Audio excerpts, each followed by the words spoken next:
We're your official station to talk Yankees and Mets. WFAN, WFAN FM, WFAN FM HD1 New York, and Odyssey Sports Station.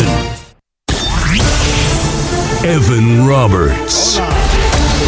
Tiki Barber. It's Evan and Tiki on WFAN, The Fan, 1019 FM, and always live on the free Odyssey app. Yo! What's shaking on this Monday? Evan and Tiki here on your radio or YouTube with you for the next 4 hours till 2 o'clock this afternoon. We got a lot to discuss. The Giants made some moves over the weekend. We will address it. The NBA is expanding. We will address it. Aaron Judge pissed off, let's say, 35% of Yankee fans. We will certainly address that. And we'll get you ready for the NCAA tournament in the most educated and informed way. Not from me and Tiki. Yes, because we know nothing.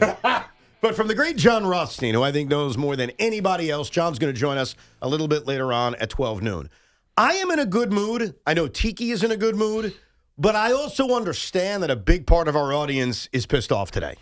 And there are two factions of people who could cross over and be the same person. But there are two groups of people today that are pissed off, and let's address it right off the top. Number one, you've got St. John's fans. They made the tournament. We knew that. They won the Big East outright and the tournament with just a pounding victory over UConn on Saturday at the Garden, and they get absolutely hosed with a 5 seed in the bracket of doom. They're pissed off. And the other group of people that are pissed off, and there's a lot in the audience because we heard from you on Friday, are our Dominican fans. Dominicans who live here and Dominican baseball fans who feel like last night in what was an electric atmosphere and a wonderful baseball game, they feel like they got hosed because not once but twice, Perdomo struck out to end the game on a pitch that was clearly a ball. And, of course, Juan Soto struck out to begin the pivotal 8th inning on a pitch that was a ball. So we got a lot of pissed off people today. We will be your outlet. 888-808-1019. Where do you want to start with this? I mean, the baseball is the most interesting one to me because the World Baseball Classic is everybody I knew. Hell, my brother's daughter was at the game. I didn't even know. I was like, How the hell did you get there, Justice? She works for Fanatics, so I guess it kind of makes sense. All right. Everybody I knew was at this WBC game. I was like, oh, I made the trip to go down. And the only thing that I could think about after the game was, why don't they have ABS? I know. Why? They're trialing this everywhere. Yes. It's been in the minors for, 4 years, 3 or 4 years, whatever it may be. It's now come to spring training and in Major League Baseball spring training. So why are we not having this at the WBC? Because that would have solved it. Now, I loved what Albert Pujols said. It just wasn't meant to be. No. We're not going to argue about the last pitch. It is what it is. But how can you not? I mean, Miller threw an unbelievable pitch. I thought it would get swung at by Perdomo, but he just he looked at it. He spit on it. Because it was a ball. I know, but it started in the zone and just it dived down. And I was like, you got to swing at that pitch, dude. It's 3-2. With 2 outs, you have to swing at the pitch. It's a ball, though. It was a ball. But how did he know it was going to be a ball? Well, because he has a really good eye. Of course he does. Still, I was shocked that he didn't swing, but even more shocked when the USA got the call. You know, I watched this game. I scored the game. I'm holding up my beautiful scorecard right now, so I was very into it. And I found it very easy to root for players that I don't normally root for. And I also found it very easy to root against guys that I love. I mean, Juan Soto came up in a huge spot in the 5th inning against the former Met Tyler Rogers. And I swear to you, I raised my left or right hand. I forget which hand I'm supposed to raise. I didn't want Juan Soto to come through. I wanted him to bounce into a double play, which is what he did. So I was a proud American watching this game. I did not find it difficult to root for Aaron Judge when he got robbed of that home run, and I felt bad for him because he's looking for these moments offensively, and he gets robbed by Julio Rodriguez. So I found that easy. And I was happy we won. And I will say we, because I'm an American. Yes. But as soon as this game ended, and I did a Rico right after, and I still have these emotions all these hours later, I couldn't help but feel like the DR got screwed. And I feel like they got screwed more than I normally would because of what you said. We have an ABS system that's going to start this season. Right. We're going to see it in action. We've already seen it in spring training.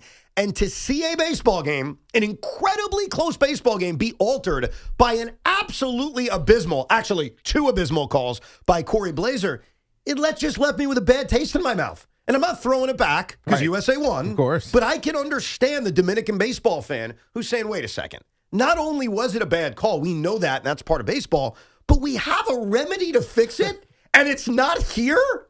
Like, I don't know, man. That's a tough pill to swallow. It is a tough pill to swallow, and I don't. There's no like recourse here. Nothing's going to happen. It is what it is. The United States is going on. They're going to get a chance to play in the final or the semifinal, I should say, and maybe even get to the final. And it's probably a lot less climactic than it would have been. But still, it just feels like there are ways to get this right.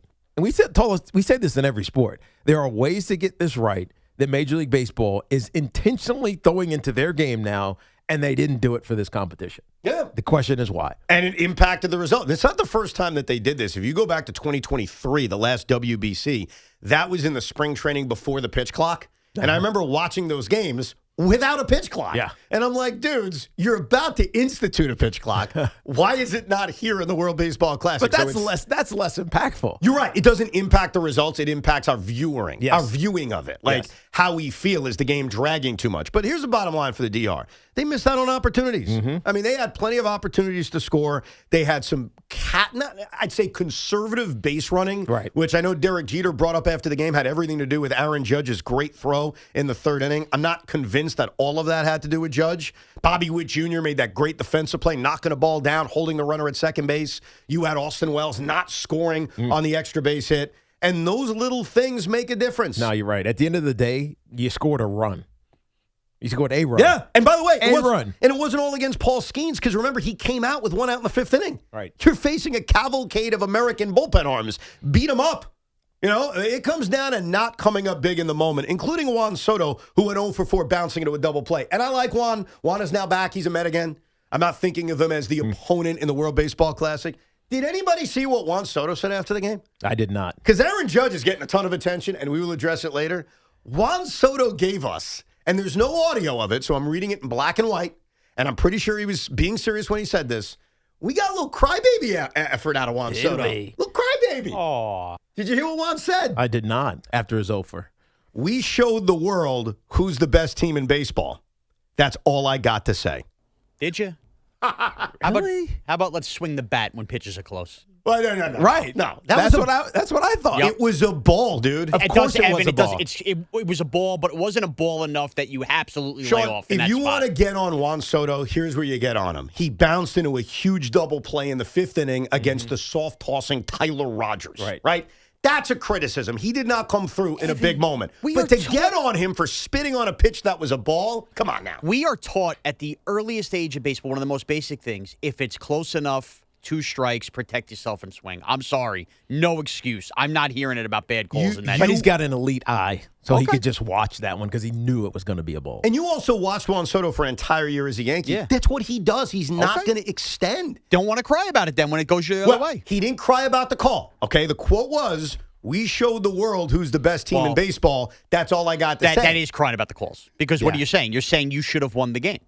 Why didn't is you that win how the game? you take that? Of course. What else would he be talking about? Yeah, I take it as we're better than them even though they beat us. Better than That's them? how I take it. Okay. Better than the United States. Okay. I think his comment was, we are still the best team in the world despite losing the game 2-1. Look, and you can argue that because this isn't how baseball is supposed to be adjudicated, meaning how do you find the best team in a one-game series? It doesn't. That's not how baseball is. I heard this on Eureka, and you're so right. It's hard to judge this and judge teams based on one game. Yeah. Out of you usually get a series, even if it's a 3-game series, you'd be better off. But there's no way they can fit it, so they have to do these one-offs. Well, basically the old school wild card, which doesn't make any sense. But let me argue with Juan Soto, who is a member of the New York Mets, and he's my guy, and I can't wait to see him in Met camp again. Paul Skeens was on a restrictive pitch count. He threw 71 pitches. Right. If this was real or realer, and we're trying to prove the best team in the world, Paul Skeens is throwing 105 pitches. Yeah. It's different. Right. And so I think Juan Soto showed you with that line how emotional this game was, how much he wanted to win, which I absolutely respect. And in answering it, he came off like a baby. Yeah, you didn't prove you're the best team in the world. And by the way, I don't even think the U.S. proved they're the best team in the world. Right. I don't know who proved what. I mean, Japan. Italy might be the best team in the world. I mean, seriously, I hate to say this, but I'll say it anyway. If Italy wins the World Baseball Classic, doesn't that kind of defraud everything? They're now being called New Jersey. I like that. It's like when the Lakers won the Disney NBA Finals. We're all like, I don't know if that counts. And sometimes it matters who wins. Like, who wins determines if something's real or not. Yeah. If Italy beats Venezuela, and then Mark DeRosa thinks they've already won the championship, so he's like, whatever, I'll send whoever out there. And Italy beats the USA on Tuesday night to win the WBC. Come on, it defrauds the whole thing. Yes. You can't take that serious. We'll still claim victory, meaning the USA. Yeah, just like Juan Soto is. Yes, exactly. Juan Soto is still claiming No victory. matter what happens, we win anyways. So we'll get to your calls about that. If you are a DR fan, if you're Dominican living here in New York, I understand it because I kind of felt the same way when this game ended. It felt like you got hosed. Now let's get to St. John's real quick. And I admit, we are helicopter fans. We helicopter right in the last couple of days. I watched St. John's over the weekend, specifically the UConn game, even before that, the Seton Hall game, and they are clicking. They have been a dominant team now for a couple of weeks, and they responded to that awful loss to UConn, really their only loss that they've had in months. They win the Big East outright. They win the Big East tournament, and for me, and I needed to remind myself that tournaments mean nothing in college basketball. Right. I was like, damn, I feel better about St. John's this year than I did last year. That's the way I felt going into Selection Sunday. And I see they get a 5 seed, and I'm like, all right, a 5 seed kind of sucks. 5-12 matchups are risky. Northern Iowa, we'll see. They haven't been in the tournament in a decade. Right. It is the most frequent upset, the most reliable and frequent upset in the first round of the NCAA tournament is the 12-5 seed. It's happened 35.5% of the time. That's crazy that's how often it happens. Yep. But the issue wasn't that. The issue was the bracket. And maybe I'm stereotyping because of who the schools are, but to have a road after Northern Iowa of Kansas and Duke and another game with UConn, I get why the St. John's fan today and yesterday feels like they got hosed. Because the other thing, and I've thought this for a while, this is not a new opinion I've had about college basketball, you're basically telling us that these conference tournaments don't mean a hill of beans. Yeah. It means nothing. Right. Because you're gonna see it again, at least in the St. John's instance, you're gonna see it again. Well, you may see it again, which is also weird to me that they were put in the same region, but you just won their tournament, you beat UConn, and did it really gain anything for you? No. And I get it. Their non-conference schedule, how they started the season. Like, I understand that you have to look at the entire resume. But isn't it about how you're playing now? Isn't it about what you did in this win or lose and go home scenario of a conference tournament? But, Evan, I think that's the issue. And nobody knows it. That's why I'm be interested to ask this question of John Rothstein, who's coming up in a little bit, whenever it's an hour and 45 minutes. Because I have no idea how they determine what each region should look like. Like, how do you is it because Duke is an East Coast team and they're the best team in the country? You put them in the East, right? I don't understand how you put people where you put people. Well, because you rank Virginia's in the Midwest. Yeah, they ranked them, and clearly based on these rankings, there was not a lot of respect for St. John's. Right. And so even though 2 days ago, I honestly thought with my naive eyes, hey, I feel better about the Johnnies making a run this season with the way they're playing and the guys on the roster and the guys I'm learning, like Dylan Darling. Is that his name, Dylan Darling? I know his last name's Darling, and he's a pain in the ass defensively, and obviously how good they've been.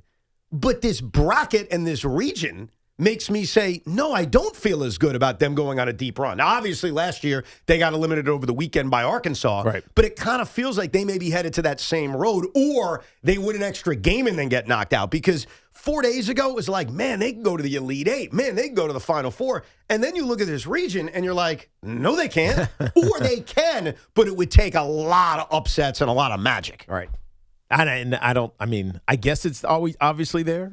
They have one of the best coaches in the history of college basketball, so good luck to you. This is where you just sit back and watch. Like, Selection Sunday is interesting because it creates this kind of reaction that we're talking about now. And then it's like, all right, now just go, whatever happens, happens. Now go prove it, that right. they were wrong. It's like Miami of Ohio. They sort of made the tournament, but not really. No, they because didn't. they're in the. They're not in the tournament. You're with me. So the playing game is like not really the tournament. No. You know how you know it's not really the tournament? I've got proof for anyone that wants to argue with me about this. When you fill out your bracket, and that's what we all do, right? We fill out a bracket, sometimes based on the mascots, sometimes based on just randomness. Sometimes you do study the tape, and you're like, you know what? I'm going to go here and here and here. Your bracket doesn't count until Thursday. Yeah. Think about that. Right. Those first 4 games don't even count. But there's also, I guess there is a place to put it because there's a to be determined in some of these. Right. In some of the, There's like an empty slot for you. There's empty slots, so I guess you could just kind of pencil in. But I don't even know where to pencil them in. If they win, I don't know where Miami of Ohio goes. Like, where do I put them? You put them right above that 6-11 matchup. That's where you put them. I mean, yeah, they're in the 11 seed. But which one? Bracket area. I see. You cross out whoever, who they playing again? Hold on a second. SMU. They're playing SMU. Who they're 7.5-point underdogs against. Right. This team's lost one game all year. I am a Miami of Ohio stan right now. I want to see them go on a major, major run. Here's my rooting interest. My rooting interest, and this just shows you my maturity. I'm rooting for Hofstra.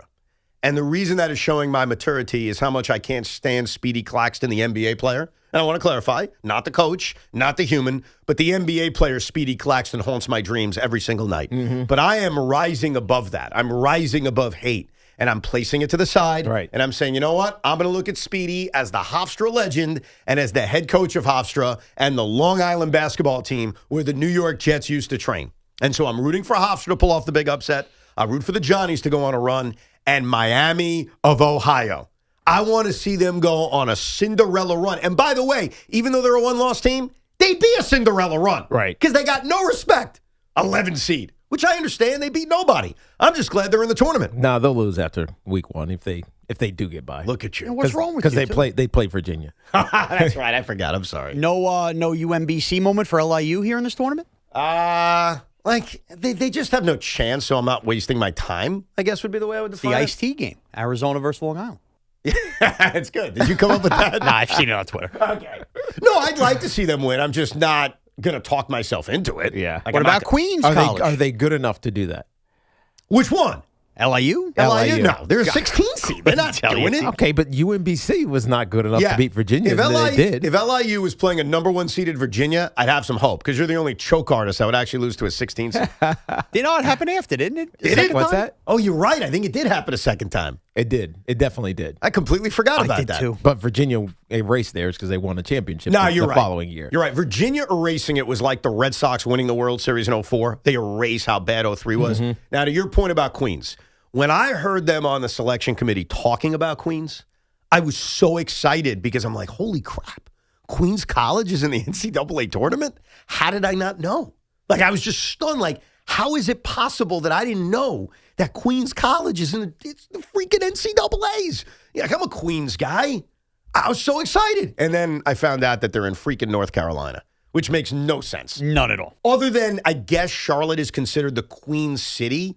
So, Another Queen City? I think there's 50 of them. wait, what's the other Queen City? London?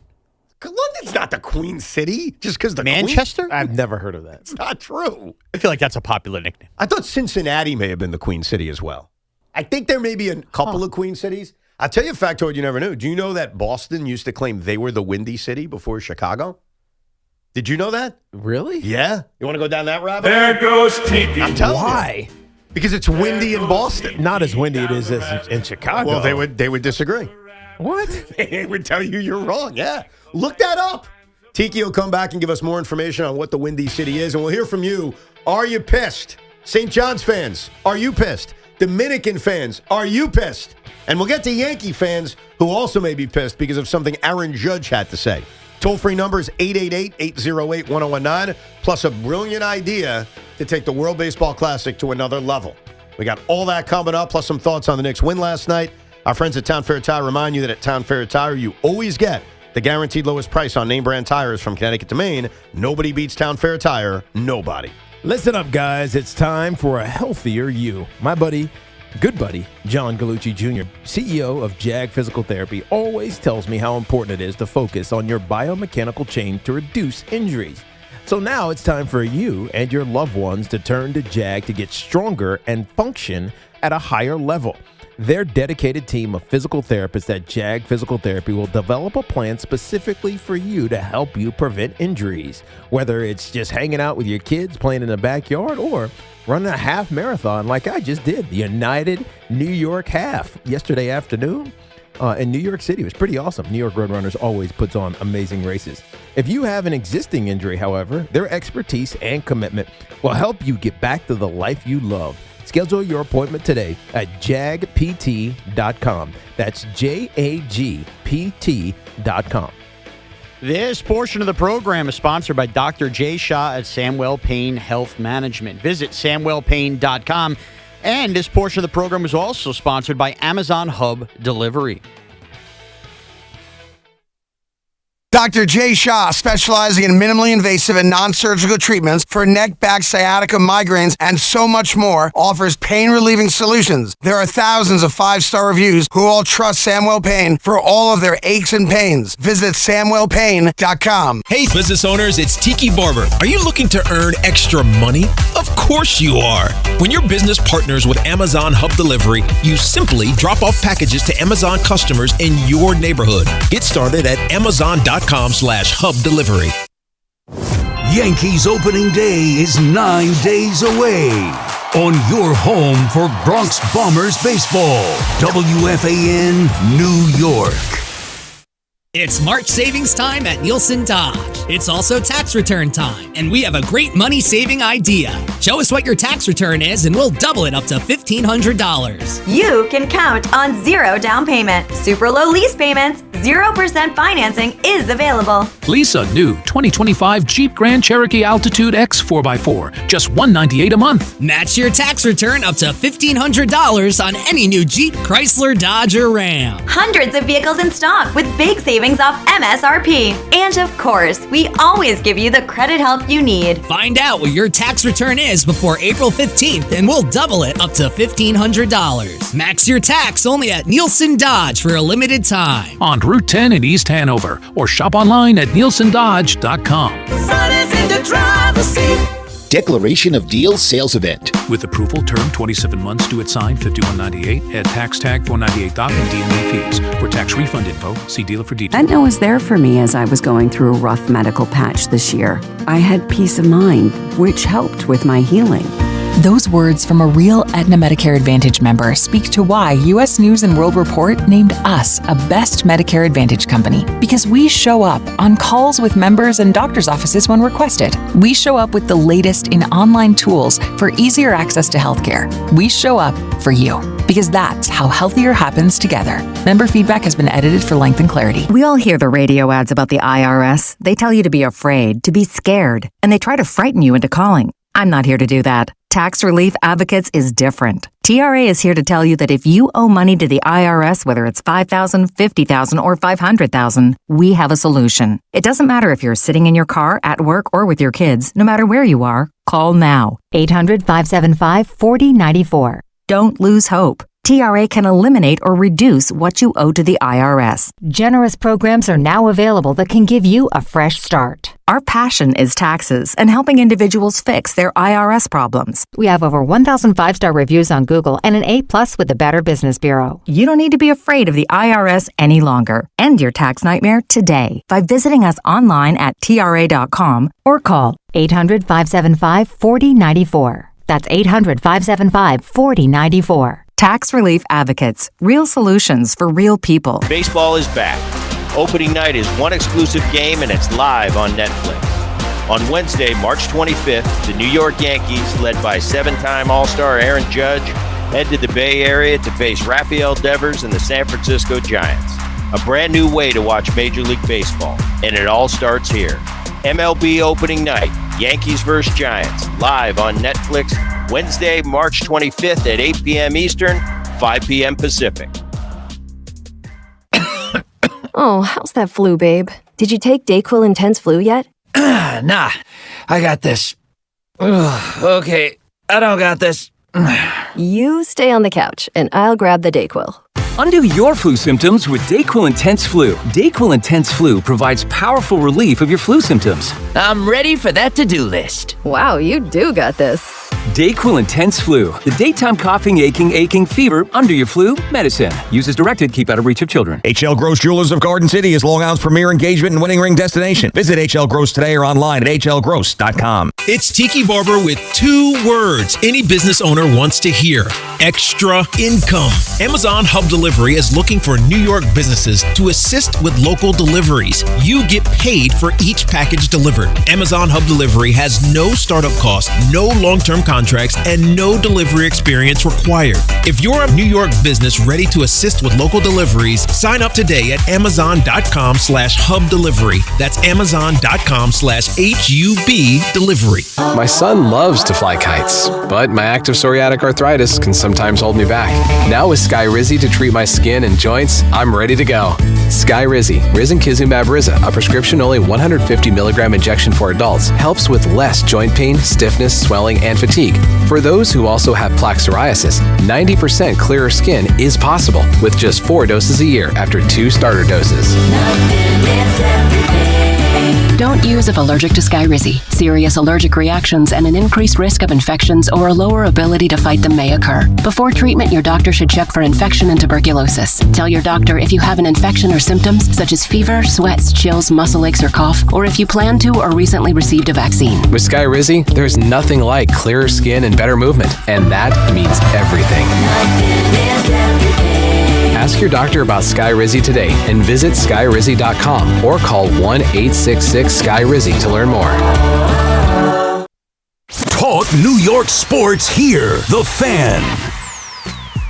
Now, if you go down the rabbit hole of Windy City, Boston is one of the windiest cities in the United States of America. It is not, on average, one of the windiest cities in the United States Yes, of America. it is. It's statistically one of the windiest cities. 11.5 miles per hour is the average, which is tied with Wichita, Kansas, which is 5th on the list. Yeah, but no one cares about Wichita, Kansas. Number 4 on the list is Corpus Christi, Texas. Right. Lubbock, Texas is 3. Rochester, Minnesota is number 2. And number 1, it's not Chicago. Is what? Amarillo, Texas. Now, you see, all of those cities are irrelevant, which is why Boston could claim Windy City. But Windy most known city? Yes, but here's what's crazy about Chicago. And honestly, I should have known this, and I really didn't. Chicago is the windy city, not because of wind. Because of the blustering rhetoric of their politicians? Yes. It's a reference to the long-winded politicians and boosters of Chicago in the 19th century. So it has nothing to do with wind and weather. That's pretty awesome. So if we're doing it based on wind and weather, based on the cities that you ranked, most of them are irrelevant, it would be Boston. Boston would be the windy city. Mm-hmm. And the first I'd heard of this, I was a kid and I was in Boston and I was in some museum. And in that museum, they were claiming we should be the windy city. And that's what I remember. That's what I took from it. I had no idea what happened after that, but there you go. One of the windiest cities in America. A lot of fans are pissed off today. The Dominican team lost in the WBC, mainly because of some bad base running and some bad calls, specifically at the end of the game. And St. John's fans are wondering, what did we do wrong? The 5 seed's bad enough, but you put us in a region with all these blue bloods like Kansas and Duke and the final boss being UConn? Let's get to your calls, 888-808-1019, and we will dive deep into Aaron Judge's comments that's annoyed a lot of people. And we mentioned John Rothstein will join us at 12 noon. Let's go to Rich in Brick, New Jersey. Good morning, Rich. Hey, Rich. Hey, good morning, guys. How are you doing today? All's well. Wow. That call was so bad last night that I think that even some of the worst umpires from the MLB would get that right. However, what happened wasn't completely all on the umpire. The DR had the opportunity to take a hit. Case in point, Tatis got a second hit. He was on second base. He didn't dare go to third and test Judge's arm again, because if he did, he would have been tossed out. And also, if they would have gotten a hit, it would have scored them in, and the game would have been tied.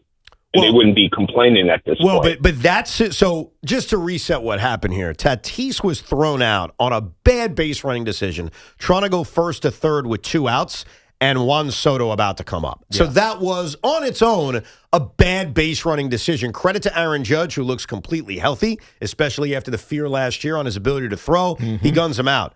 But on the other base hit, like the Ketel Marte base hit where Tatis was on first, it wasn't against Aaron Judge. It was against Pete Crow Armstrong that he didn't run. When Austin Wells decided not to score from second on the base hit by Perdomo, I think that was more about Austin Wells not trusting his legs. And then the other one that was weird was the infield hit by Manny Machado, where Vladimir Guerrero Jr. stays at second base. Mm-hmm. And that's because Bobby Witt Jr. made a great play. So there's a lot of these small base running miscues, but I find it hard to correlate Judge with all of it, since Judge wasn't involved in those other plays. So unless you want to tell me the Dominican Republic just got very conservative in general, because of Aaron Judge throwing out Fernando Tatis in the third inning, it wasn't Judge's arm that was keeping guys at their base throughout the game. Yeah, but it kind of gets in your mind. It's not anything physical. It's probably psychological. You're just now thinking about it because this is so important to us from the Dominican standpoint. Let's not screw it up by taking unnecessary risks. No, I get you. And on the Austin Wells one where he did not try to score on the extra base hit, Pete Crow Armstrong's throw was awful. He would have made it. And then I'm thinking to myself, and I don't know the WBC roster well enough to really be passionate about this, but I'm thinking, Albert Pujols, it's the 7th inning of the game. Get Austin Wells' fat ass out of the game, put a pinch runner in. Yeah, but he did cap off the mercy rule the other day. So. I understand, but you're going to pinch hit from later in the game, which you did 2 innings later. So may as well get him out. Get some speed on the base paths. Right. So, and by the way, who was their backup guy? I don't even know. That's the problem. I'm not. This isn't like the Mets or Yankees where I can cite their entire bench. But the other thing I have to say, I feel horrible saying this. Albert Pujols. He's fat. I mean, he's fat. He's just. He's fat. Doesn't look like he used to. Is that what you're saying? I was going to say it looks like Albert Pujols ate Albert Pujols.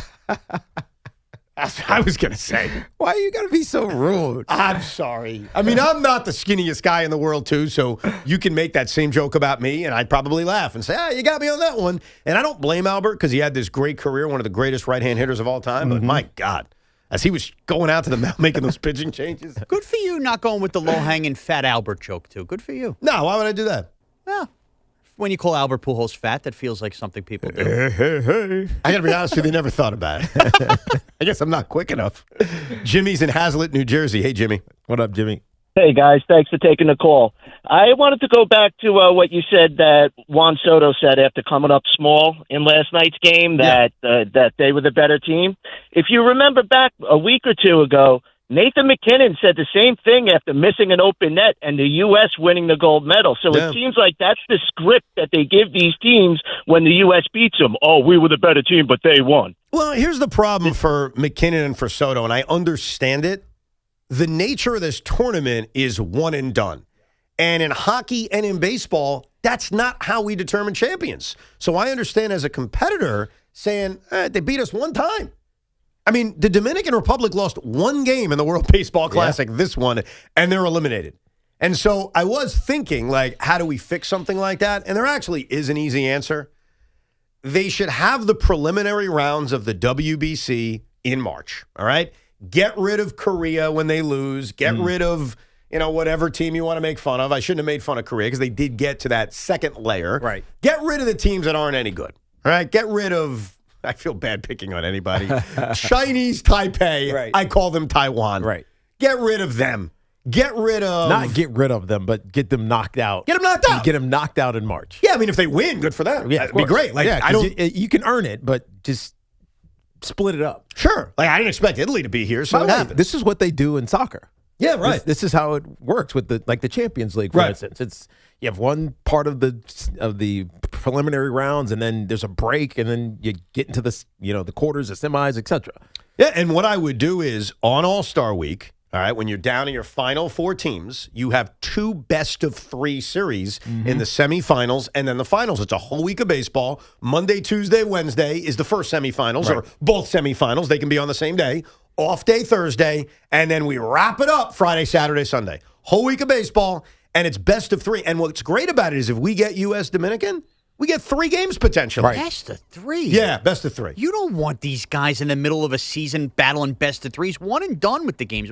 That's the beauty of the World Baseball Classic right now. It would be worse if it's best of 3. But if you think about fairly determining a winner, it's the only way to do it. Okay, but it's still a tournament about world.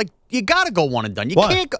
You're going to stop the season. That's not baseball. One and done is not baseball. And I don't think Juan Soto expressed that. I don't think Nathan McKinnon expressed that. But that's probably what they meant, which is... You can't have them playing playoff series in the middle of a regular season where they're paying these players. David Bednar's already getting overworked. You can't have him doing that in the middle of the season. Kudos to David Bednar, by the way. Puts himself in this horrible situation, 2nd and 3rd one out against Tatis and Marte. I thought he was going to blow the game. And I thought, we're going to have uncomfortable conversations about David Bednar. Tightropes it again. Yeah, and he didn't just tightrope it. He strikes out Tatis and Marte back to back He didn't get lucky like a line drive right at somebody. And the Dominican team was tough to strike out. Paul Skeens struck out only 2 guys. They only had 6 strikeouts as a team. I guess 8, because we have to include Mason Miller. I didn't write that in my box score yet. 8 strikeouts. Like, that's not that much against, especially with the kinds of pitchers you had on the mound. Like Paul Skeens only struck out 2 guys. And if we're being real, David Bednar should not pick up a ball tomorrow night and should not touch a ball until opening day again. They have ran him into the ground in this Well, he's going to pitch tomorrow night, baby. He better not. Got to win a championship. Boy, you're not into it at all. You're very consistent. I actually am into it. I found myself watching the games more than I thought this weekend, but still at some point, I watched Bednar again. It's like this is the second time I've seen him sweating and working hard. We can't have that hurt him this season. Yeah, I mean, how is it going to hurt him? Like Nolan McLean's going to start for Team USA tomorrow. These are high intensity innings before the season. No, I totally get that. I'm just asking, how's it going to hurt him? Like this is going to injure him, or he's going to be tired in September because he threw a lot of pitches on March 15th. Either or. I don't have the scientific answer. I just know he doesn't pitch this hard this much before opening day, and that's a problem for Yankee. It's definitely different. I don't have that same fear. Like Nolan McLean's going to take the baseball tomorrow night, and not that I want Mark DeRosa to abuse him. I'm not saying that, but I want him to deal. I want to see it, and it's a great test for him. I mean, if it's against Italy, it's not really a great test. He's just facing some pretty good Italian Americans, but Venezuela's got a hell of a lineup, and if he faced the Dominican, I mean, the Dominican lineup's one of the greatest lineups you'll ever see. Let's go to Victor in Sacramento. Hey, Victor. Hey, what's going on, guys? Just 2 quick points about the World Baseball Classic, a different perspective. So, a hell of a pitching performance by USA last night. But my biggest takeaway is when you see the crowds and fans of Puerto Rico and Dominican Republic, I mean, we have to deal with so many international games now. And believe me, with the NFL, it's a farce. But why don't those countries get, awarded for actual fandom and passion? I was looking at it real quick. Yeah. Evan, 2018 was the last time they played in Puerto Rico, and then Dominican Republic was 2024, but spring training. Yeah. I think that they deserve more. And then finally, Evan, my second point, I think the simple answer is money. But you see these guys being so friendly, loving playing for each other. Are you surprised MLB isn't more like the NBA where guys team up with their buddies? Thanks, guys. Have a good show. I'm not surprised. Baseball's not that kind of sport. It's such an individual team sport that I don't think guys say we have to play together. I mean, I know that Aaron Judge recruited Bryce Harper a few years ago, and Brian Cashman said, "Nah, we're good." So I'm not surprised. I think the nature of the sport is very different in terms of superstars saying we got to play together. Yeah, I don't feel that. In fact, we've had this conversation about Aaron Judge a lot over the years, like why he doesn't reach out to these guys and say, "Come here, you're a free agent." Well, he did with Bryce Harper apparently 7 years ago. Right, but we didn't know that until now. Right. But my point is, you don't feel it. You don't hear that often. In fact, it was famous that they didn't reach out to Juan Soto. Right. None of those guys claiming whatever it was, his cell phone changed or he changed his cell phone. Whatever the excuse was. But you don't hear it in baseball. Yeah, I also hear it in football. You don't hear it in football. No, you do sometimes. With what? Guys teaming up? Yeah. But they don't have the same ability to do it because of the franchise tag. That's the problem. Yeah, maybe that's it. Right. I think the NBA is the kind of sport where if 2 great players get together, you can dominate. Yeah. That's not the case in baseball. I mean, the Angels had Mike Trout and Shohei Ohtani for years, and they sucked. So maybe it's less appealing. To his first point about awarding games in Puerto Rico and the Dominican. So I said this last week, understanding the hurdles at hand. I said it would be great to have a team in the Dominican Republic. There is a huge difference between Puerto Rico having a team, the Dominican Republic having a team, and then just sending random games there. Because I've seen random games in Puerto Rico. Back in the day, the Montreal Expos split a lot of games down there. There was an interest. And you want to know why? There was not. Not as much. Right. Because it wasn't their team. Yeah. It wasn't them. It wasn't a Dominican team. It's very, very different. Like if you just put a random Marlins-Reds game in Puerto Rico at Hiram Beathorn Stadium, they may draw well. But is that what it's called? Yeah.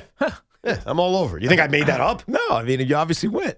I've actually never been there, but I'm telling you. Watched it at least. So for years before the Expos moved to Washington, Tiki, they had such issues in Montreal that they were trying all sorts of different things. And one of the things they did is they played about 20 or 25 games in Puerto Rico at Hiram Beathorn Stadium. So I'm just familiar with it from that. And obviously the WBC's been there. But there's a huge difference between random teams or the Expos playing in the DR, playing in Puerto Rico versus your own team. If your own team is there, then I think our last caller's right. There could be electricity. There could be excitement. But if it's just random teams, it just doesn't fly. Plus, it's not a team made up of your countrymen.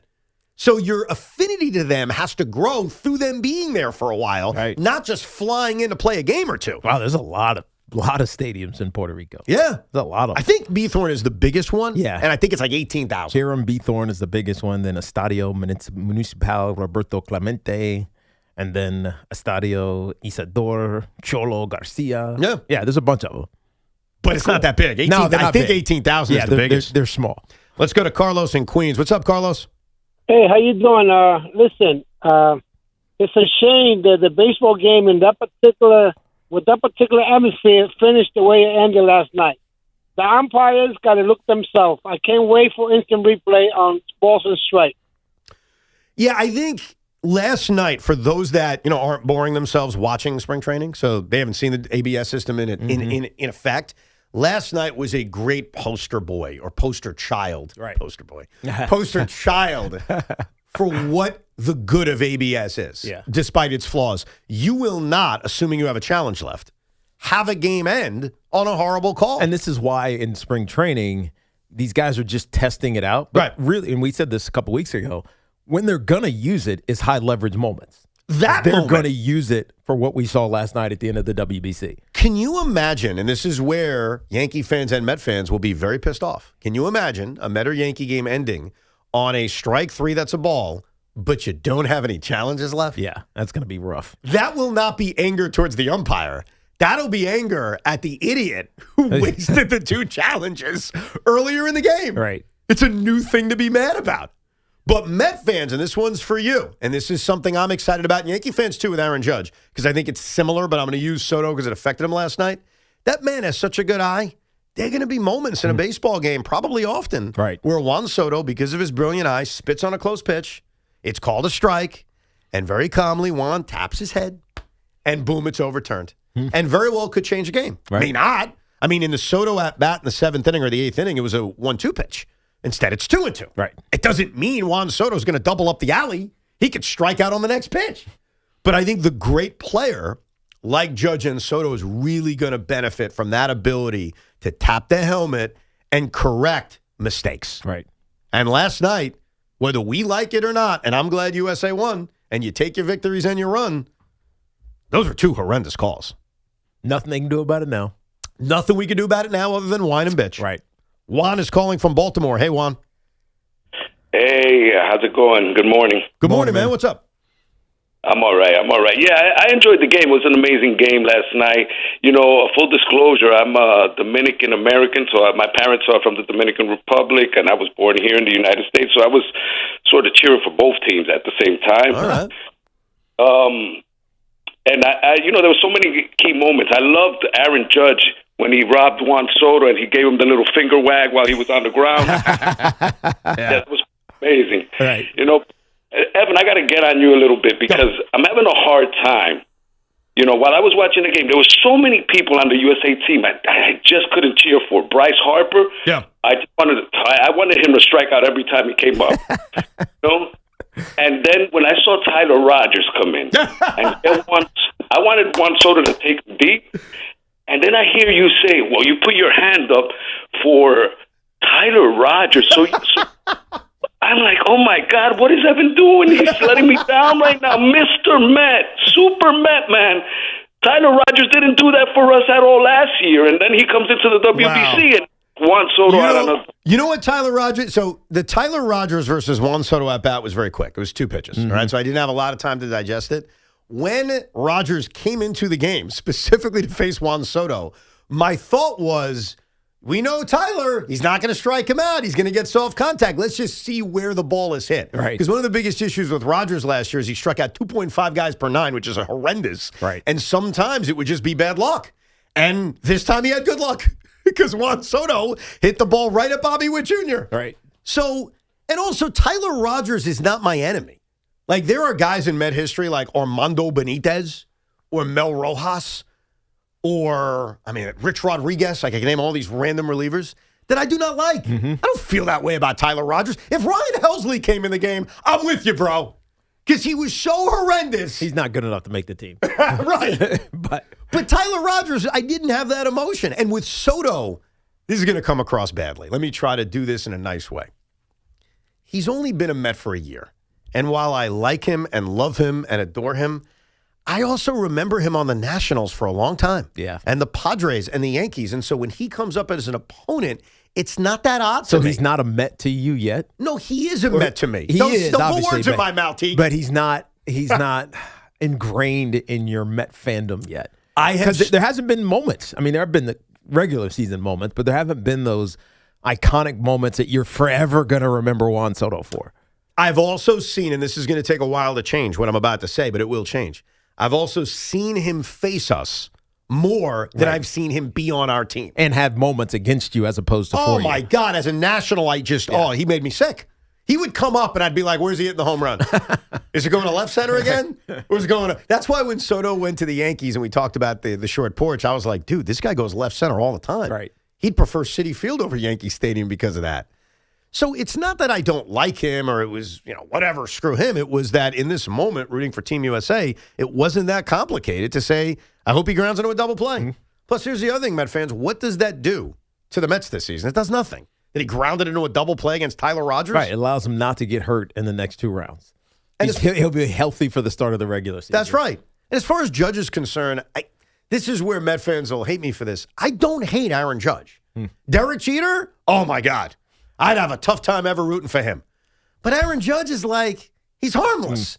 He's a big superstar. But why is he less, I don't know, impactful to you than Aaron Judge? I mean, than Derek Jeter. Because Aaron Judge has... Because they're the same. I mean, the success hasn't been the same. And I think Aaron Judge is better. We could argue that. I mean, statistically he is. But they're both, but their personalities as athletes are similar. Because Derek Jeter was a killer and he killed me. And he won championships. Right. So maybe my lack of dislike towards Aaron Judge... It's lack of jealousy. Yeah. You don't have jealousy for Aaron Judge because he's been phenomenal. He wins MVPs and everything else, but he's not winning championships. I sort of feel bad for Aaron Judge. Like when he hit that ball and Julio Rodriguez robbed him, I was like, man, I feel bad for him. He's getting hammered by Yankee fans. He's not clutch. Well, he's this or that. Luckily, they won. If they had lost by a run, that would have, then maybe people would be saying, well, and the previous at bat, he comes up with second and third one out and he strikes out. Where I don't feel bad for him because he didn't come through. It's baseball. Sometimes you strike out. No, you're right, but there's a narrative around Judge that he's not a clutch player. He's never going to win a World Series. And so I don't look at Aaron Judge the way I look at Jeter, in which I hated him and I'm hoping for him to fail. I look at Aaron Judge and I sort of feel bad. Like, it's just like, man, I feel bad for this guy. He's going to get hammered by Sean Morash tomorrow at 10:30. And you would have. No, I would not have. For that strikeout in the third inning, he would have killed him. He made the play of the game, Evan. He also struck out. Down 1-0 with second and third and one out. That wasn't a big moment. He's hit a couple bombs in this one. He's not supposed to get a hit every single at-bat. And to be honest with you, you should be thrilled that Juan Soto got knocked out in every Met fan because it saved you what Yankee fans are dealing with that, and I know we're going to get to with the Judge stuff. Because if Juan Soto goes and plays in that World Baseball Classic Championship and they win, the post-game comments, Met fans would be running for the hills. I've warned everybody about this for weeks, that Juan Soto will say, hasn't said fully, but would say, winning a World Baseball Classic is better than winning a World Series. And now you've protected yourself from that. Well, but I already knew it, and I told Met fans, understand it. And the way you have to understand it is the way we view Team USA in hockey. There are people probably in the audience right now who are like, hey, that's better than a Stanley Cup. I'm not saying Sean feels that way or I feel that way, but we need to understand national pride, not just national pride when it comes to us. You have to understand it. So you're right that probably would have happened, but I've spent weeks bringing it up occasionally to you guys saying, hey, it's going to happen. Don't freak out. Don't get all pissy about it. Understand it instead of getting mad about it. It's one thing to pre-prepare for. It's another thing for it to happen. He may say it today in spring training if someone asks. Hey, Juan, what was more difficult in Miami? Losing game 162 against the Marlins or losing to Team USA? And if he says, oh, it's not even close, it's Team USA, people are going to be pissed, but we'll understand it, right? Or they won't understand it. Why would you be? I mean, it's only been a year. Excuse me? You're talking about last season? I'm saying if Juan Soto was asked, which loss stung more? So last year. Last year's game 162 to the Marlins. It's only one season. So how's it going to sting? Well, the season lost, and it was an epic collapse. Yeah, of course, but... That doesn't sting? It does, but he's got 13 more seasons to get it right. Well, if he says that'd be a good pivot. Like, hey, that was bad, but I got 13 more seasons to prove it right. Unfortunately, the WBC is only once every 4 years. I don't get as many opportunities. Right. By the way, that's a great answer. You should be a PR guy. Say. That's what I would say. I don't know if he'll say that. Of course, I mean, he might not. Same stadium within 6 months, too. That's what I just said that. Same ballpark. Same ballpark. That's a haunted place. I guess as an American, I kind of like it now because we won, but haunted place. We'll get into Aaron Judge's comments coming up in 10 minutes. To me, it's far different than the comp that Sean just tried to make. Let's go to somebody that was in the building last night, Seth in Boca. What's up, Seth? Hey, Ev, how you guys doing, man? Last night was quite. Let's start with some of the positives. So the energy from the Dominicans was amazing. I mean, I'd say out of the 36,000 fans that were there, I'd say 85% were Dominican. So, wow. It was, they had the Cucaracha band and the mariachi. I mean, I said to my buddy, I was like, there's fans walking through the concourse with like drums and all kinds of things during, prior to the game, and I'm like, who are these people? Are they set up by the team or by the WBC? Because they're clearly not fans, right? That are bringing in, these instruments. But it seemed like it was skewed in their favor. And from a baseball standpoint, one of the things that bothered me, because you mentioned it a minute ago, we don't know the teams that well, right? There's plenty of guys. I mean, we're not like fully invested in everybody's roster. And again, I don't know if it's a stadium or who runs it, but when the lineups were put out on the scoreboard, everybody, what do you think about this? Like everybody, all the batters had their averages at zeros, as if like this was like game one of the tournament. There were no running averages. Like I wanted to have an idea of like how everybody's been playing so far. I think that's a great point, and I wasn't going to bring it up because I thought I was the only one. So I scored the game last night. Do they do that for the postseason in Major League They Baseball? start from the beginning of the postseason, and then it's running numbers usually, and they give you the cumulative postseason stats, which is what they should have done with the WBC. Right, 100%. Yeah. I score these games, and I'm very anal about like the mechanisms I use. So what I was going to write down, like I do for every game, is Bobby Witt Jr., his batting average, home runs, and RBIs. Now, I'm at home. Sometimes they would show it on the Fox broadcast, and other times I'd have to go on the web, and I couldn't find World Baseball Classic stats in a compact way on MLB.com. It's a flaw. The World Baseball Classic, any website you go to, you can't find the stats. It's crazy. And when you click on the individual player on the MLB app, they'll give you their spring training stats. And it's like, I don't want that. Right, because that's what they actually care about. And to our last caller's point, yes, I'm anal with my scorebook, but he's saying, hey, I haven't watched every game. I want to know how someone is doing. Like O'Neal Cruz comes up, and it's like, damn, this guy was 3 for 4 with 2 home runs. No, I think I only learned till the third at-bat last night that Buxton had not gotten a hit in the WBC. 0 for 5, though. He barely played. Right. So they did a bad job, and that's something MLB needs to improve on. And the Fox broadcast was abysmal. I mean, where do you want to start? The fact that Joe Davis is now just a mascot for the LA Dodgers? I mean, he's a mascot. And now I don't feel bad saying it. Last year, I would always hesitate. I feel bad. He's a nice guy. What was the straw? When he went to the Dodger parade and was a mascot. I know, but what? Oh, I thought something happened last night. No, he's dead to me. Right. He's a Dodger pom-pom waving guy. He's actually a good broadcaster. I feel bad. But the moment he made that decision to further what we all knew about him and go to the Dodger parade and root everybody on, dude, you're just a Dodger shill. That's all you are. They call Big Mac a shill. No. You are a shill. The bloody sock. Yeah. Well, more on that later, too, because there's a possibility that nickname may go away. I'll address it with you, Tiki, a little bit later. But the other thing. Big Mac. What do you mean good for Big Mac? Because something must have happened where he became a non-shill. Well, no, not really. I'll break it down for you later. Okay. I got it all written down. We'll do that at about 11:35 if you need an exact time. Nice. But the other thing is that when Aaron Judge struck out in the third inning, we barely saw the strikeout. They were too busy showing the replay of the earlier pitch. And then we see him strike out out of absolute nowhere. And then when Tyler Rogers comes in, Tyler Rogers, submarining right-hander, relief pitcher, they put up the numbers of Trevor Rogers, a left-handed pitcher who's a starter who strikes everybody out. Right. And I'm like, they're not even related. Why are you putting that graphic up? Fox should just go away. You've got one broadcaster who's literally a mascot for the Dodgers, and your other broadcaster, and John Smoltz, hates baseball. Like, you could not have Pierre Zinski had no idea what was going on Saturday night either. Yeah, well, at least AJ cares. He tries in a weird way. He tried. And he's also not the A announcer. Like, John Smoltz is the A announcer. He has an open dislike for the sport. And Joe Davis waves his Dodger pom-poms constantly after he performed as a mascot last year at the Dodger parade. And this was the line that Joe Davis had. What a douchey line that I wish I cut. I wish I played it. I apologize. He's talking about an MVP candidate in the National League, Pete Crow Armstrong. Okay. How first half of the year was an MVP candidate, which is true. And you know how this Dodger shill referred to it as? What did he say? He was a candidate in the non-Ohtani division of the MVP award. No, he didn't. Swear to God, I will find it. Are you kidding? Dan, Dan, archivist, find it for me, buddy. I should have cut that last night, and this is my proof that he's a Dodger mascot. Basically, he's saying Ohtani's winning the MVP every year. Yeah, why bother? Why wait? You know, what do we care? Go dance at the Dodger parade again, Joe. Who, again, is a good broadcaster, but he ruined himself to me. Right. He ruined himself when he just decided to be a mascot. I'm not a broadcaster. I could be a mascot. Well, I guess because that's what Fox likes to do. Yeah, or they don't care. They don't care. They don't care. Clearly. They're just like, whatever. Doesn't matter. We'll get to Aaron Judge's comments and why Yankee fans and non-Yankee fans are crusading against him for no reason at all. And more of your calls at 888-808-1019. And this Fan Focus is sponsored by Chef IQ, Precision Cooking, Effortless Results, ChefIQ.com. What a return home to the Garden it was for the Knicks versus the Warriors last night.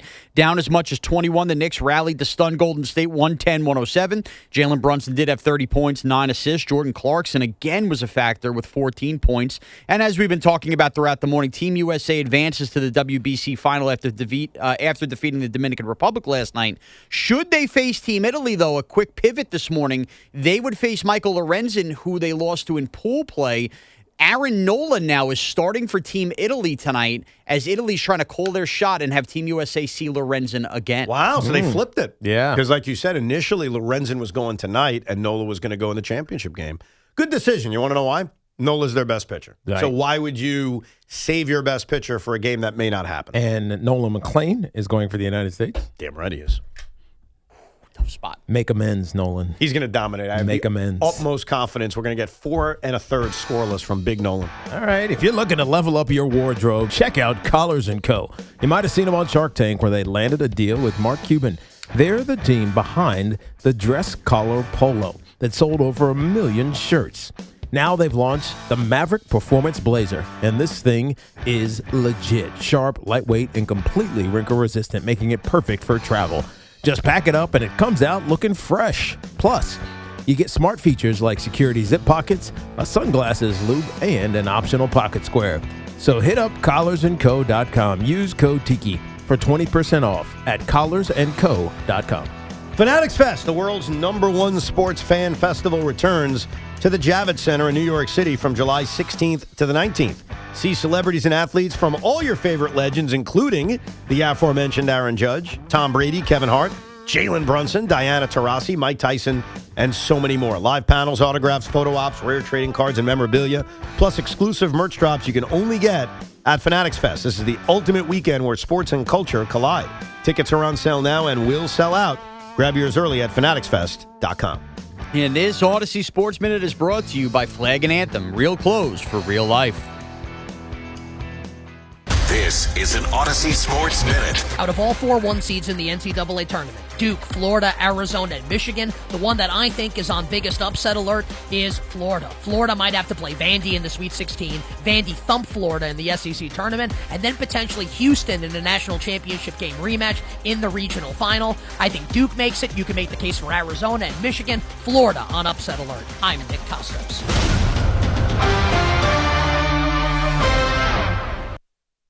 This is the story of the one.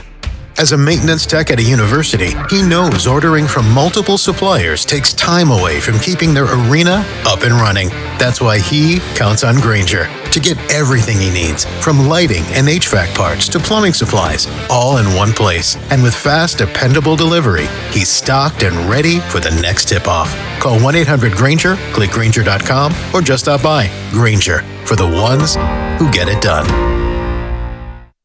Wendy's has a new Girl Scout Thin Mints Frosty Fusion with Girl Scout Thin Mints cookie pieces, rich creamy frosty, and a mint chocolate cookie sauce. Which means Girl Scout Thin Mints and Wendy's Frosty, yeah, they're basically best friends now. It's like 2 delicious desserts just high-fived, snapped a few too many friendship selfies, and then rode a tandem bike down a never-ending road of mint chocolate frosty perfection. So, swing by Wendy's and try the new Thin Mints Frosty Fusion. Limited time only at participating U.S. Wendy's. Love college basketball? Then it's time to gear up for another electric march with BetMGM. From opening tip to buzzer beaters, this is where the action lives. Dive into every matchup with competitive odds, seamless gameplay, and the power to bet your way all season long. Whether you're backing your alma mater, riding the rankings, or chasing underdog stories, BetMGM puts you right in the heart of the game. Every possession matters, every rivalry hits harder, and every ticket feels bigger when you're playing with the sportsbook that makes March legendary. So get off the bench, join the huddle, and head for the net with BetMGM all season long. Problem? Call 877-8-HOPE-NY or text HOPE-NY 467-369. See BetMGM.com for terms. 21 years of age or older to wager and physically present in New York only.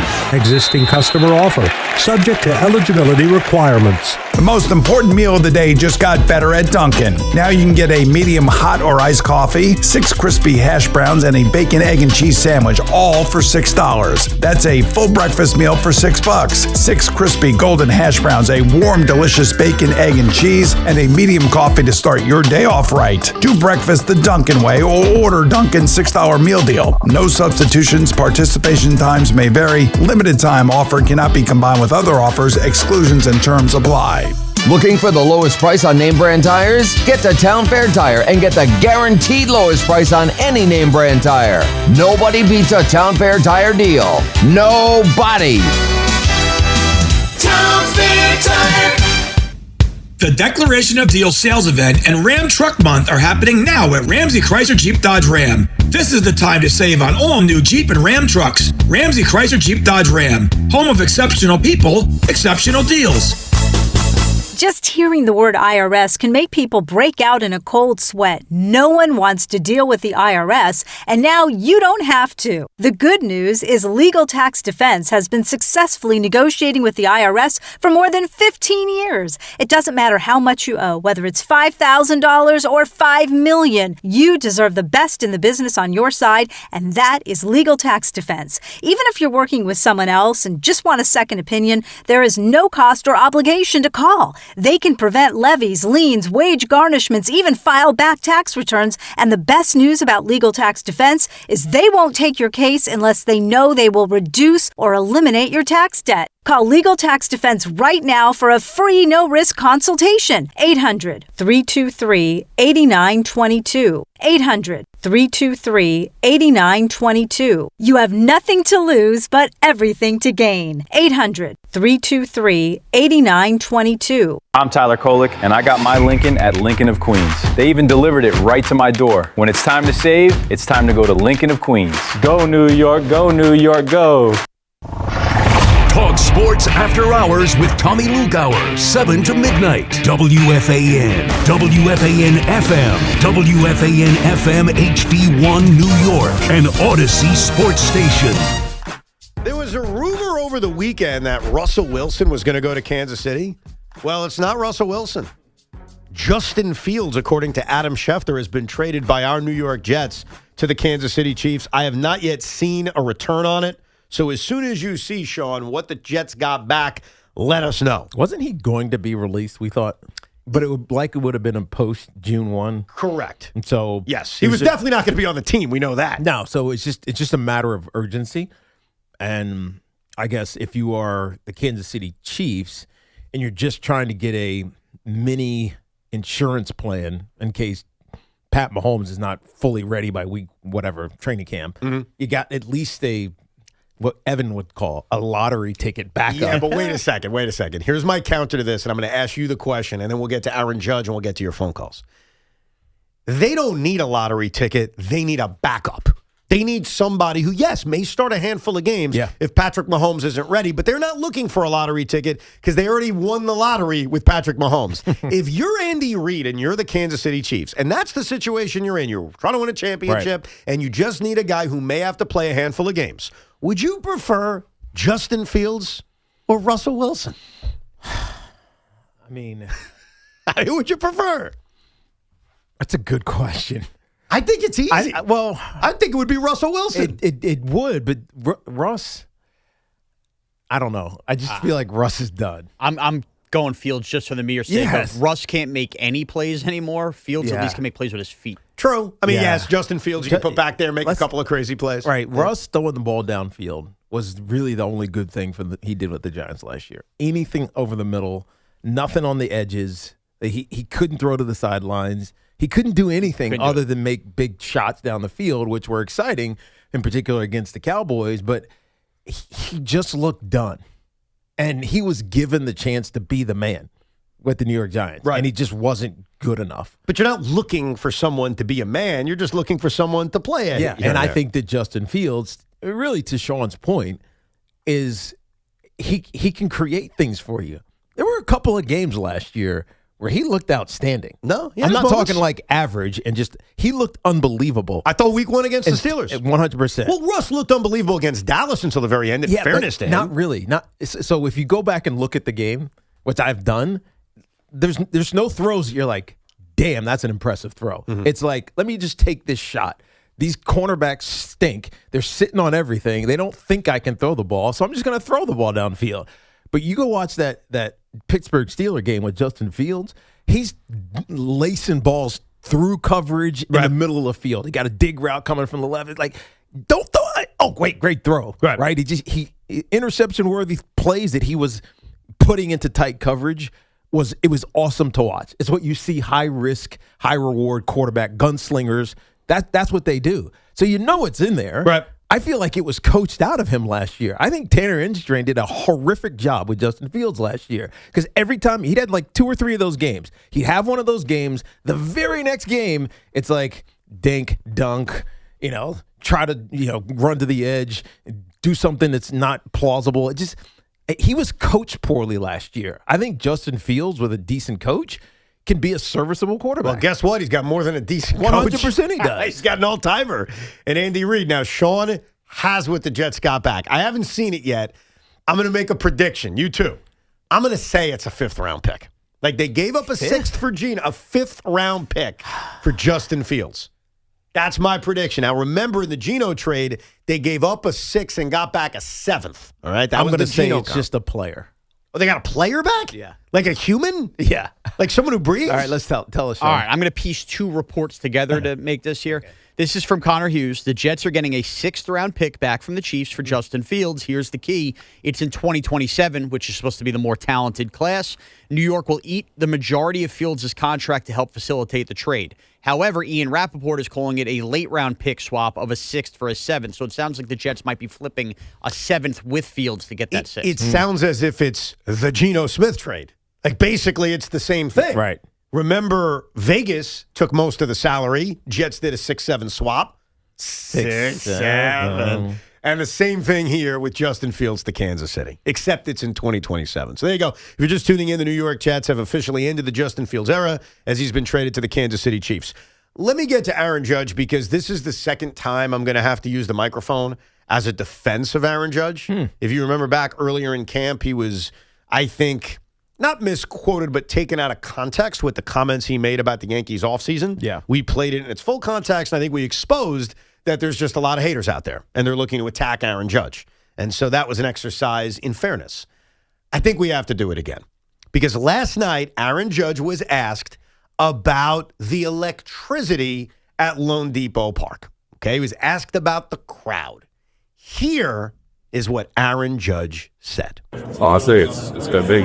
World Series I was in, the crowd here, the crowd we had when we played against Mexico, it's bigger and better than the World Series. It's just, like I said, the passion that these fans have representing their country, representing some of their favorite players. There's nothing like it. And that's what you dream of as a kid. I was in my backyard playing wiffle ball. This is the moments to dream of, big spots, big situations, and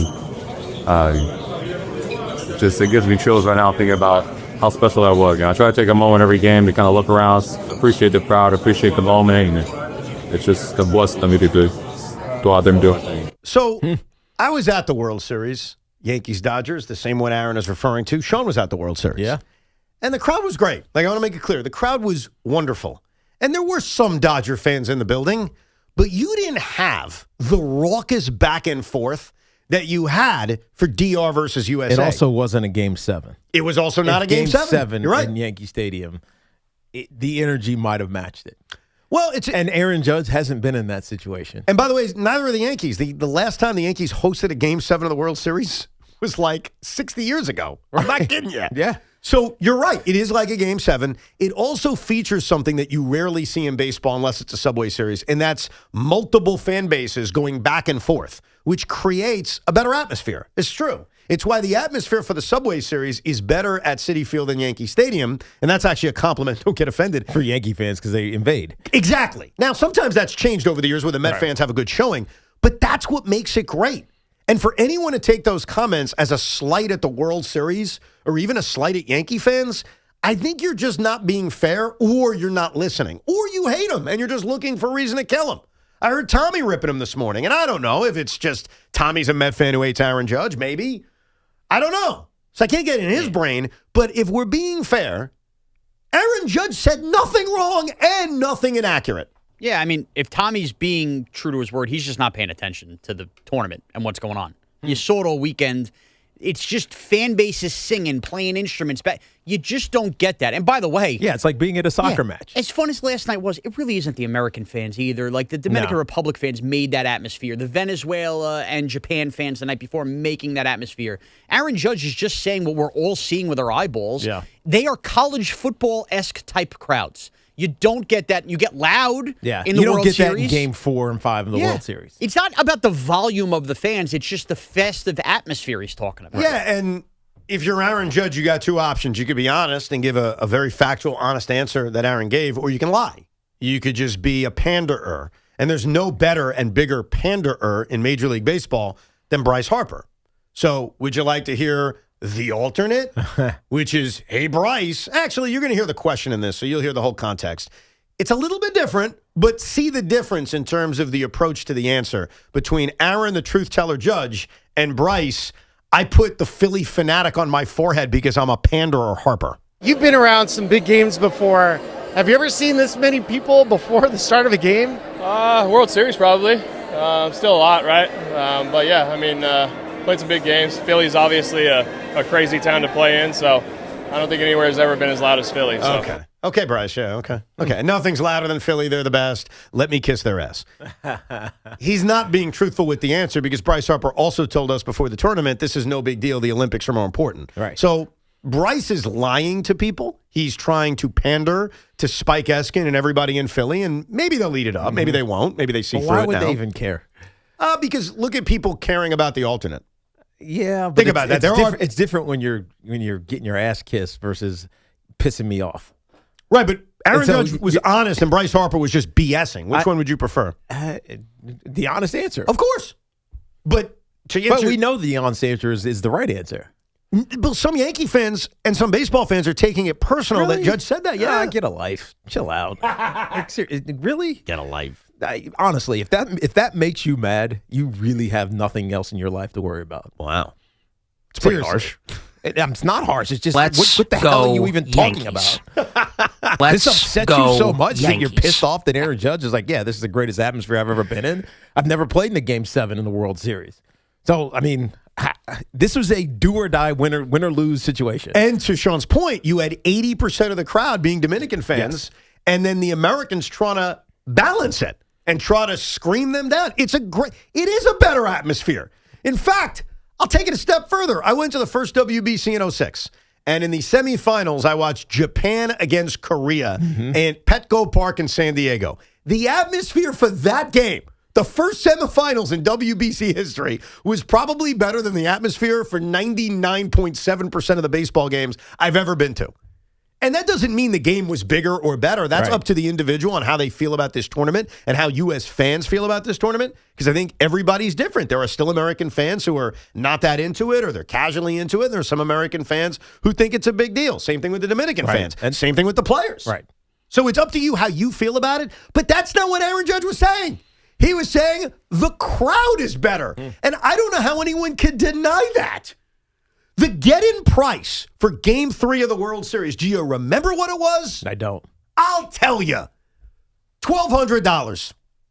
Do you know what the get-in price was last night? Very hot ticket, by the way. Tell me. $250, which is a lot. I'm not minimizing it, but that is 6 times less than the get-in price for a World Series game, which is a wine and cheese crowd. Yeah, that's true. It's those with money. I'll blow your mind with this.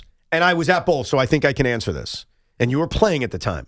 I went to every Subway Series regular season game in 2000 between the Mets and the Yankees, which included Mike Piazza getting the ball thrown at his head, the whole thing.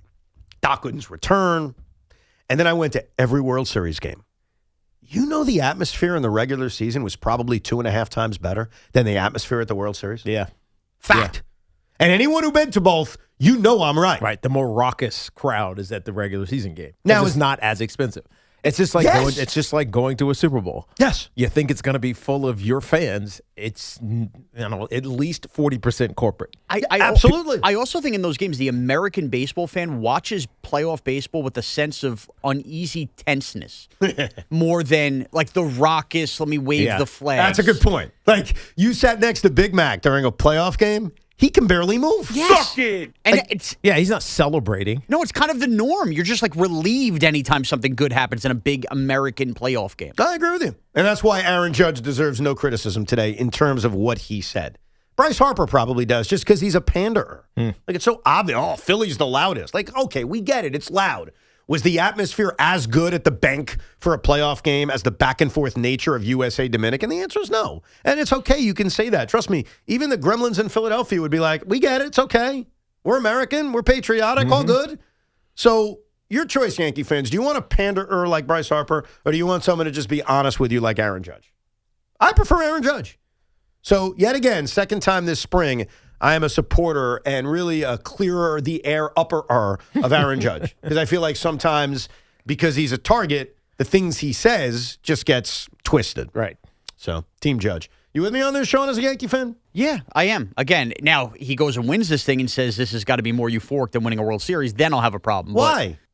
Like, why? Well, he's never won a World Series. Yeah, he doesn't know. So how would he know? Exactly. You could counter by saying you have no idea, tall guy. Go win a World Series, then you'll know. Look, I'm just saying in general, of course, as a Yankee fan, I would like him to appreciate that more. No, you know what the answer would be if he ever gets asked that? I haven't won a World Series. Yeah, right. And again, that's different. I'm just saying I can't get mad at him for the crowd thing because I have 2 eyes and 2 ears, and I'm sensing the same thing. Right. You know, and that's a great point about Soto. If Soto is asked about a World Series versus a WBC championship, let's say he says, you know what?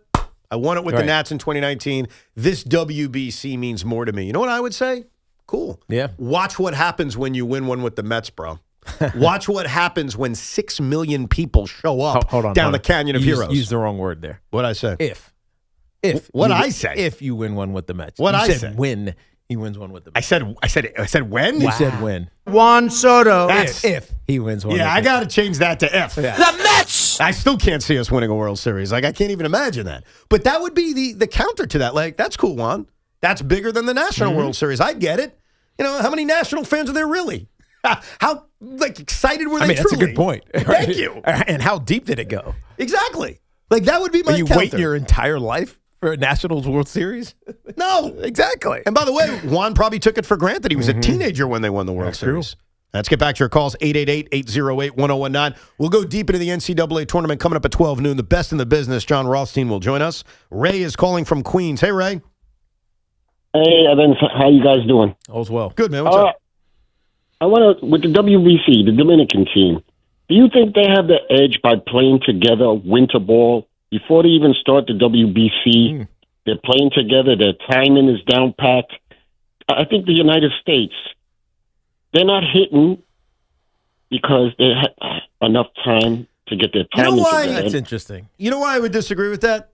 It's baseball. Yeah. It's an individual team sport. Like, yes, you need chemistry between a catcher and a pitcher, things like that. But for the most part, if you're a great player and you do your job, which at times the U.S. hasn't done in this World Baseball Classic in terms of getting big hits and things of that nature, do you really need to have, quote-unquote, chemistry? Probably not. I think it's different. And I think in some ways that could lead to burnout. Like if you're a regular major leaguer, you're playing 55 games or something like that, and you go play winter ball as well. Aren't you just maybe tired of it? Or tired of your teammates?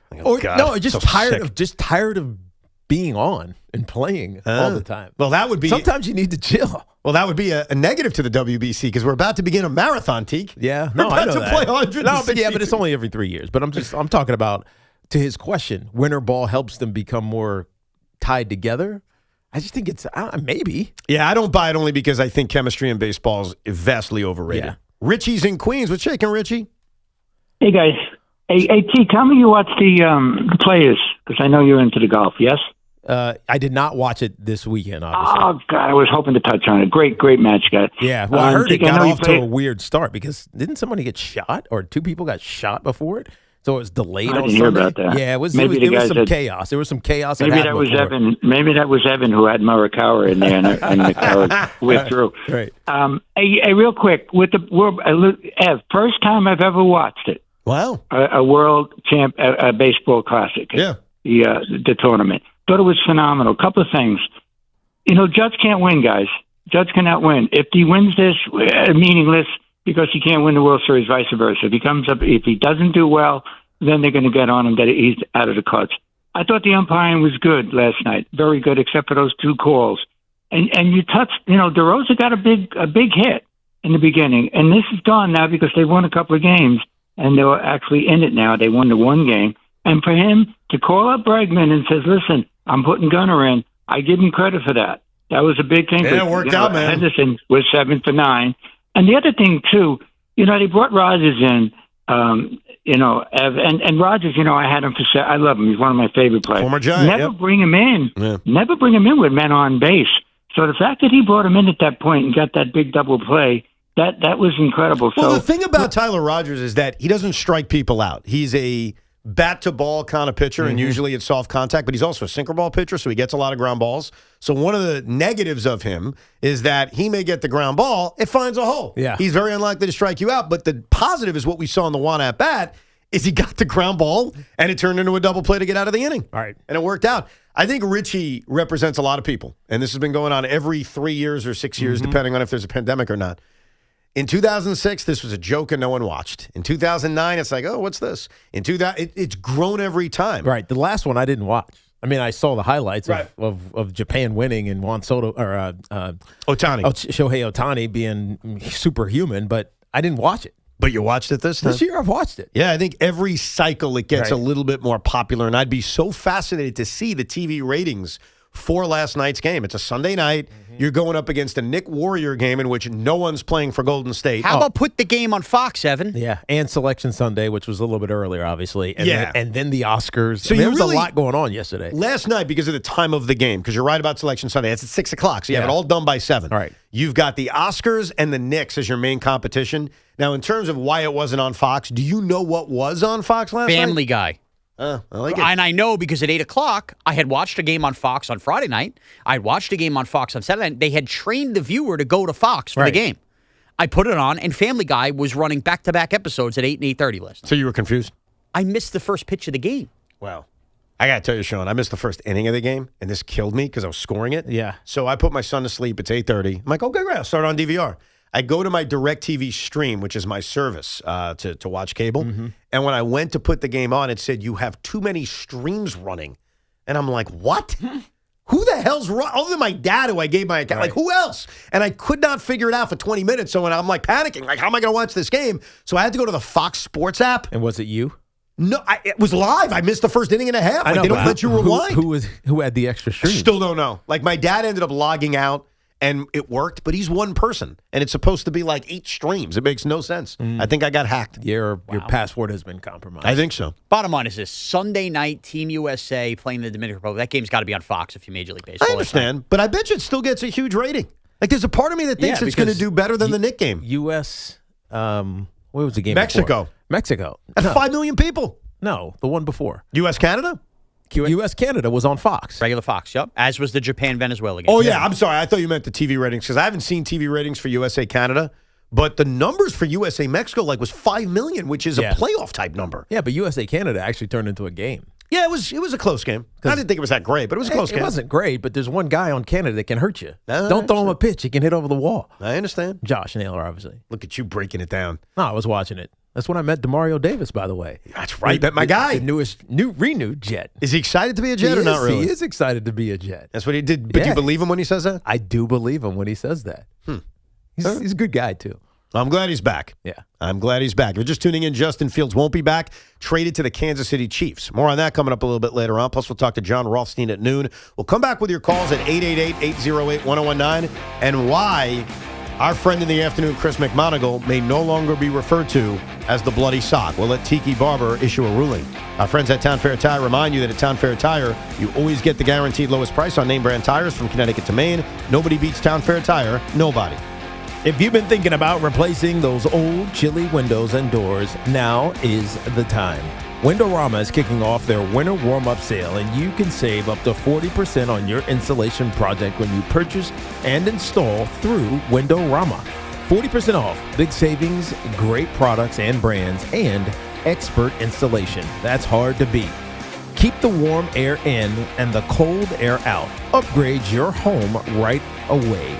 Visit Windorama.com or stop by one of their showrooms today. Windorama, your window and door specialist since 1977. And this portion of the program was sponsored by Kalshi. Trade on anything. March matchups are here, and now you can trade the tournament in all 50 states on Kalshi. Trade game outcomes, spreads, and more on top seeds and potential Cinderella stories. For a limited time, download the Kalshi app and use code FAN to get $10 when you trade 10. Kalshi. Kalshi, trade on anything. This portion of the program is also sponsored by Flag and Anthem, real clothes for real life. Check out Flag and Anthem's new College Game Day shop with all the gear you love. Now with your favorite school's logo. And don't miss Flag and Anthem's latest spring drop with Wear Now gear. Flag and Anthem has you covered. Visit flagandanthem.com and refresh your closet. Flag and Anthem, premium clothes without the premium price tag. March means college basketball. Rolling, finds Oboli in traffic and dunks it. And the madness is here. Conference tournaments, bracket busters, and the road to the championship. We cover the biggest matchups, the biggest moments, with expert analysis all tournament long. College hoops lives here. The Fan, 101.9 FM, and always live on the iHeartRadio, TuneIn, and Odyssey apps. I'm a 100% kind of guy, so I got Verizon Fios. It's 100% fiber internet because I do everything at 100%. What game should we watch? 100% of them. She hits a penalty kick out of the park from way downtown for a beautiful shot onto the green. You either have 100% fiber internet or you don't. Get Verizon Fios. It's super fast and reliable with ultra low lag. It's 100% or nothing. Call 1-833-VERIZON to switch today. Go Teams! Do you know what the scariest sound to hear on a factory floor is? Silence. That means something somewhere broke. Production has stopped, and now you're paying your workers to wait while the team troubleshoots and tries to fix the problem. Finally, there's a proactive way to reduce equipment downtime, thanks to MaintainX. MaintainX is the asset management system that brings your maintenance downtime to zero. MaintainX lets you build preventative maintenance schedules, manage work orders in real time, and access the data you need to make better decisions. Downtime equals death in the production world, so make unplanned downtime a thing of the past. Try MaintainX for free. Control the daily operations of your business and transform your maintenance program by going to maintainx.com. That's maintain and the letter X.com. Question: what business couldn't use extra income? Hey, it's Tiki Barber. Right now, Amazon Hub Delivery is looking to partner with ambitious New York businesses to become Amazon Hub partners. You and your staff will deliver packages to customers in your area when it's convenient for you. With each package delivered, your business gets paid. Sign up at amazon.com/hub delivery. That's amazon.com/HUB delivery. Another app for inventory, one for CRM. Oh, don't forget accounting. Wait, which login was that? Or you could use Odoo, one fully integrated system that does it all without the hassle. Ditch the app overload. Get everything your business needs on one platform. Try Odoo free today at odoo.com. That's ODOO.com.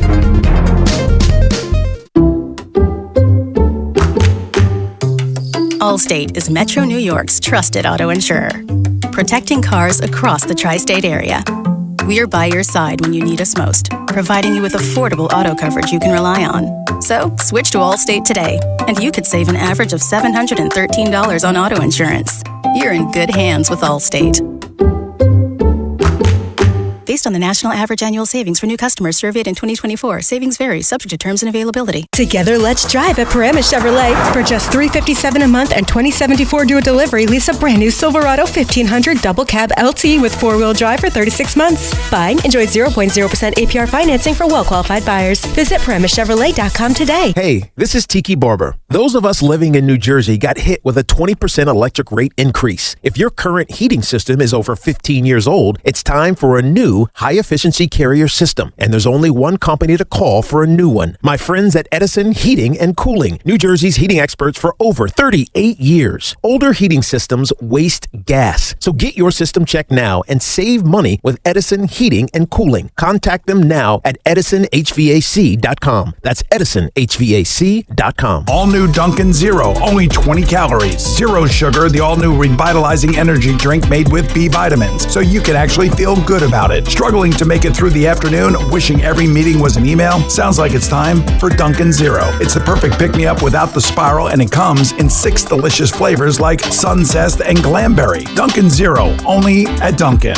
Dunkin' Zero drinks contain caffeine from caffeine and guarana. Beverages are fruit-flavored, contain 0% fruit juice. Participation may vary. Limited time offer. Town Fair Tire has the area's largest selection of Toyo tires. Sells them all at the guaranteed lowest price. Offers more free services for life than anywhere else. And Town Fair has well over 100 locations throughout New England and New York. The area's largest inventory of Toyo tires at the guaranteed lowest price, more locations, and the most free services for life. So for your next set of Toyo tires, remember, nobody beats Town Fair Tire. Nobody! Name brands at discount prices. Town Fair Tire. It's about time delivery worked on your schedule. Same day, next day, or scheduled in advance. However you plan it, the Home Depot delivers the whole job. From drywall to doors, plumbing to paint, we'll get it there when you need it. Because on the job site, timing is everything. You order, we deliver. It's that easy. The Home Depot Pro. It's about time. Showers and thunderstorms, high 61. Weather brought to you by Duke's Mayo. Welcome to Duke's Mayo Country, where the mayo is so smooth and creamy, it makes every bite better. Duke's Mayo. Look for the yellow lid. Get connected with WFAN to talk about your favorite teams. The Fan on the Odyssey, iHeart, and TuneIn apps. This Fan Focus is sponsored by Chef IQ, precision cooking, effortless results, chefiq.com. Over the weekend, the Giants continued to add to their receiver room. They signed Darnell Mooney, the speedster, to a 1-year deal. Mooney's production fell off last season, maybe due to the Falcons' quarterback situation. His most productive 1,000-yard season, though, did happen under Matt Nagy in Chicago. Now, the other news this morning that we continue to update, Justin Fields has been traded to the Chiefs. This from Tom Pelissaro, though. The Chiefs will take on $3 million of the $10 million Justin Fields was guaranteed in 26 per source. So the Jets effectively offset both the cash and the pick they gave up to get new starter Geno Smith by making this trade with Justin Fields. There you go. So let Muji cook. Straight up swap, basically, is what we got. And this Fan Focus was sponsored by Town Fair Tire. Nobody beats Town Fair Tire. Nobody. Darren Muji doing his thing. This Darren Muji fella. Now, there's also college basketball news, which could be significant, and we'll pick John Rothstein's brain in a half hour. Hofstra is one of the other local teams that's in this tournament. They're in the 4-13 matchup against Alabama. Well, Alabama's second leading scorer, Aiden Holloway, was arrested this morning on a first-degree possession of marijuana charge after a search of a residence by the West Alabama Narcotics Task Force, according to a Tuscaloosa police spokesperson. Possession of marijuana. Yeah. Like with the intent to distribute type or just to like smoke? It's just labeled as... If you're really arresting kids for having marijuana, what in the hell have you been paying attention to for the last... What are we doing? 2 to 5 years. What are we doing? There's got to be more to this, though, because there was a be. search by the West Alabama Narcotics Task Force, so it feels like a bigger bust than maybe just some kid with marijuana. But does he play on Friday against Hofstra? I have no idea. Yeah, the tide could change for Hofstra. The tide could change for the pride. The tide could change for the tide. Yeah, and the pride and the tide. Yeah, so keep an eye on that. But we'll talk to John Rothstein coming up at 12 noon. Tiki, I like to always get your permission on things. Yes. But I may not have gotten your permission on this. Okay. The other day, Chris Big Mac McMonagle, who does the afternoons with Craig, informed me and Sean off air that he was not a fan of the nickname The Bloody Sock. Why would you be? It's like a gross name. And for those that are unaware of where that came from, because some, like Craig, thinks it was our idea, it was not. It was a caller's idea. Yes. In fact, here's the audio of the caller calling up about a week and a half ago saying, hey, guys, I have a great idea on a new nickname for Chris McMonagle. So, Dave in Long Branch, the floor is yours. Yeah, I was just wondering if we could call C-Mac the Bloody Sock since he's always chilling. Welcome to hell! It was so Can good, we though. call C-Mac the Bloody Sock since he's always shilling? Nice. Yes. Great play on words. I think I'm going to call him the Bloody Sock. I think it's funny. I still think it's funny. Yes. And Craig and Big Mac don't find it funny. Now, I'm not surprised. But does Craig use it? No, Craig doesn't find it funny because it wasn't his idea. So Right. that one, I almost it doesn't count. Big Mac doesn't find it funny because it's insulting to him. But when Big Mac expressed that he didn't think it was funny, and Sean was there as my witness, I said to him, all right, I'll make you a deal. He said, what's that? I said, I'll put a poll out on social media, and if people find it funny, it stays. And if they don't, man of my word, then maybe it's not as funny as I think. We'll get rid of it. And how did this poll go? So here's the thing. It's very suspicious because I worded it as and I tried to be as descriptive as I could. A caller nicknamed Big Mac the Bloody Sock because he's always shilling for the Yankees. Is the nickname funny? And for most of the polling, it was about 55-45 yes. And at the last second, there was a surge. It was very peculiar, almost feels rigged. And at the end of the day, no did win 52% to 48%. Wow. I am a man of my word. He won the poll, as suspicious as it looks. So I'm willing to retire the quote-unquote unfunny nickname since it was close, but the people have spoken. So I think I'm going to retire it. But real quickly. Yes. Did Big Mac or Craig put out some sort of tweet that followed your tweet? I don't think so. I mean, you can see. Just look and see if they tweeted. Yeah, Chris should have. I don't know. But did he? No, he did not. He did not. So if he didn't, then I agree with you. I found this very peculiar. I've known Chris a long time, and he's really rolled with the punches. This is the first time I've ever seen him approach anybody about something he thought was not funny about him. So I felt like from that alone, I don't even think you need the poll. I think you got to bow out on calling him it. Because he doesn't think it's funny? Because he's so offended by it. He is so, I tell you, Chris doesn't care what you call him ever. For him to have a problem with this, I don't know, man. I don't know what's up. And it's odd for Big Mac or even Craig to say, well, it's not funny. Like, who cares? Funny is interpretive, right? It's what you think is funny, right? Some things I think are funny, other people don't think it's funny. It's vice versa. That was a caller's idea, and I remember as we played it, it made me laugh. Yeah, just stop being a shill. It's okay. Welcome to hell! Evan, there's good news, though. Yes. Now I think you simply just have to call Joe Davis the Bloody Sock whenever referencing him. That was the tie-in from earlier. That is he true. shills for the Dodgers. That's it. He does.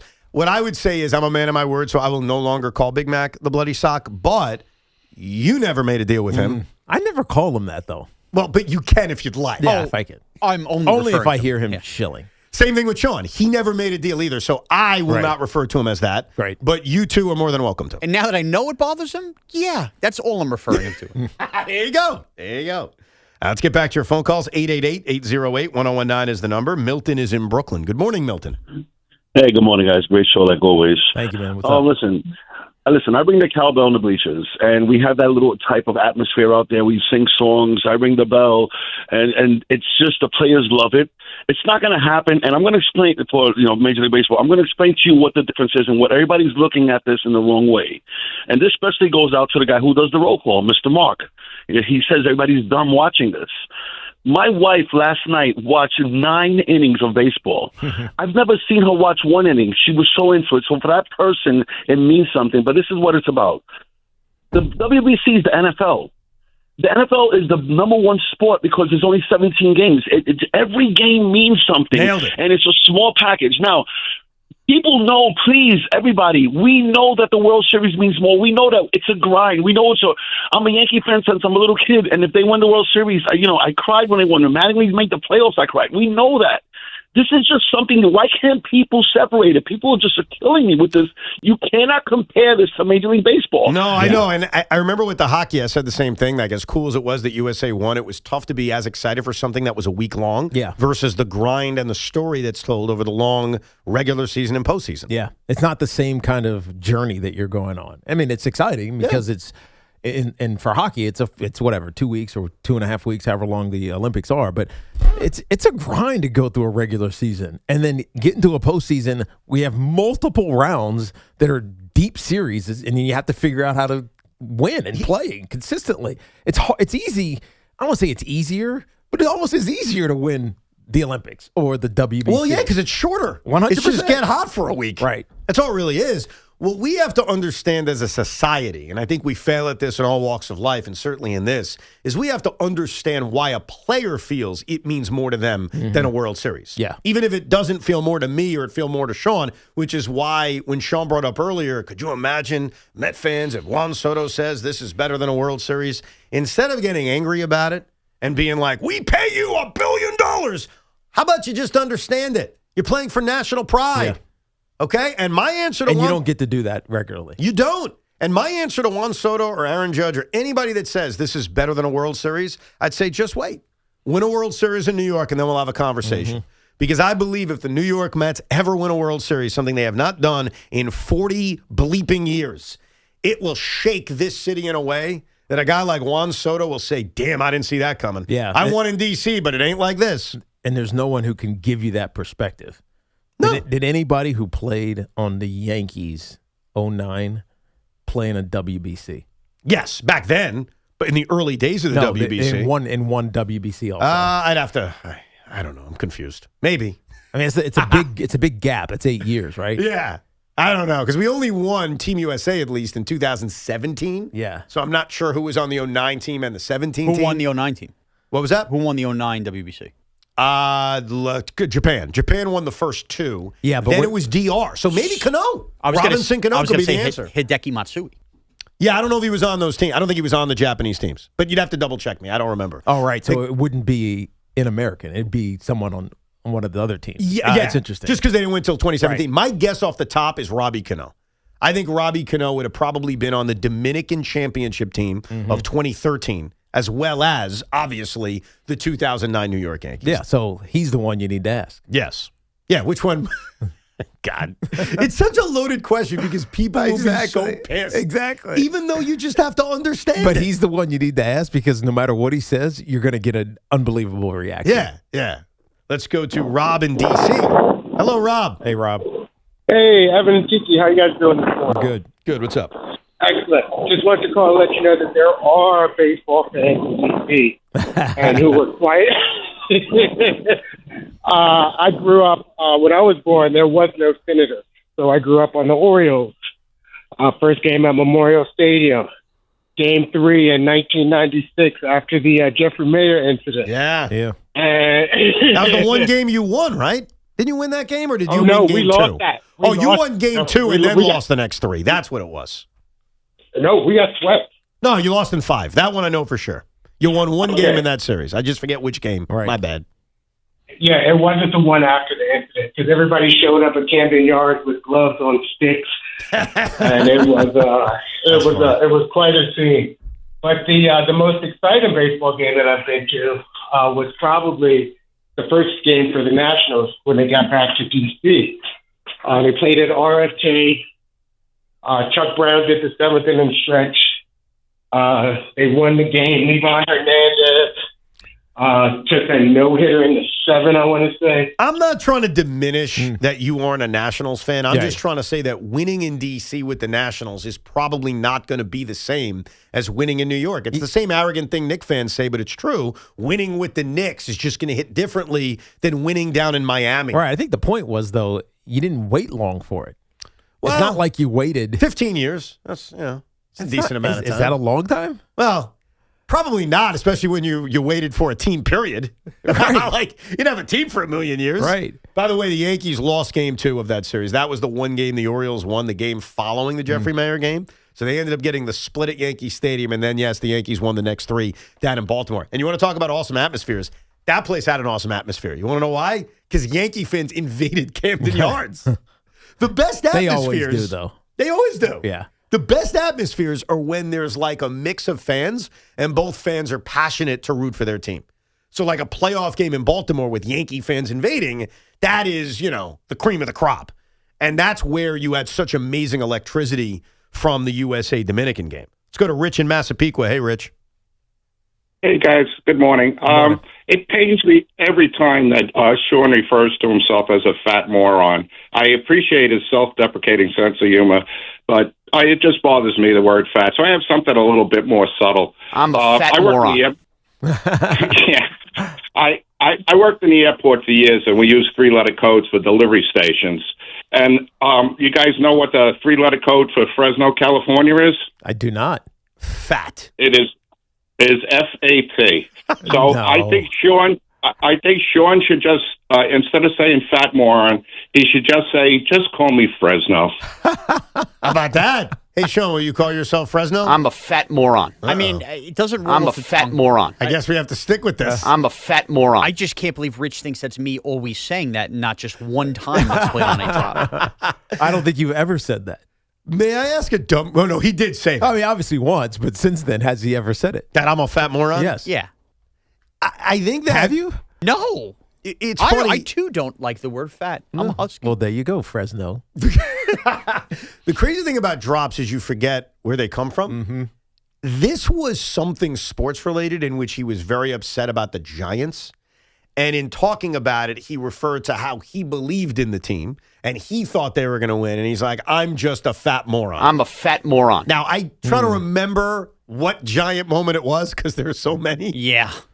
I have no recollection. But that's where it came from. There was just some kind of, Giants rant. The Giants suck. In which he was upset with himself for believing, and hence he called himself a fat moron. Our first football season of 2023 was very rich with Giant belief heading in and the Daniel Jones debacle. It probably had something to do with that. I would guess it had something to do with Daniel Jones. The Giants stink. That would be my guess. Because, boy, was I high on him heading into 2023. And that's where that came from. Because you called yourself a moron just because, I can't believe I believed. Yes. I do that all the time. I mean, I can't tell you how many times I've done that. After the Aaron Rodgers era, damn.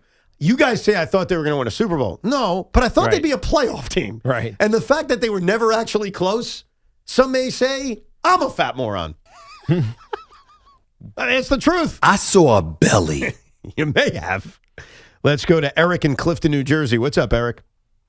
Hey, good morning, guys. Looks like when Sean gets home. How was your day, honey? Oh, I got a new pronoun from a caller. Just call me Fresno, honey. Yeah, I don't know. Evan, you must have felt as dirty as I did yesterday, cheering and hoping that ball left the stadium, rooting for Aaron Judge as a Mets fan.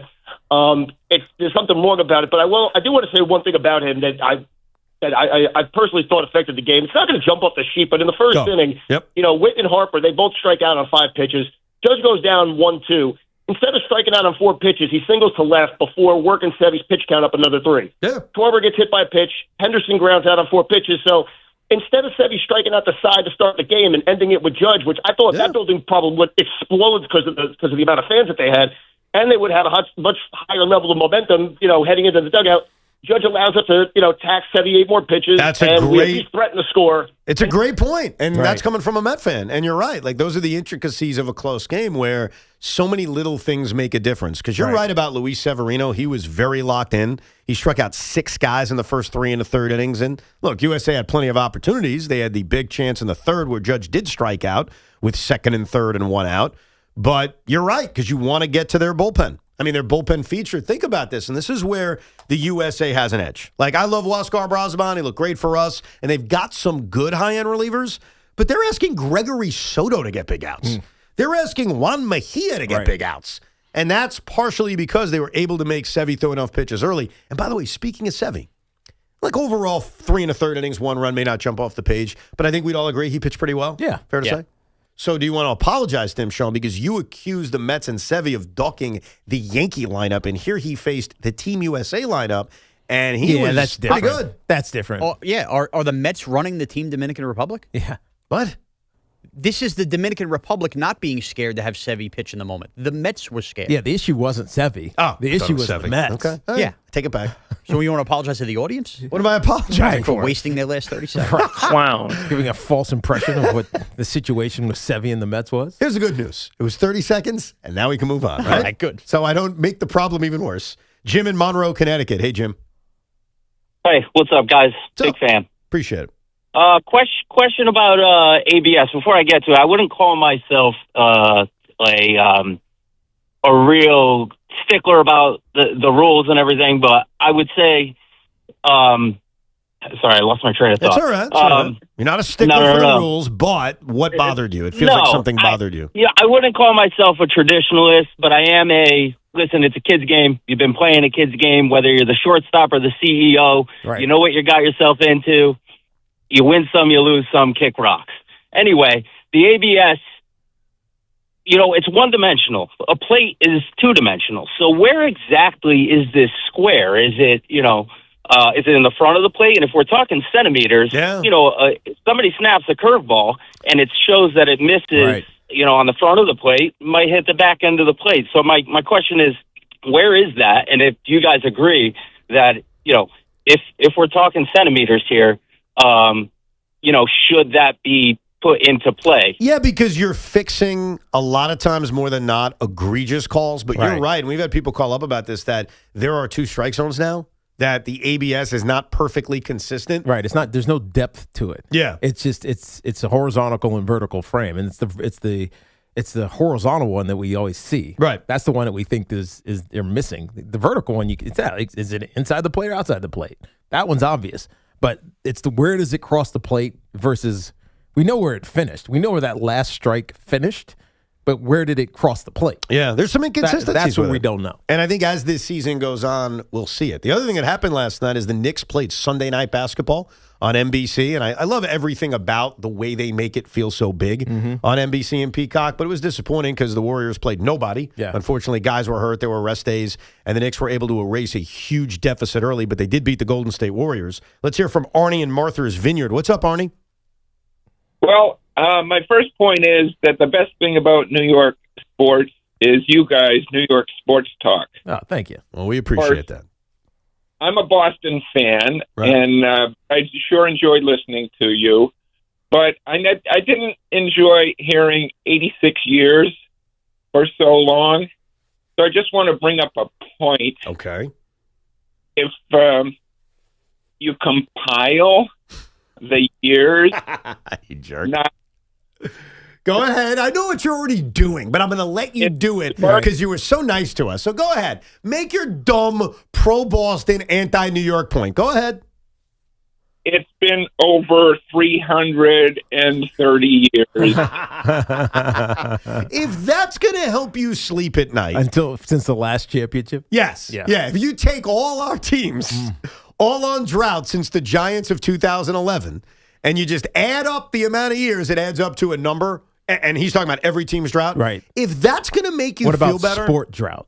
What do you mean? Do the sport drought, because we have 9 teams. No, I know. He's combining them. Boston doesn't have 9 teams. That's right. They have 1 in each Exactly. sport. So just do the sport drought. Well, those droughts are pretty long, too. Of course they are, but if- it's not it's a ridiculous number. It's not 300 years? Yes. If that's going to make the Boston sports fan feel better because we made fun of you about 86 years, and keep this in mind, Arnie, part of the reason we made fun of 86 years is because of Babe Ruth. That's a big part of it. You probably sold him. the only reason. I think it's the main reason because other teams have had longer curses, right? Of course. The Cubs, the White Sox. But yours was iconic. And it wasn't just iconic because you sold Babe Ruth. It was iconic in how you lost. You lost in so many epic ways. I mean, think about 86. And that's not even involving the Yankees. You were out away from winning the World Series. You were a strike away numerous times. And you had a pass ball called a wild pitch and ultimately a ground ball going through an old man's legs that cost you. Right. So if it makes you feel better to add up the Devils drought and the Nets drought and the Knicks drought and the Mets drought, if that makes you feel good, God bless you. Yeah. Congrats. Congratulations. But understand that you're sad and we feel bad for you. Actually, we feel bad for ourselves because we do have a very long drought. That's for sure. Tiki, without thinking, I just want you to give the first thing that comes to mind. Name me the sports team that breaks the first New York drought, the longest drought, which is the first team to win a championship. Go. New York Giants. Wow. I mean, you got to be. Give the New York Giants a big round of applause. Hail the New York Giants. I'm not surprised by that answer. Sean Morash, without thinking, team to break the drought. Yankees this year. Okay. Here you go. Kiss my fat ass! You know the Dodgers still exist. The last couple nights watching baseball, I'm starting to feel that Yankee mystique come back here. All right, so tell me who's the team to beat in the NFL? The team to beat? Yeah. Who is unbeatable in the NFL? He's going to make a point that there's more parity in the NFL. No, nobody's unbeatable. I agree with you. Okay. Right. So why would you pick the Yankees? I just think the Dodgers are going to stub their toe before they get to the World Series. Okay, they did that last year and still won the World Series. No, I'm saying they're going to get eliminated before the World Series. They should have been eliminated before last year's World Series, and they weren't, and they still won. Are you making me anti-Giant here? I love them. Yeah. Guys, take a deep breath. You're both wrong. Because not the Mets. Answer is not the New York Mets. It's not the New York Knicks. The answer is starting Friday night at 7:30. It's the St. John's Red Storm. You don't even believe that. I do not believe that. We'll see if John Rothstein can convince us of that. We'll talk bracket with John coming up, and we'll get back to your calls at 888-808-1019. And speaking of the Giants, Tiki and Sean's reactions to what the Giants did over the weekend. The playoff pushes here. NBA teams are deep in the stretch run, not the Nets. And Fanatics Sportsbook is ready for every moment. So here's the deal. Have you heard about Fan Cash? Every time you bet with Fanatics Sportsbook, you're earning up to 10% Fan Cash, win or lose. So even if you bet misses, you're still stacking the Fan Cash. Fan Cash unlocks value you can't get at other sportsbooks, like more bets, unlimited profit boosts for your favorite player props, authentic NBA gear, game tickets, and access to exclusive Fanatic events like Fanatics Fest in New York City. But that's not their only play. The good times roll on with Fanatics Fair Play, an injury protection policy that turns losses into wins. That's right. If you love player props, your legs are protected across the entire first half of every game if injury takes place. If your guy goes down, you're betting and you're getting your money back, or your parlay plays on. Making the switch to the sportsbook that gives you more to play with. Winning hits different here, I'm telling you. Must be 21 or over. Gambling problem? Call 1-800-GAMBLER. New York residents call 877-8-HOPE-NY or text HOPE-NY 467-369. Connecticut residents call 888-789-7777 or visit ccpg.org. This Odyssey Sports Minute is brought to you by Dr. Jay Shah at Samwell Institute for Pain Management. Visit samwellpain.com.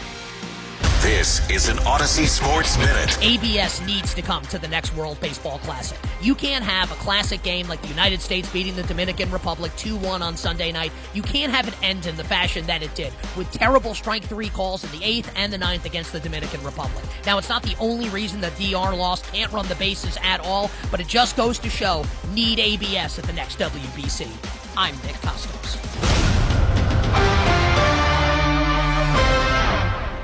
Furnished by IntelliBrands. Whether because of discomfort, lack of mobility, your lifestyle, or occupation, you sit inactively way too many hours a day. Get an Ellipse, the premium quality automatic seated exerciser that strengthens legs, increases mobility, and boosts circulation without physical strain or impact. Improve your flexibility and balance, strengthen and tone your legs. My joints feel better, my knees feel better, my back feels better, and it makes me feel stronger too. My circulation is moving. I'm burning calories, and it makes me feel energetic. It's so quiet that none of my coworkers even know I'm using it. Call now and order Ellipse, the seated exerciser that strengthens legs, increases mobility, and boosts circulation. And for a limited time, get a free upgrade to our deluxe bundle with a faster motor, sport mat, and wireless remote. Call 800-555-1212. That's 800-555-1212. 800-555-1212 now. These statements and products have not been evaluated by the Food and Drug Administration. These products are not intended to diagnose, treat, cure, or prevent any disease or condition.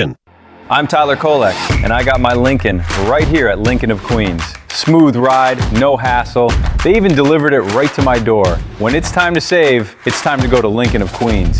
It's the Lincoln Spring Sales Event, where you can lease a Lincoln Corsair for only $366 a month.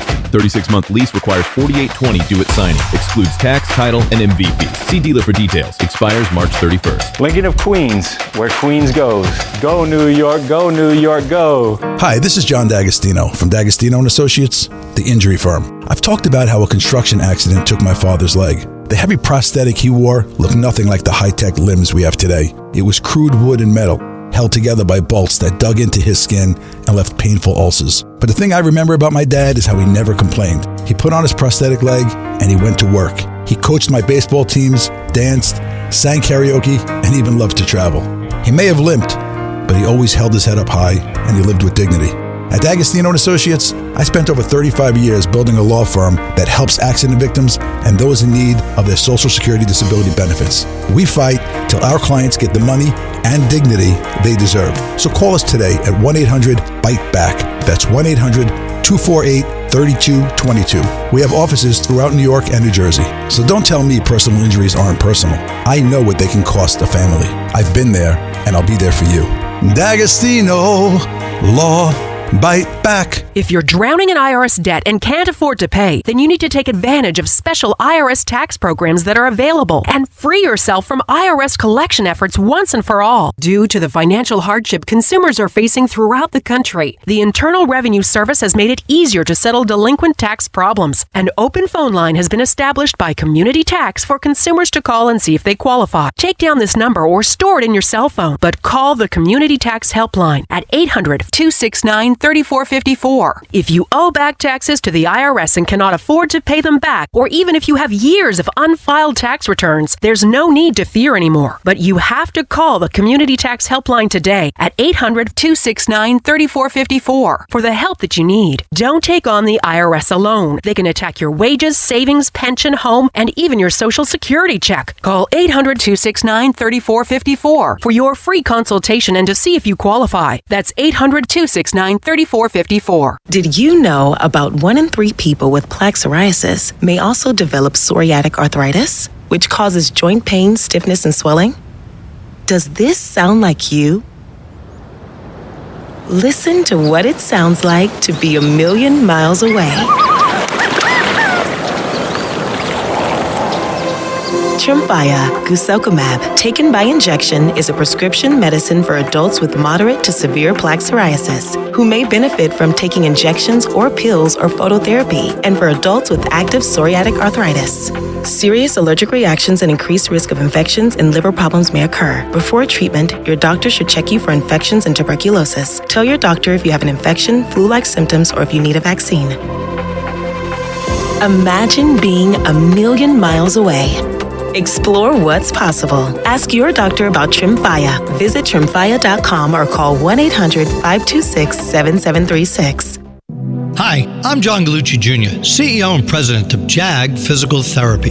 If you've been to a local 5K, a high school football game, or community health fair, chances are you've seen our JAG Physical Therapy team cheering for you, volunteering with you, and helping people stay active and healthy. Because at JAG, we don't just work in your neighborhood, we're a part of it. We live here, we coach here, we care for families just like yours, helping everyone from weekend warriors to grandparents get back to feeling their best. Our therapists take the time to know you, not just your injury, so your recovery fits your goals, your schedule, and your life. So if pain or injury is holding you back, stop by your local JAG Physical Therapy. Let's get you moving again and work together for all of your common goals. Find your nearest JAG Physical Therapy at jagpt.com. That's JAGPT.com. And get back the life you love. Hi, this is John Starks. At John Starks Kia, we don't play games. No gimmicks, no tricks, no hidden fees, no surprises, and no money down. See you at John Starks Kia in Queens. We're your official station to talk Yankees and Mets. WFAN, WFAN FM, WFAN FM HD1 New York, and Odyssey Sports Station. We got some football we'll get to a little bit later on. The opinions of Tiki and Sean on what the Giants did over the weekend, plus more of your calls at 888-808-1019. But Selection Sunday happened yesterday. The tournament, the real part of the tournament, begins Thursday in New York City. The craziness begins on Friday. And let's talk all about it with a guy who, quite frankly, knows more college basketball than everybody else. He knows more college basketball than anybody out there. He's number one. He serves as a college hoops insider for CBS Sports. The great John Rothstein. John will also serve as a sideline reporter for CBS and TNT Sports coverage of the first 2 rounds of the NCAA tournament, and will also be an in-studio analyst for CBS Sports Network during the tournament, and is the host of the Inside College Basketball Now, which is part of the CBS Sports Podcast Network. John, I know it's your favorite time of year. How we doing today? Happy holidays, gentlemen. Never better.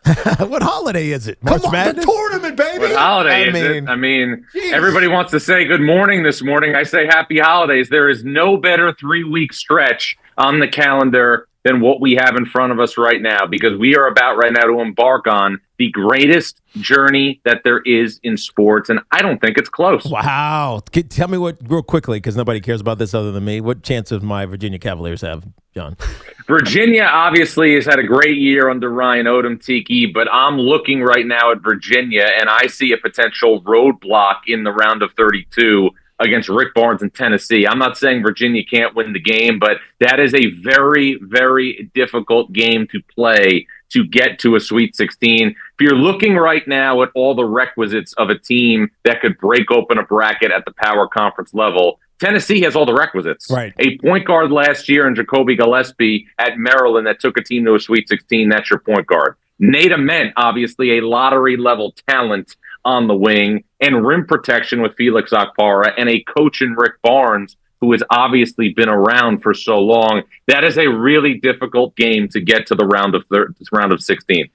It feels like St. John's fans are upset, not necessarily about the 5 seed, but about the region that they're in and some of the schools they're going to have to go through. What was your reaction to seeing not just the 5 seed for the Johnnies, but their roadmap to a potential run to the Final Four? Well, look, this is what people need to understand, especially in the New York metropolitan area. You are judged by your overall body of work. From everything that happens early November until Selection Sunday, that's what you're judged on. And guys, the facts are the facts. St. John's did rip through the Big East like a chainsaw through butter. Nobody is denying that. But if we're looking right now at the NCAA tournament, St. John's has 4 wins over teams in the bracket since January 1st. 2 against UConn, 2 against Villanova. And for the second time in 3 years, the Big East is only going to have 3 teams in the NCAA tournament. This is the second time in 3 years that the Big East has only had 3. It's as many bids this year as the West Coast Conference. And it's a real narrative right now that we have to acknowledge about the conference moving forward. Look at the representation at the other power conferences across college basketball. The SEC got 10. The Big 12 and the ACC got 8, and the Big 10 got 9. What difference did beating UConn in the Big East championship game, what difference did it make, if any, to their seeding? Did it really become irrelevant because of what you just pointed out? I think it might have been in a situation where, we could have seen St. John's get a better, obviously, 5 seed than maybe it was. It obviously depends on how things work out from a matchup perspective. Like they could have been in Portland where Wisconsin is and have to play Arkansas. Instead, they're going to San Diego. Look, here's the bottom line. I was not really too concerned about splitting the atom because whether you're a 4 or you're a 5, you are playing a team that's going to be really, really good in the round of 32. And Tiki, let's go back to your alma mater for a sec. Even Virginia, who's a 3, is going to play a really good team if Tennessee beats the SMU Miami Ohio winner. And again, let's go even further down the line. UCLA, if UCLA beats UCF in Philadelphia, is going to be the opponent for UConn if UCLA beats UCF. So the round of 32, guys, has always been my favorite round to dive into in the NCAA tournament because it really dictates how you feel about a season. No, you're right. Obviously, there are teams that have their sights set on winning a national championship and going to a Final Four. I know that. I embrace that. I understand that. But if you have a disappointing loss like St. John's had last year and you don't get to that second weekend, you don't get the extra 5 or 6 days of media coverage, it changes the way you feel about a season. Now, I'll say this. Because St. John's had been so irrelevant and because St. John's had been so down as a program, I think last year, even though St. John's lost to Arkansas, you still felt there was such pride in the season because they won the Big East regular season title outright and they won the Big East tournament title. But this year, with a coach like Rick Pitino, who could coach another 20 years, I don't put it past him, I still think for St. John's now, and you're going to have a really difficult opponent, you have to feel like if you don't get to the Sweet 16, there's going to be some sense of disappointment. And then think about this for a Nugget, guys. Rick Pitino and Bill Self have never coached against each other as power conference head coaches. The only time they went head-to-head, it was when Pitino was at Iona, and they met in an early season tournament in Orlando a couple of years ago. Right. So the disrespect for the Big East notwithstanding, the 5-12 is obviously one of the big upset, matchups that occur in NCAA history. Tell us about Northern Iowa, because I don't know anything about them. Look, Northern Iowa is a team that obviously has a very proud tradition under Ben Jacobson. This is a guy that has won NCAA tournament games multiple times. 16 years ago, he engineered the upset over Kansas with Ali Faroukmanesh, who is now the head coach of Colorado State. Obviously, 10 years ago, he won a game against Texas on a Paul Jesperson bank shot and then lost to Texas A&M in the round of 32. Northern Iowa was not obviously the best team or even close to it in the Missouri Valley this season. I would expect St. John's to win that game easily, setting up a colossal showdown in San Diego between Kansas and St. John's. But, guys, I'm looking at this region right now in the East, and I love to nickname the regions. Yeah, this is the region. This is the region of blue bloods, and I'm going to tell you why. 16 coaches right now in the East region. 6 of them have coached in the Final Four. I mean, this is a dynamite region from a brand perspective. I think, Duke is banged up with Caleb Foster, but there's other ingredients when you look at the caliber of brand in this region. Ohio State, St. John's, Kansas, Louisville, Michigan State, UCLA, UConn. I mean, this is really a television programmer's dream in the East region. I'm curious. We're talking to John Rothstein, who knows as much about college hoops as anybody in the world. And I say this as a novice watching St. John's casually throughout the season. And you tell me if you feel the same way. Despite the seed being not as good as last year, despite the roadmap being really complicated, I kind of feel better about this St. John's team this year going into the tournament than last year. How do you feel that way, and how would you compare the two squads going in to this part of the tournament?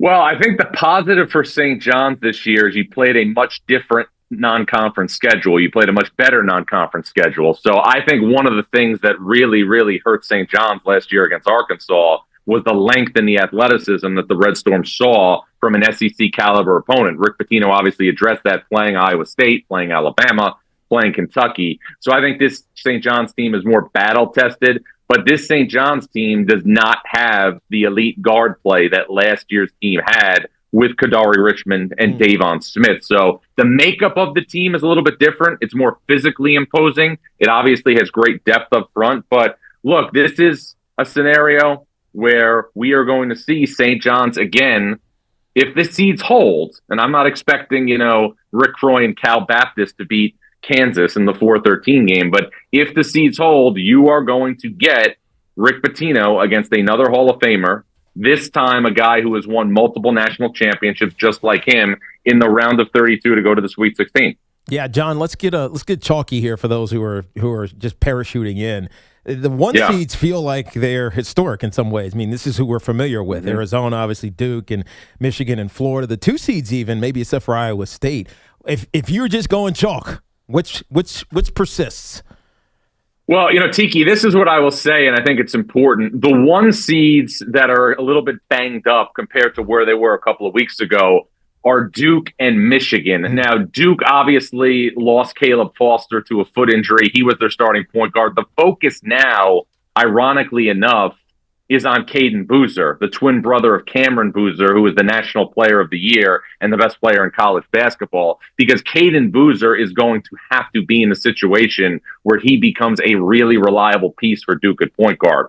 Michigan is trying to recalibrate its bench after losing LJ Kaysen, the best backup point guard in college basketball, a couple of weeks ago to a torn ACL. Guys, Michigan's bench before this injury was this good. I felt that Michigan's 4 reserves when Kaysen was healthy, LJ Kaysen, Trey McKinney, Roddy Gale, and Will Cheddar, could take a token 5-man with that quartet and still finish in that top half of the Big Ten and win an opportunity to have a chance to play in the NCAA tournament. That team could have been in the NCAA tournament. So I think Michigan and Duke are wounded. I also think a thing we have to look at is the geographic situation in the South region with Florida and Houston.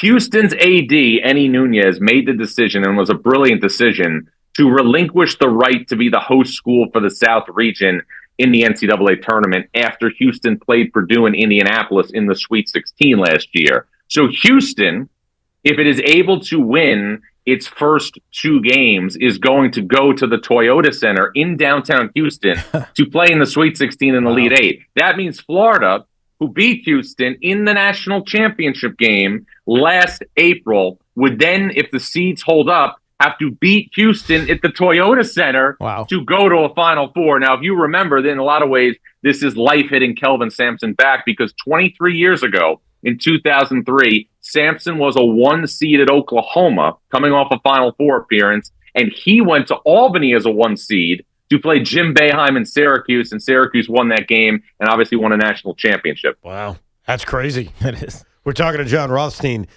One of the other local schools that is certainly exciting part of us is Hofstra. It's the first time they've been there since Speedy was a player. They've never won a game in the tournament. They take on Alabama. I'm not sure if you know the status. I was just reading that their second leading scorer just got arrested for marijuana possession. So I don't know what that does to Friday, but walk me through if Hofstra could pull this off, which would be a monumental upset. I mean, obviously, Aiden Holloway is a major, major piece to Alabama's puzzle, but I do want to point out that Alabama has guys in their offense that can step in and fill that obvious void. LeBaron Philon, Latrell Wrightsell, obviously Houston Millett. Other people can be in a situation where they can inherit those minutes and beat Hofstra. I think it's going to be really, really difficult for Hofstra to win this game. Alabama, to me, is a dark horse Final Four team, but Alabama beyond Hofstra, I think Alabama could win 2 games without Aiden Holloway. They have enough firepower. I don't think Alabama could get by a team like Michigan without him. Yeah, so who do you like here, ultimately? Final Four and then your champion. You think Florida repeats?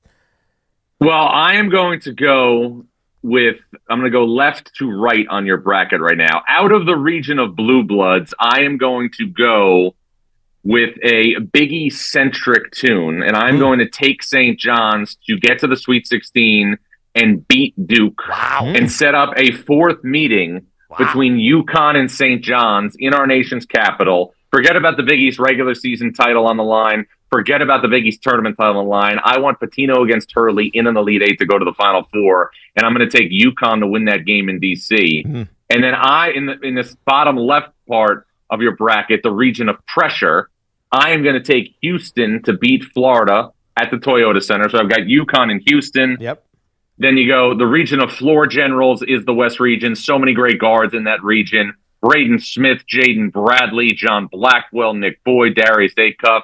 I am going to be a sentimental person right here, and I am going to take Purdue, who was the preseason #1 team and returned to 86% of its scoring. And then I'm going to take Michigan out of the region of innovation, which is the bottom right, the Midwest region. So on the left side, I've got UConn against Houston. I've got Purdue coming out of the region of floor generals, Michigan coming out of the region of innovation, and I've got the rubber match between Purdue and Michigan. I've got a UConn-Purdue national championship game, a rematch of 2024, but this time the Boilers make the circle complete, and in Indianapolis, a rarity in today's climate of college basketball, 3 players, Braden Smith, Fletcher Lawyer, Trey Kaufman-Wren, who stayed at the same place for 4 years, will end their season on a ladder with confetti falling about 70 miles from their campus. So just for the record, 3 number 2s and obviously Michigan at #1 getting to the Final Four. You got it. I think your nicknames are the best I've ever heard. I think this is your best season of nicknaming the regions. I am curious, and I'm being halfway sarcastic. Is Darren Peterson at Kansas going to take any games off, or is he actually going to play in the NCAA tournament? You know, Evan, it's the most interesting thing and most bizarre thing I've ever covered in about 20 years on this beat, because the facts are the facts right now. If all things are equal, Darren Peterson has the highest ceiling long-term out of any prospect in the NCAA tournament, but I have never seen anything like this where somebody can literally go on a heater and then stick his hand up and just come out of the game. So Bill Self, in my opinion, deserves a lot of credit because he's had to coach 2 teams this year, one with Darren Peterson, one without Darren Peterson. I'm curious because I trust you, and obviously I asked that question partially because I'm a fan of a basketball team that's tanking and hopefully gets the #1 pick, and you'd have to make a decision between Darren Peterson amongst others. Would he be, and we're going to see some of these guys in the tournament, would he be, in your opinion, and should he be the #1 overall pick in the NBA draft? Look, when he was right at home against Baylor, I've been doing this a long time, I've never seen anything like that. And I asked Bill Self about that performance he had against Baylor when they played at Allen Fieldhouse, and Bill Self told me, John, that is the closest thing I have seen to Kevin Durant. Mm-hmm. Now, I will say this. The focal points, obviously, when you're looking, and I'm not too big right now, I'm looking at things for the next level, but I get why you're doing a talk show. You're a Nets fan. You want to look at it. Peterson, Cam Boozer, and A.J. DeBonsa were obviously the three guys on the top of the board all season. But I said this in December, and I'm not saying he's going to be better than these guys at the next level, but Darius Acuff had a much better freshman season than any other freshman point guard that's ever played for John Calipari. Better than Derrick Rose, better than John Wall, better than Tyreek Evans, better than De'Aaron Fox. And look, I'm not saying he's going to be what those guys are at the next level, but I am saying for the 1 year in college basketball that he has spent, he has been out of this world. I'm not comparing him to this guy from necessarily what his career was in terms of the way it was remembered, but from a talent perspective and the way he plays, he reminds me of Stephon Marbury.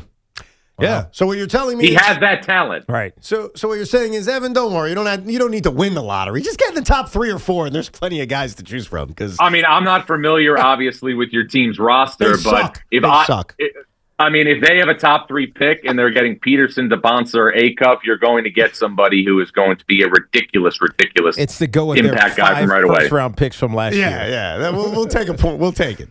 John, can't wait to watch it. Can't wait to watch you do a great job on television, and we appreciate you carving out some time for us today, Thank you, John. Great being with you guys. The great John Rothstein, college basketball insider for CBS Sports.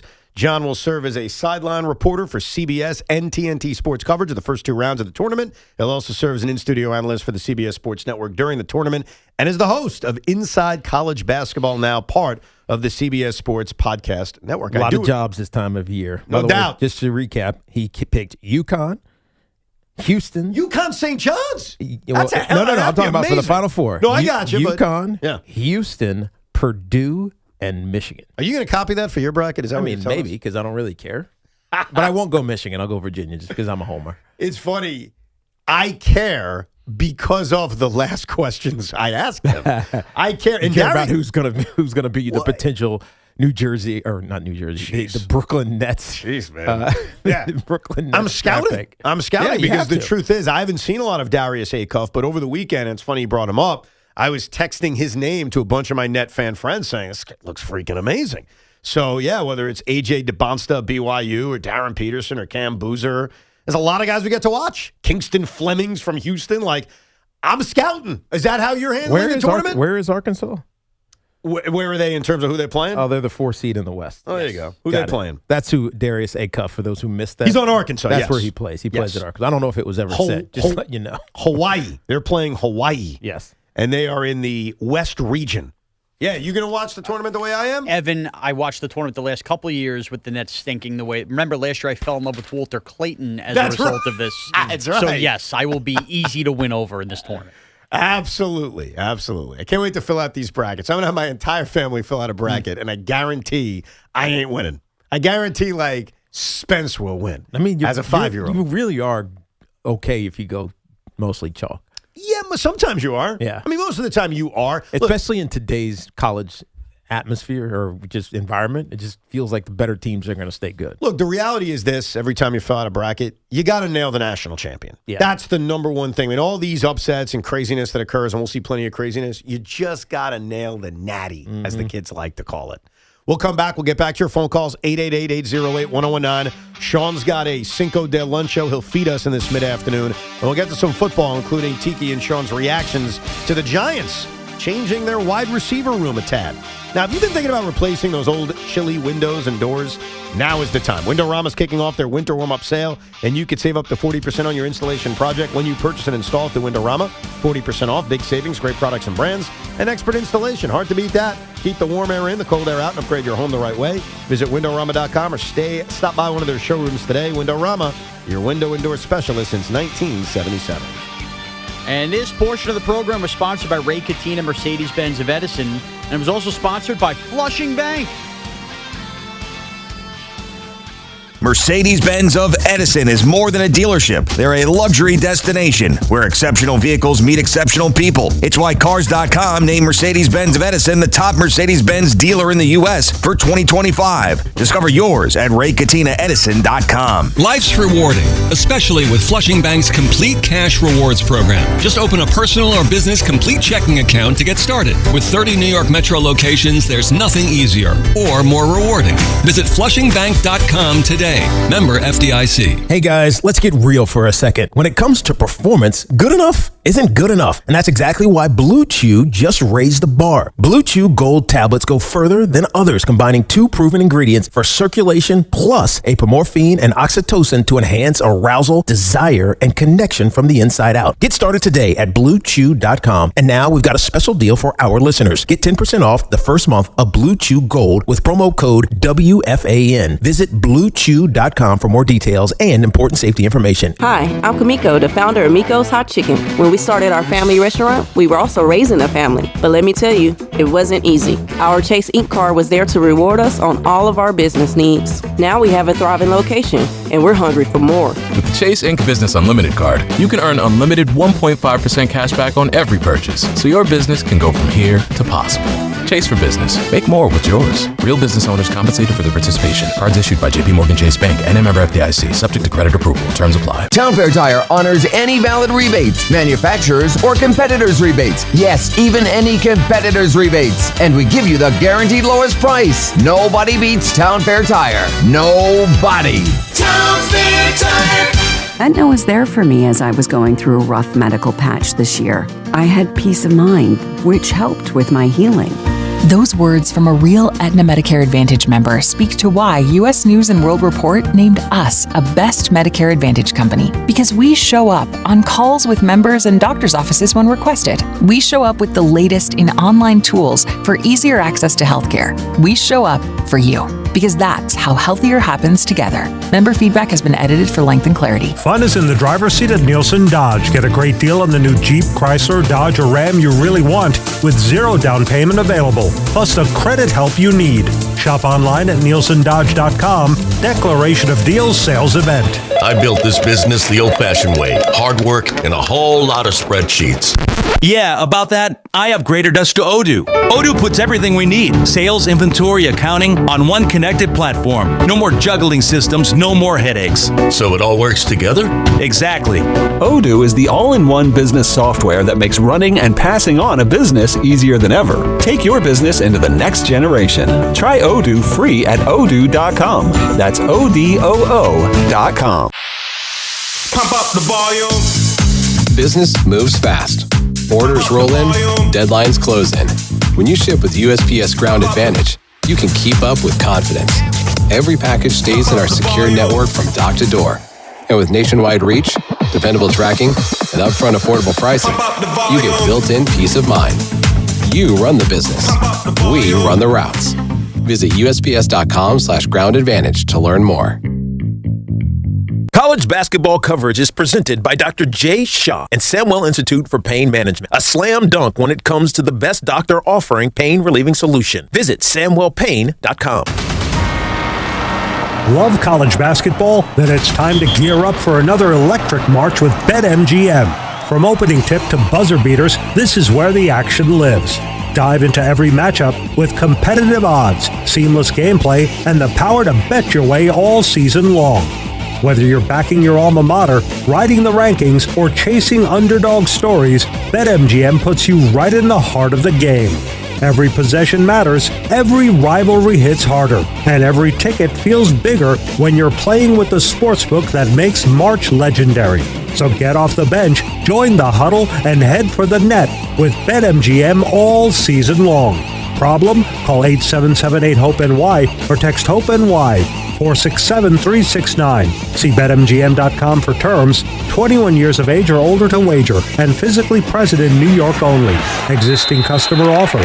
Subject to eligibility requirements. Hi, this is John Starks. At John Starks Kia, we don't play games. No gimmicks, no tricks, no hidden fees, no surprises, and no money down. Lease a new 26 Kia Sportage for just $299 a month with zero due at signing. Or get 0% APR up to 48 months. What we say is what it is, period. See ya at John Starks Kia in Queens. 36-month lease excludes tax, title, and MV fees. No security deposit required. 10,000 miles per year. Must finance through Kia Finance America. $20.83 per month per 1,000 finance. Upon approved credit on select models. Expires March 31st. Take the guesswork out of cooking, folks. The Chef IQ senses a must-have wireless cooking thermometer that eliminates under or over cooking chicken, fish, or steak. Order the newly released third-generation Chef IQ Sense at chefiq.com. That's chefiq.com. The most important meal of the day just got better at Dunkin'. Now you can get a medium hot or iced coffee, 6 crispy hash browns, and a bacon, egg, and cheese sandwich, all for $6. That's a full breakfast meal for $6. 6 crispy golden hash browns, a warm, delicious bacon, egg, and cheese, and a medium coffee to start your day off right. Do breakfast the Dunkin' way or order Dunkin's $6 meal deal. No substitutions, participation times may vary. Limited time offer cannot be combined with other offers. Exclusions and terms apply.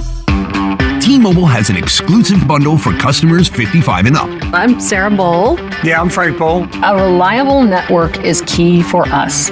And with T-Mobile, it's been wonderful. And going to the 55 plus plan saved us so much money. A lot. And that's important. Trying to keep costs down. The home internet's been perfect. It's fast, it's quick. The setup was so easy, it took less than 15 minutes. It was like, ta-da! If you want simplicity, coverage, reliability, you want the whole package, T-Mobile has it.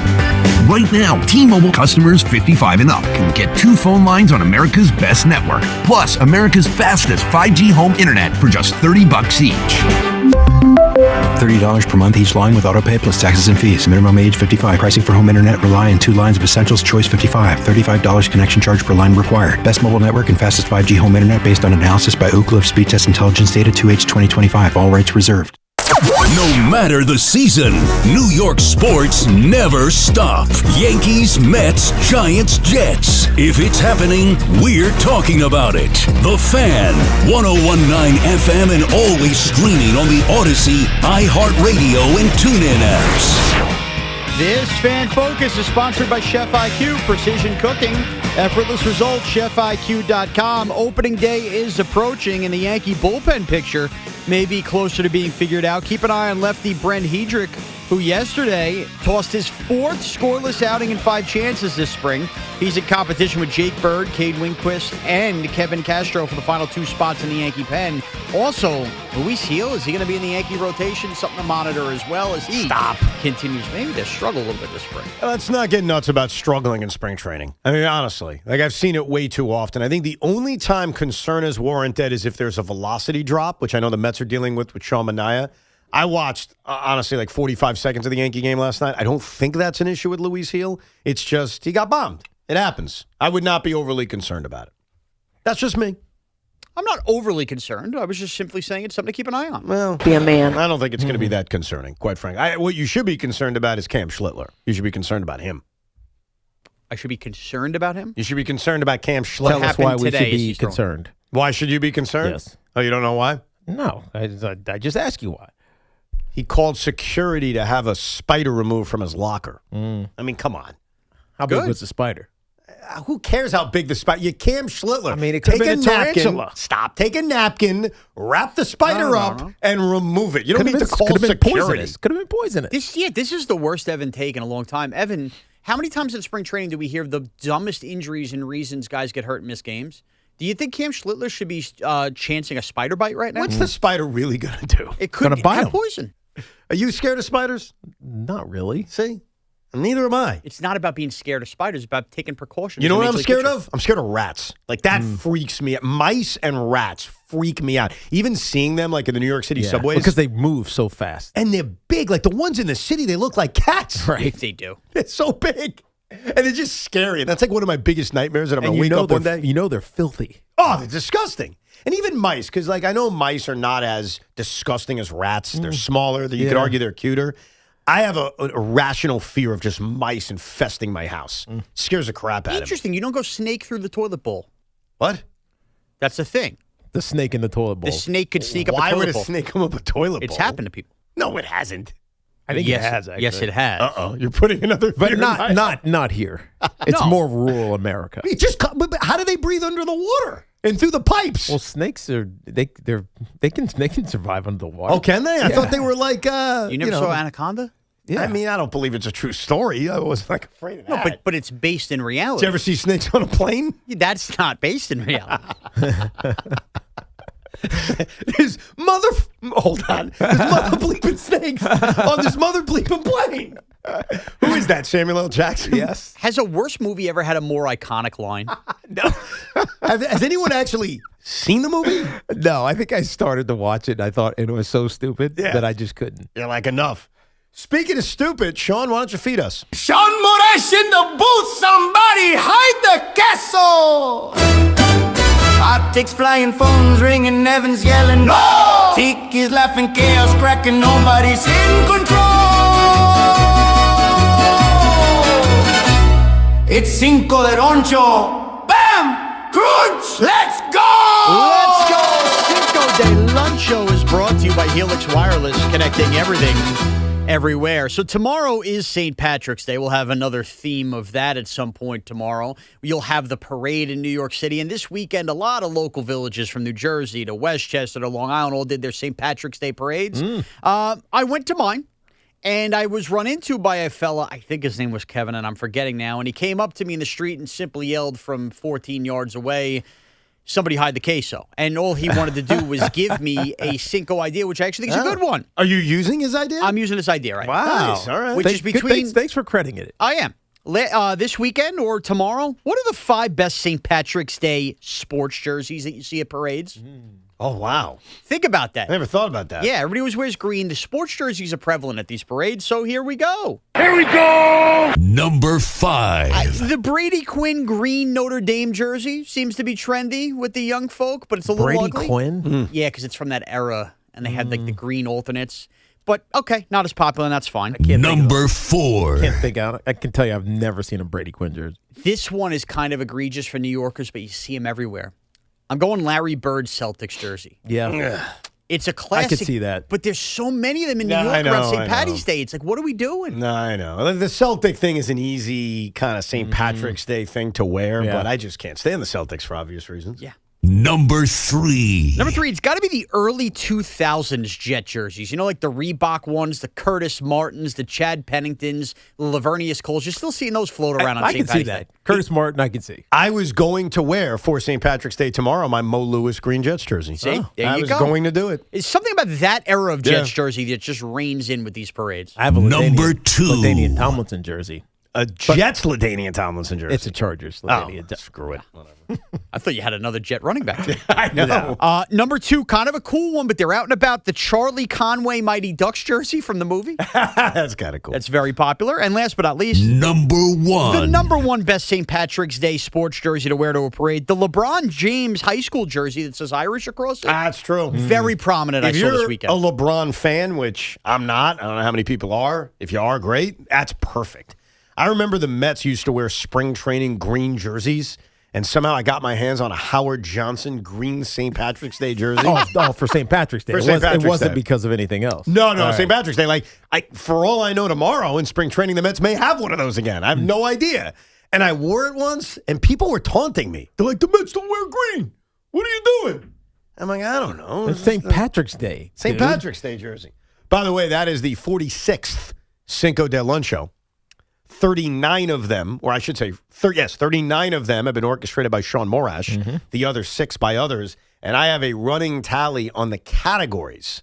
So if you had to guess, as we sit here on the eve of St. Patrick's Day, what category has been the most prominent Cinco de Luncho so far, about 2.5 months into this calendar year? I am that much of a loser. Yeah, well, I mean, Evan, I have no idea. Evan updated this right before my trip, so I'm going to assume it's remained the same. I told you. Football. Yeah, the NFL. 15 NFL. 6 Giants. Actually, 7 non-sports. So non-sports is second with 7.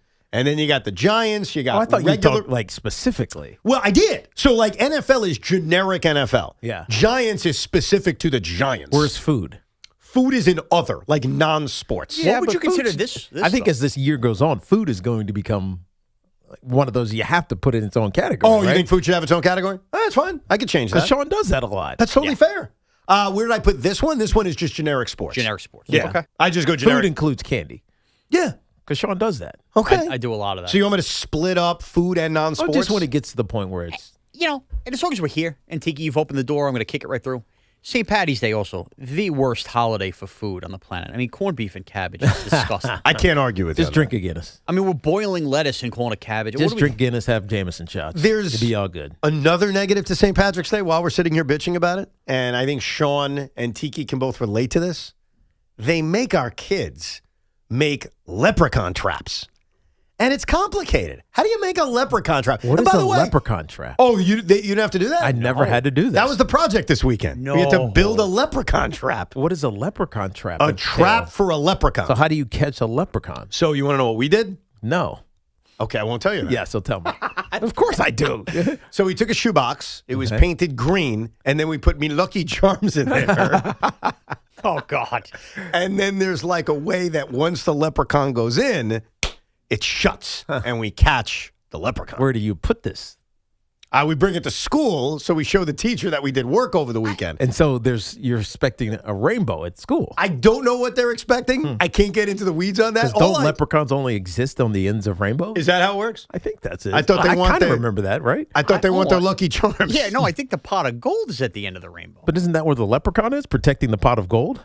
I think the leprechaun's out and about everywhere. Yeah, I think the leprechaun sneaks around. But what they're teaching these kids that we have to trap them. All right, what's like the leprechaun mice. doing sneaking around? Yeah, I don't know. Stealing gold and putting it in his pot? I'm also very uncomfortable with your school district making that the project. I got to be honest with you. Well, here's the funny thing about this project. Like, leprechauns are smaller people. Yeah, no, you're supposed to catch them. They're not animals. You got to trap them like a mouse. Isn't it odd? Well, what's odd to me is that they give these projects in the first and second grade and kindergarten. Basically, we're doing it. Like, we have to do 90% of the work. That's right. All right, How is a first and second year old or first and second grader going to make that or even think how to make that kind of And in Spencer's case, he's in kindergarten, so it's even younger. And so I don't want to say it was me because my wife did a lot of it, but it's a lot of work, man. I just want to watch Selection Sunday. I gotta paint this stupid this shoebox green to catch a leprechaun. And it makes the kids not like leprechauns. Yeah. Because they're supposed to trap them. Trap them and do what? Torture them? Oh, they partake in mischief. Oh. I'm just reading. And then what do you do when you catch them? I don't know what you do when you catch Like, them. are we giving them waterboarding? Like, what happens? Well, I wouldn't go that far. Well, I don't know. I think you let them out in a different neighborhood. Oh, so it's like fishing. You fish them and then you throw them back Catch in the water? and release. Wasn't there a movie, Leprechaun? Yes. Yes. Jennifer Aniston. Was she? I'm pretty sure. Is it a scary movie or is it like a... Yes. Well, Really? yeah, for its time, it was So scary. the leprechaun is like a bad guy? Yeah. Come here. So that's why we trap them. Yeah, exactly. Should I show that movie to my kindergarten age man? I think it's scary. Yeah. It's scary. All right. It would turn them off from... Very weird movie. All right. Let's get back to your calls. We'll get to the Giants in the next 5 minutes. Let's go to Lori in Ocean Township, New Jersey. Hey, Lori. Hi. First, this question is mostly for Tiki, but first I want to say, Evan, that I'm a scientist, so I work with mice every single day. God bless And you. they're not that scary. They don't scare you? Yes, they're not Oh. too bad. Yeah. Well, good for No, you. the rats do. Yeah, because if a rat bites you, it goes to the bone, and I don't want that to happen. But if but if a mouse, if a mouse bites you, it's no biggie? it's no biggie. Like, I can overpower a mouse. I'm really not sure about a rat. Gotcha. Okay. Yeah. But for Tiki, and both of you guys, do you think the atmosphere at these U.S. sporting events would be better if these teams had supporter groups like soccer teams do? And, they get, like, preferential tickets, they travel together and things like that, and they have their special section? Yeah, so, I mean, I don't know how you get in instruments into these games. I guess they allow them. So they must allow them. Yeah. But why not do that every week or every game? Like, why can't the Mets have a band section or, I don't or think something like that? people are bringing in instruments on their own when they go to Citi Field. Now, if they start endorsing that, saying, hey, bring your instrument, Well, you get a free I only alcohol. say that because when I go to Red Bull games, and I went to one a couple last weekend, there's like a guy with a drum, and he's beating it the entire time. And as things get up, and heightened, he starts beating it faster. But he's always there, same guy, same spot, or at least maybe same drum. It feels like, And I always wonder, do you bring that drum or is it just there and then someone beats it? So it's just one of those.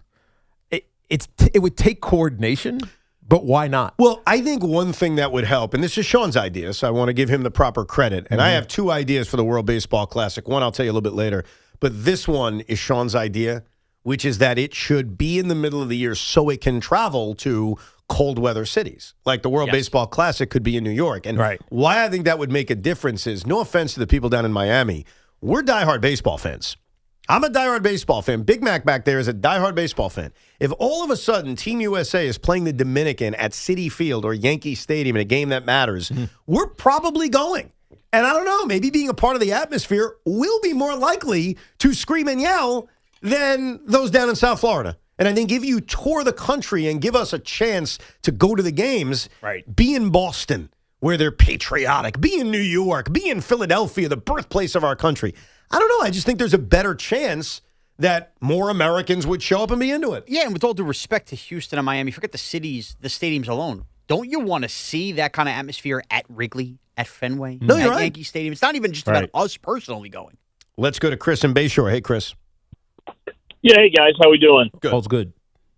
Listen, I just wanted to get your take on Soto's comments about, that they showed the world who the best team was. Yeah. And I mean, again, Soto's, maybe this is unfair, but, he's, as a teammate, maybe a little sketchy based on what you hear and what the innuendos are. But I haven't heard anything to say he's a bad teammate. I mean, where did that come from? Because last year he's not bad. He's not a bad teammate. He's just not a outgoing, let's go hang teammate. Can we give Juan Soto, and let's be fair. I'm going to try to be fair, being very rational today. Can we give Juan Soto year 2 with the Mets before we make these judgments about, he doesn't celebrate enough, or he's not excited enough, or he doesn't do enough high fives? Last year, maybe we could chalk it as awkward. Maybe we could just say, hey, you know what? I don't even know if it's awkward. I think it's just he's in a new place. Okay, same thing. He's now, and obviously he'd been in multiple new places because he was in San Diego, and then he was with the Yankees. So it wasn't necessarily the new place. It was part of the contract. It was the contract. So let's see. You have one of the biggest contracts in the history of sport, and I don't care what you are, who you are, or what position you think you're in, or who you are. There's pressure that comes with that. No doubt. And I've heard from many people that Soto feels different this spring with the Mets in terms of it just seems like he's more comfortable. Comfortability. But to his question about the comment, and we addressed this at the very beginning of the show, you can rewind it on the Odyssey app. Juan Soto saying we proved who the best team in the world is. He came across like a sore loser. That's the reality about Juan Soto. Right. And I understand being a little bit bitter. He struck out on a pitch that wasn't a strike. Same thing at the end of the game. And I think that Juan Soto, probably in his disappointment, was a little bit of a sore loser. The Dominican Republic had a very impressive run in the WBC. They did not prove they're the best team in the world. Right, especially they're one of the best teams in the world. I think he did this because he felt like they got cheated. Okay. Right. It should have been. He should have walked and gone on to another batter. Well, it would have been 2-2 for him. Right. In the 9th inning. That's what I'm talking about. The last pitch. And he has every right to in the ABS. I'm not talking about him. I'm just talking about the team in general. But they felt like they got screwed. And that's fine. My quick answer to his comment is he came across like a sore loser. Mm-hmm. I mean, it's a part of sports is bad calls. What can I tell you? It sucks. I mean, but they were, but they happen. It's for 3 or 7 game series. You don't worry about it. Right, because you have a chance to erase it the next day. Exactly. Kevin's in Oakland, New Jersey. Hey, Kevin. Hey, guys, I want to revisit the snakes coming through the drain. Yes. Have you guys ever looked under your sink? Yes. For what? All right. You know how there's the straight pipe that comes from the sink itself, and then it bends, and then goes straight into the wall? Yes. The bend is called the trap. That holds water. That water stays there to block sewer gases from coming into your house. That's right. The whole pipe doesn't hold water. It goes into the main drain and then out to the sewer and wherever. So that's how the snake can come up through the drain. Why are they coming up? Are they looking for food? Are they trying to bite your ass? Like, why are they coming up? I don't know. Maybe they're looking for your pickle, Evan. I have no idea. Hold on a second. What's the deal with that? Is this really a thing that happens, though? Yeah. Yes. Yeah. I can't You hear about it mostly Where? in the South. Oh, I ain't going back. Like in the Southeast, or like where I grew up. It's just there's snakes everywhere. You are Like putting you go into like a river or a lake. There's snakes. You're putting a new fear in my brain. Like it's one thing for there. Oh, to be you go to North Carolina, I promise you there are snakes around the sewage area. I don't mind snakes being around. I see it, I can walk away. Yeah. You're telling me when I'm sitting there in my most, what's that word? When you're vulnerable. Vulnerable. Thank you. You're picking up on the brain. I appreciate it. You're in your most vulnerable state. Just go quick, dude. Yeah. Last time it happened in New York was in West Harrison about 6 months ago. You're an ass. I'm You're an reading ass. online. West Harrison? Yes. No. Well, I don't know where that is. It's where I live. He's being an ass. That's not true. Say that it's not true. Clown. You're going to have to look that one up for yourself. Say it's You're making me scared now. Let's go to Jim in Oakdale. Hey, Jim.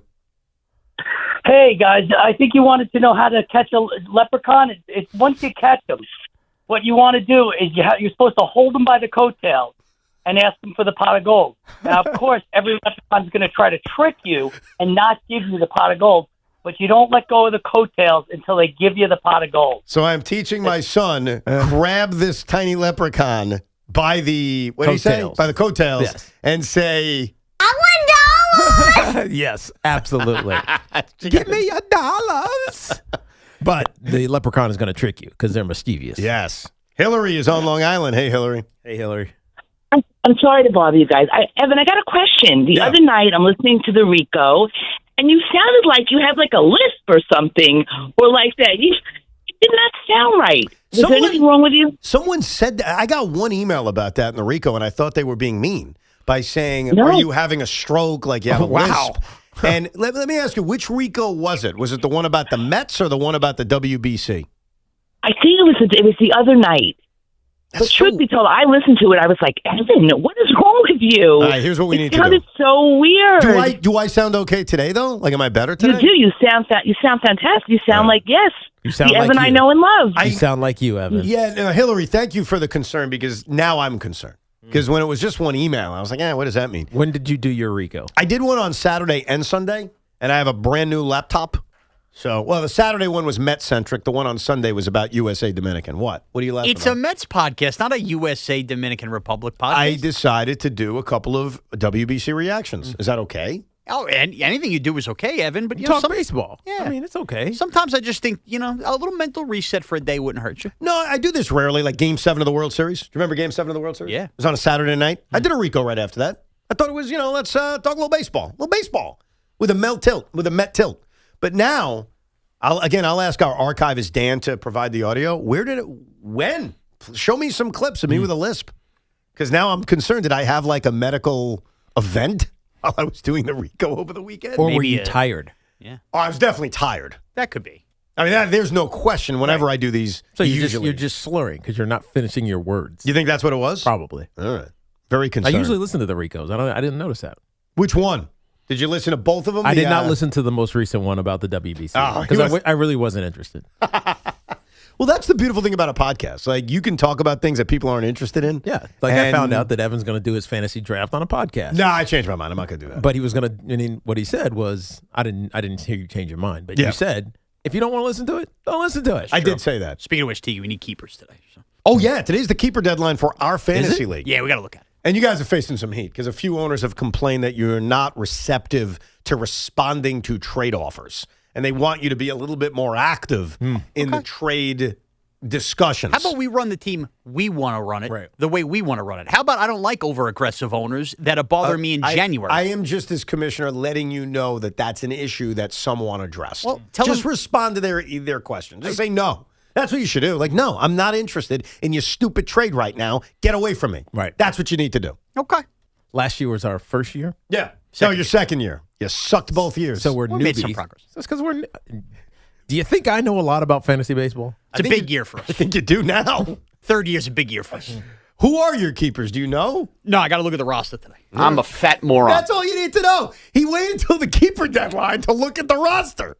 I will get to the Giants coming up in just a few minutes. I want to discuss a few of the moves they made this offseason, what our boys think about it. Sean Morash and Tiki Barber. We'll get back to your calls as well at 888-808-1019. And a revolutionary idea to take the World Baseball Classic to another level. We'll unveil it coming up. It is Evan and Tiki until 2 this afternoon on The Carton Show. Right now, Amazon Hub Delivery is looking for partners with ambitious New York businesses to become Amazon Hub partners. Here's how this works. You and your staff will deliver packages to customers in your area when it's convenient for you. With each package delivered, your business gets paid. There are no startup costs, no long-term contracts, and no delivery experience required. Amazon Hub Delivery is making it easy to earn extra money. Not only do you gain that extra money, you gain some exposure for you and your business. You can sign up and learn more at amazon.com/hub delivery. That's amazon.com/HUB delivery. It's March, which means it's time for the biggest basketball tournament. Check out Flag and Anthem's new college game day shop with all the gear you love, now with your favorite school's logo. St. John's, Arizona, and UConn, to name a few. Plus plenty more top 25 basketball teams. And don't miss Flag and Anthem's latest spring drop with Wear Now Hero shirts, hoodies, quarter zips, and jeans to update your closet for whatever the whatever is doing. Is it spring? Is it winter? Flag and Anthem has you covered. Visit flagandanthem.com and refresh your closet. Flag and Anthem premium clothes without the premium price tag. This is an Odyssey Sports Minute. The Philadelphia Eagles can say whatever they want about star wide receiver A.J. Brown. Everything that's being reported leads me to believe that the Eagles still want to trade A.J. Brown. The report at the end of the week that the Rams were interested in A.J. Brown, the Patriots were in the mix for A.J. Brown. I don't think this gets out there if Philly is not trying to drive the asking price up. My sense is A.J. Brown plays elsewhere next season. I'm Nick Costos.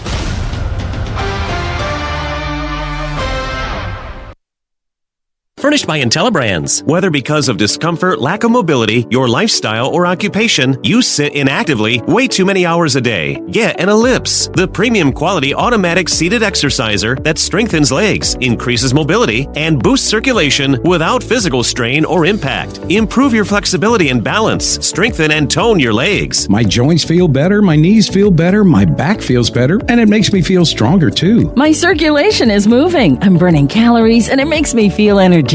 It's so quiet that none of my coworkers even know I'm using it. Call now and order Ellipse, the seated exerciser that strengthens legs, increases mobility, and boosts circulation. And for a limited time, get a free upgrade to our deluxe bundle with a faster motor, sport mat, and wireless remote. Call 800-555-1212. That's 800-555-1212. 800-555-1212 now. These statements and products have not been evaluated by the Food and Drug Administration. These products are not intended to diagnose, treat, cure, or prevent any disease or condition. Pump up the volume. Business moves fast. Orders roll in, deadlines close in. When you ship with USPS Ground Advantage, you can keep up with confidence. Every package stays in our secure network from dock to door. And with nationwide reach, dependable tracking, and upfront affordable pricing, you get built-in peace of mind. You run the business. We run the routes. Visit USPS.com/Ground Advantage to learn more. It's tournament time, and this March, Fanatics Sportsbook has 10 times the rewards. Starting round 1, we're giving you 10 profit boosts every single tournament game day. That means first round, second round, round of 16, all the way down to the last 4 in the national championship. 10 chances every game day to level up your winnings. But that's not all.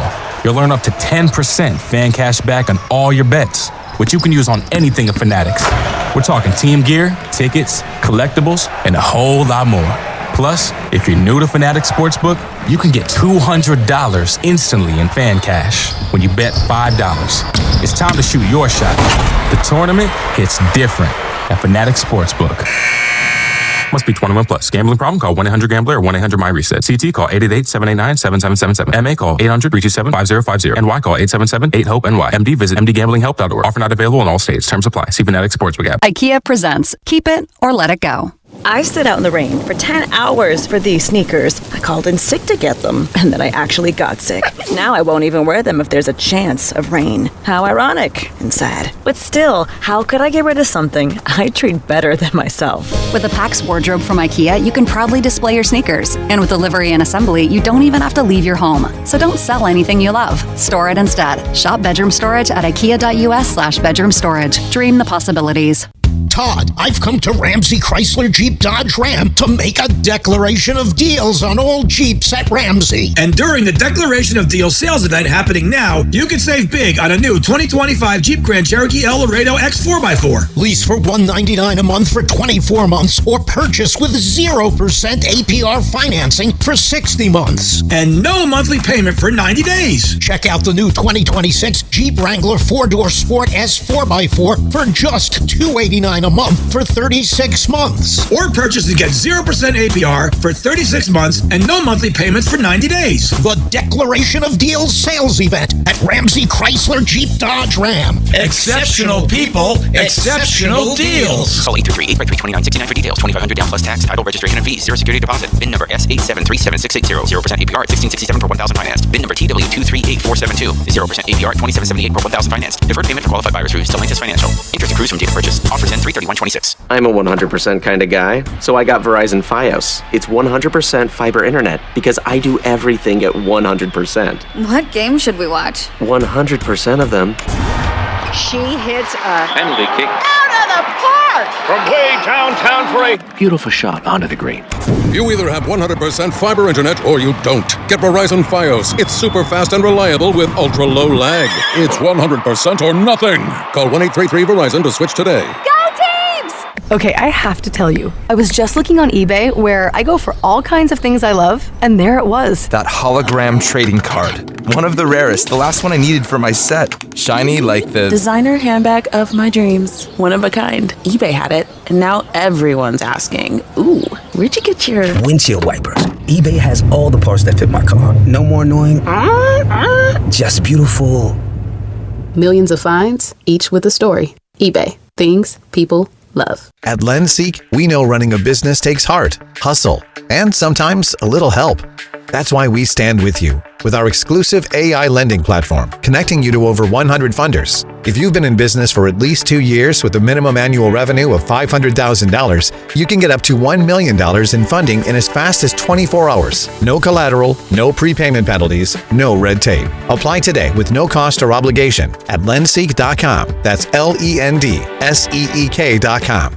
Our friends at Town Fair Tire remind you that at Town Fair Tire, you always get the guaranteed lowest price on name brand tires from Connecticut to Maine. Nobody beats Town Fair Tire. Nobody.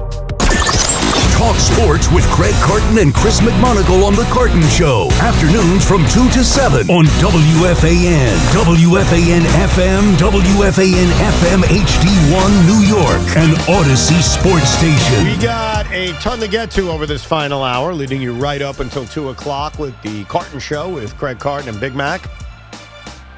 You can call him the nickname. I am no longer allowed to, but Big Mac does have a nickname besides You set Big me up to say it. I did not. Oh, okay. No, it's your call. Chris McMonagle is his name. He'll be with Craig Carton coming up at 2 o'clock. We got a lot to get to. Sean Morash has an update that may bother some Met fans concerning Mets parking for this upcoming season. That's coming up in a few minutes. But I do want to get to the Giants quickly. And, of course, your calls, 888-808-1019. Over the weekend, they made a couple of moves changing or altering their wide receiver room. They brought in 2 guys. Number 1, Calvin Austin, formerly of the Pittsburgh Steelers, wide receiver. I think we briefly hit that on Friday. Did we? Yeah, briefly, because of how... When did it happen? I thought it was like Friday night it happened. No, My I think bad. it was Thursday night it happened. It was Thursday night. And so we talked about it Friday, just about how he wasn't a favorite of Aaron Rodgers last year, and it felt like all of his tenure in Pittsburgh... Now that you say that, I he remember. just hasn't had a quarterback that really is, wanted to get him the ball and get him involved. But he's a talented player and he's young. And so why not take a shot on him? Yeah, I mean, he's still very young. He's only been in the league for a couple of years. Right. And the other one that didn't happen while we were on the air is Darnell Mooney, the former wide receiver of the Atlanta Falcons, before that the Chicago Bears. Do we like this move? I like it because he's familiar with the offensive coordinator, Matt Nagy. And so he's got potential. I don't know what his ceiling is, but he's a body who you're not going to lose on. And so you take a shot at him. If he thrives, great. If not, then it's no harm, no foul in a sense. But there's no downside to it. Right. Right.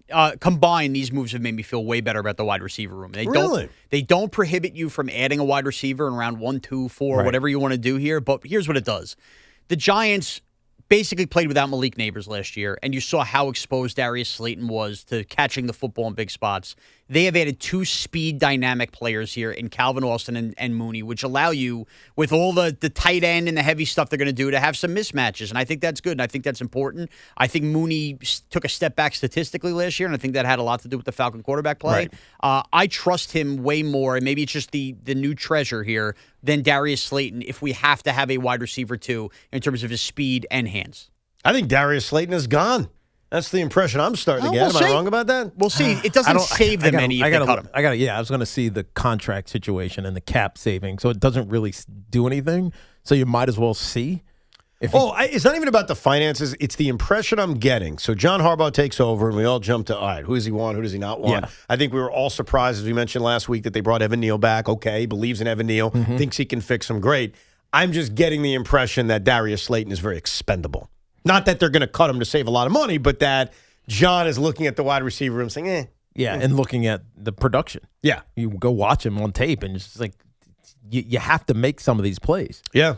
The other big piece of news we talked about earlier, Justin Fields officially traded from the New York Jets to the Kansas City Chiefs. The Jets are picking up part of the contract. They're also getting back a 6th-round pick for a 7th-round pick. So very similar to the Geno Smith thing. So basically, they've essentially traded Justin Fields for Geno Smith.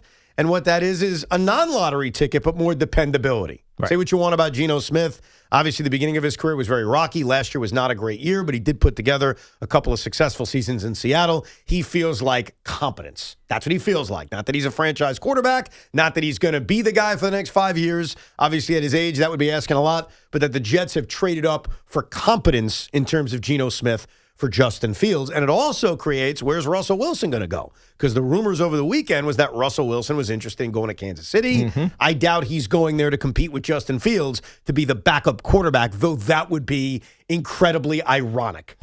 Anyhow, Sean Morash has a New York Mets parking update, so very curious to hear. Okay, so we are a week away from opening day, and Evan, I have to give him credit, feels like he's been the only one all over this for a couple months, which is there's about to be massive construction all over Citi Field, if not already going on. Yeah, I've seen the soccer stadium. Like, it looks like it is really moving, but remember, that's across the street from Citi Field, but because of this new project, the Metropolitan Project, I think it's called, Metropolitan Park, it's going to affect parking once they put shovel in the ground. My assumption is shovel in the ground is happening or is happening really soon. Exactly. So what the Mets have done is they've just issued a press release, and I'm going to read everything to you, but basically painted this picture of we're going to make transportation easier for you, when this all just reads as there's not enough parking, so please take advantage of this and what we have going on. So here's what the Mets are doing. Take mass transportation. Stadium prepaid parking is an option. The Mets are modernizing the parking experience with a new prepaid parking system that allows fans to purchase parking in advance,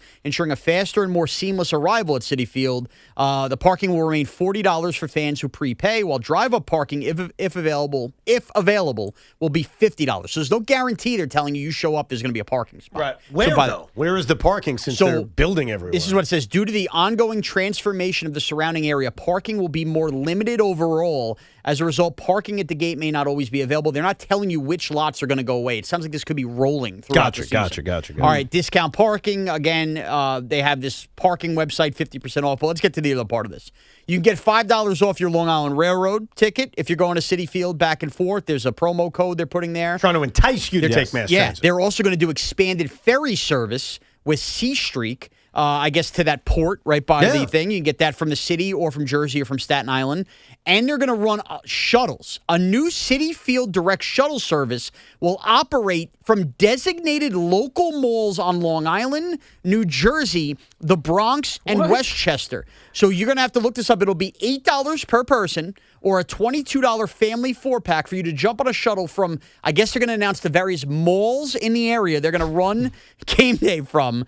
And then also there is going to be near, I guess, the Flushing Mall, which is one stop on the 7 line. Yes. They're going to offer parking there as well at a discounted rate to get you to jump on the 7 line. So they're giving you like 4 new ways to get to Citi Field or cheaper options, and they're telling you there is no guarantee if you show up with your car that you will be able to park at Citi Field. But they're not explaining even if you're ready to spend the $50. Right. So, but they're not explaining what lots are being shut down. They're not, because I don't think they know, Evan, and I don't think it's going to be the same all season. That's inconvenient. Yeah, I think it's one of those things because where... I like having my car. Oh, I like, even if I have to sit in traffic, I prefer to be in my car driving. Oh, no doubt. All the things that you offered, I'd rather not do. Yeah. Like a ferry sounds cool. How far is the Flushing Mall? Oh, it's one stop on the 7 train. I've actually thought about I'm very forward thinking about this, about like, what do I do? Like, I've got my parking at Barclays Center sort of figured out. I don't pay for parking, but I know where to go. I've shared it with you. Yeah. And one of my thoughts around the Citi Field issues was, I'll just go there, and then I'll take the 7 train with no one on it, one stop, and I'm good to go. Like, I was thinking about that. So the Mets are well ahead of it. Here's the reality. What I learned from that press release is nothing. All I learned is that they're going to entice you to not drive to Citi Field. But there are plenty of people like myself and Tiki who are always going to prefer to drive. Yeah. And it's going to be a trial and error thing because I don't know what lots will be shut down. It may change as the spring and summer goes on. It may change next year. So it's one of those things where go early, make sure it's okay. Right. Or prepay that. They're telling you, pre-buy that parking pass. The other thing is, should I reveal secrets or should I keep the secrets to myself? No, I'm going to reveal secrets. I don't care. Go ahead. I want to be for the people. There's a lot of street parking around Citi Field. Yeah. Okay? A lot of street parking. Yeah, that's true. A lot of it. Now, the question is... Do you trust leaving your car there? Well, do you mind if I tell you a story? Go ahead. That's the challenge. So I told you my dad's been a season ticket holder, or was a season ticket holder, since 1977. So when I grew up with my sister and myself, we would always go to Shea Stadium. And my dad dropped money to go to these games, right? These season tickets. The one thing my dad did not want to do, Tiki Barber, is pay for parking. Did not want to do it. That's how I am. You're damn right. No matter what I'm doing. So we would park near the hotel. I think it's a Holiday Inn now. About, I'd say a few blocks away from the old Shea Stadium. It was closer to Shea than Citi Field because you're tacking on another block. And he'd always find parking. But eventually, his car would get keyed. He'd lose a tire. Yeah. And then the moment that changed everything, I think this is when my mom stepped in and said, Joel? My dad's name is Joel. Yes. Is when a gun was pulled. And that was kind of scary. Wow. Or it may have been when his car was robbed for the second time. I'm not sure when. And finally, my dad said, screw it. I'm going to pay for parking. My point of this story is things have changed since the early 1990s. It's probably better now, but you can park on the street. Like, it's an option. Right. Now, that may become more difficult. Park at your own risk, though. It really is. It's park at your own risk, and you got to walk a little bit. Like, that's the other thing. Some people just don't want to walk And that so if far. you're going to walk, you might as well just go to the Flushing Mall. Yeah. And then take the train one stop. And it's just one stop, and you're right there. Yeah, look, it's... The question, what do you pay in the park at the Flushing Mall? That's a great question. I'm sure they're going to up the price now. Yeah, of course. I mean, of course they are. Why wouldn't they? And then that screws up the mall people. Who just want to go to a TJ Maxx. Right. What's it called? Yeah, TJ Maxx. I got it right. Got the max for the minimum. Thank you very much. They don't want to deal with a Met game. No, of course not. My advice, and this is the advice I will follow, not on opening day because I'm probably going to have to get there late, but for every other game, go early. It's going to become more of a time investment, but it will hurt attendance if parking is a pain in the ass. Like, people, especially baseball games where it's not an event like the NFL, you want things to be convenient. And if they're not convenient, it's going to be a hindrance and people aren't going to go. But this is the problem. And I made this comp about a year ago when talking about Metropolitan Park, and hopefully the women in the audience will accept this comp as a fair one. When Metropolitan Park is done, it's going to be beautiful. It's going to be great. It's going to have a grassy knoll. It's going to have a casino. It's going to have restaurants. But in the meantime, it's going to be a pain in the ass, right? It's kind of like pregnancy, right? When you're pregnant, for most women, it's not fun. You know, you're sick and you got a stomach ache and this hurts and that hurts. Right. But when the baby comes out, it's amazing. It's awesome. You got this bit and you don't even think about it, right? So I would say that the process of Metropolitan Park is like being pregnant. Do you like that comp? Interesting one. I wouldn't know what it's like to be pregnant. I wouldn't either, but I would tell you that it's probably very uncomfortable. And you can't drink. Yeah, you can't drink. I can't drink either, though. I'm taking these pills. I can't drink. You shouldn't drink. That's true. You can drink. It's just not good for the baby. You shouldn't. Fair enough. Did you, I'm asking either one of you guys, did you, while your wives were pregnant, also go on an alcohol strike with them? Hell no. What are you talking about? That was the best time of my life. I got a built-in designated driver for 9 months. I took full advantage. In fact, I went out more. Oh. I think I did too. Huh. Every time we were out, Did you honey, not I think know of who's that, driving. Evan? I didn't drink. I was loyal to my wife not being able to drink. Did she ask you to do this? No, I offered it. Oh, come on. When I found out my wife was pregnant a second time, it was the first thing I thought about. Great, I know who's driving for 9 months. Maybe it's because I'm not a big drinker that it was like easy for me to say, I'm going to join you. This is great. But yeah, I went 9 months without drinking. And now I got to do it again because I'm on some medication for my back, and they say mixing it with alcohol is very dangerous. Right. So I'm kind of in the same boat. Can't even drink. All right, that's good, though. Take care of your back first and foremost. I'll drink for you. Thank you for that. Let's get back to your calls. 888-808-1019 is the number. Let's go to Al in Goshen. What's up, Al? Hello, Al. Al, what's up, dude? Al going once. Al is gone. We'll go to Julius in Connecticut. Hey, Julius. Hey, what's up? Yo. I got a suggestion for you, Evan, as a fellow Jet fan. I got to take care of my guys. Yeah. I visited the NoHo chiropractic office in NoHo, Manhattan, and he saved my life, man. I'll tell you what. I've heard that. He can probably help you, too. I don't know about that specific one, but everyone has been saying chiropractors and what's the stuff where they put the needles in you? What's Acupuncture. Acupuncture. Right. Like those are the two things to try. I have to admit, I also have like acupressure, which What's is that? kind of like it's like acupuncture, but there's no needle. It's just pressure points. Oh, I got you. So Yeah. you should try something alternative. Yeah, I'm leaning towards it. The Right. thing is, I'm starting to make such progress, Mm-hmm. and I'm starting to think, wow, I may just be able to recover on my own. Yeah. Your low back? Are you asking me a question? Yeah, it's your low back. Yeah, it's lower back. Yeah. Yeah. Yeah, Tracy's is upper because she has stenosis, so it's upper back, and that's Yeah. it's just more dangerous because it's just Oh, yeah, it can deal with your neck, right? yeah, Yep. your spine at least. Ricardo is calling from Queens. What's up, Ricardo? What's up, Ricardo? Hey, guys, you guys are talking about the parking. First of all, the Skyview Mall is $20 for parking. Okay. You don't have to take the train at all. You walk out through the Roosevelt exit, and you walk down. It's probably half a football field. You can get there fast. The other thing you could do is go to 114th Street where the softball fields are, and there's always parking there on both sides. Yes. I mean, we've been feeding these guys parking fees, and they keep raising it up on us, changing it up on us. No, And Ricardo, it's getting ridiculous. you're right. You're 1,000% right. You could also park near Astoria Boulevard, and the only negative is that you got to cross Northern, so it feels dangerous. It feels risky, but you're not wrong. Like, there's a lot of free parking around Citi Field, and maybe this is the time we explore it. And Ricardo brings up another good point. Forget about the construction they're doing. Why don't we stand up and say, dude, you guys charge us enough? Yeah. Like, we're buying tickets, we're buying food, we're buying programs, we're buying all that stuff. Do we really need to pay? Sean gave the prices, $40 to park? So maybe what we should all do is say, screw it, we're going to park on the street anyway. I may start doing that. Yeah, there's just not ultimately there's not enough of it though. That becomes the issue. There still is. Now, when that changes, different story. Right. And that's maybe the reason why I shouldn't be saying this on the radio, but I want to be nice. But what I'm saying is it could change because now they're doing all the construction. Oh, where there's less parking on the street? Yeah. I'm telling you, go up to Astoria Boulevard, there's parking. Now, it's a walk. Right. But you know what? That's healthy, isn't it? I mean, I don't mind it until it gets to the end of the season and it's Or early in the season. Or early in the season, but Yeah. really at the end when it's like chilly and you're like, oh, God, I just want to get my car. Dude. Yeah, but you know what the positive is? And I noticed this at Barclays Center, and I'll say the same thing at Citi Field and Yankee Stadium. I'm a big on-the-street parker at Yankee Stadium. Yeah. I have maximized that as well. If you park far enough away, yeah, it's a walk, but you know what you get to do? Skip traffic. Mm-hmm.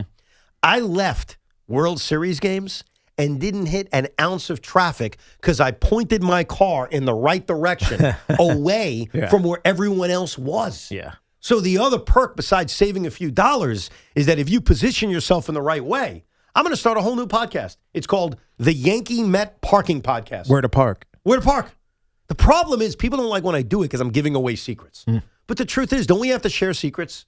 If the Mets you should. We have to. They're screwing us all. Don't you got to, share information? They're all Twix. What? Come on, Evan. This is where your lack of watching TV. Tiki said one, too. I didn't even get You that. said they're screwing us all. It's the George Costanza. They're all Twix. That's fine. Why don't you attack Tiki instead of attacking me? Twix? Yeah. You never saw that Seinfeld? I What is did. going on? I did not. It did not register. All right, you know what? Somebody on at the all. BQE left. That's Speaking of Seinfeld, have you got, and I am pumped up about this. I wrote this down. Hold on. Let me pull it up. Have you seen the new TV show that Larry David had put together? No. This thing looks really good. Larry David has revealed key details about his upcoming HBO comedy series. It's called Life, Larry, and the Pursuit of Unhappiness, an almost history of America.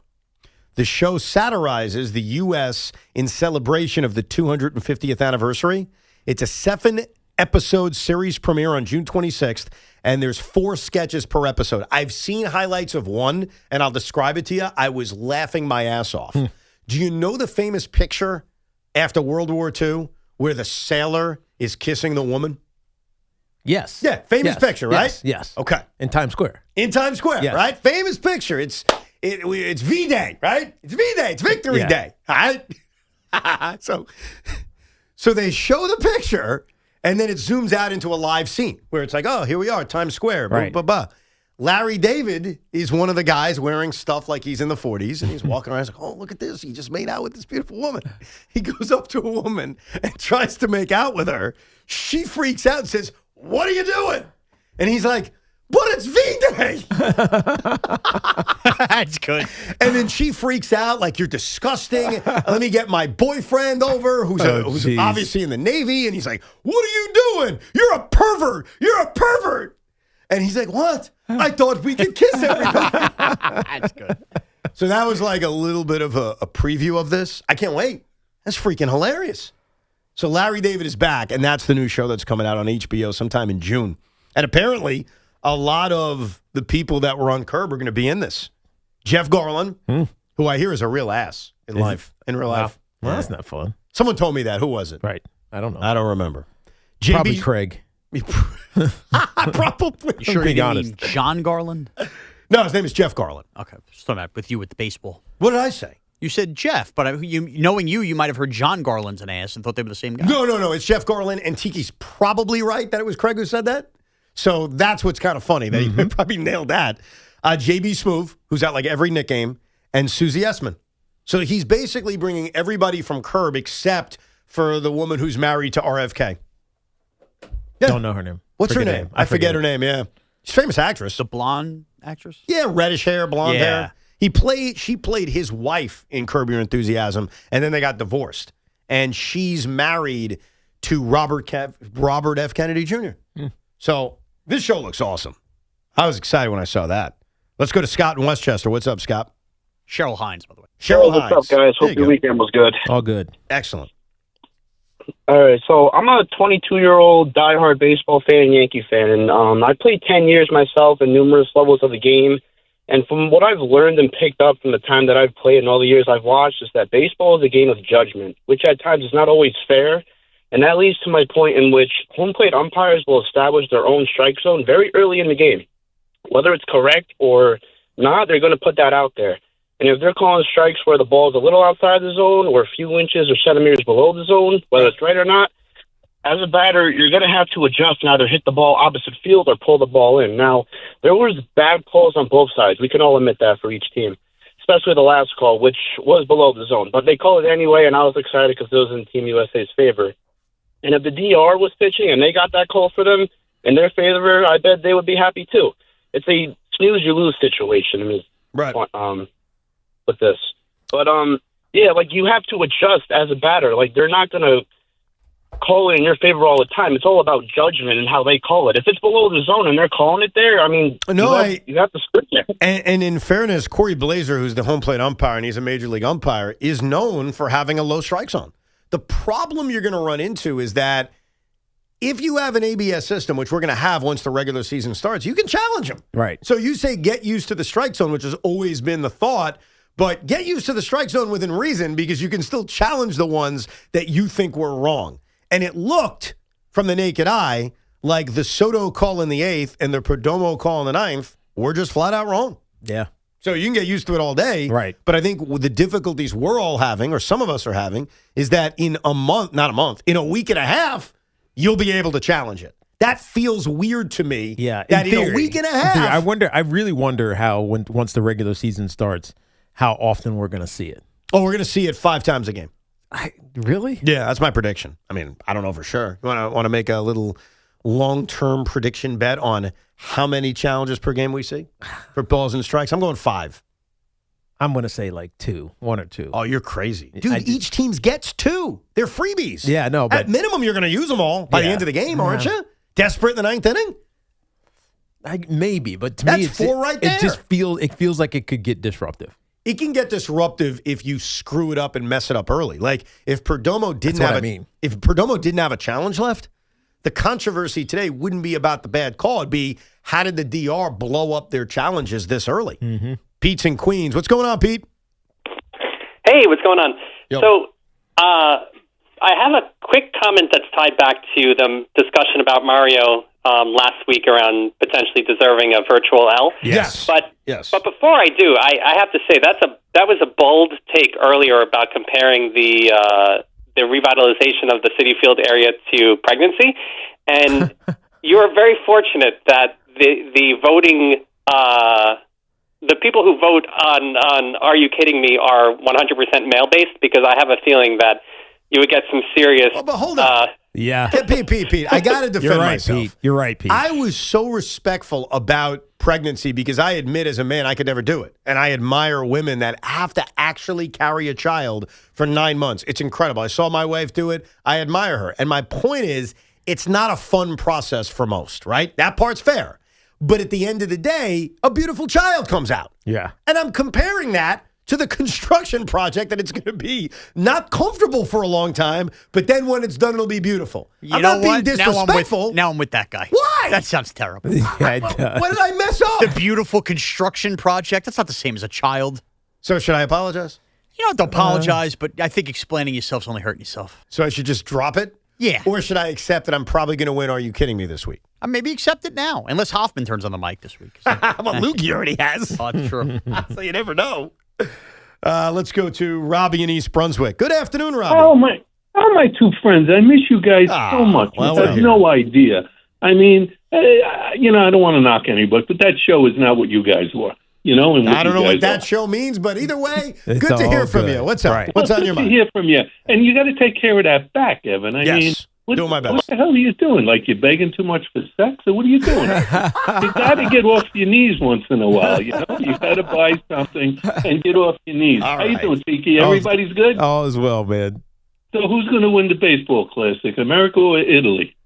I mean, we lost to them once. We got to get. We are not losing to a team of Italian Americans. Venezuela's better, and what I'm mixed about is what I'm supposed to root for tonight. Because it is an entertaining baseball game. I mean, you do have Nets Trailblazers. Obviously, that's a big deal. But if you sit down tonight and watch Venezuela against Italy, what are we supposed to root for? Right. A part of me wants to see Venezuela win. I don't know why. I think it's just a sexier finals. Plus, Italy, who's on Venezuela? A lot of players. Gleyber Torres. Ronald Acuna Jr. Yeah. Junior. Yeah. Torres. Who else? I got to go through their lineup, but it's pretty damn good, man. Yeah, they were loaded the other night. They're actually really loaded. They're a good team, man.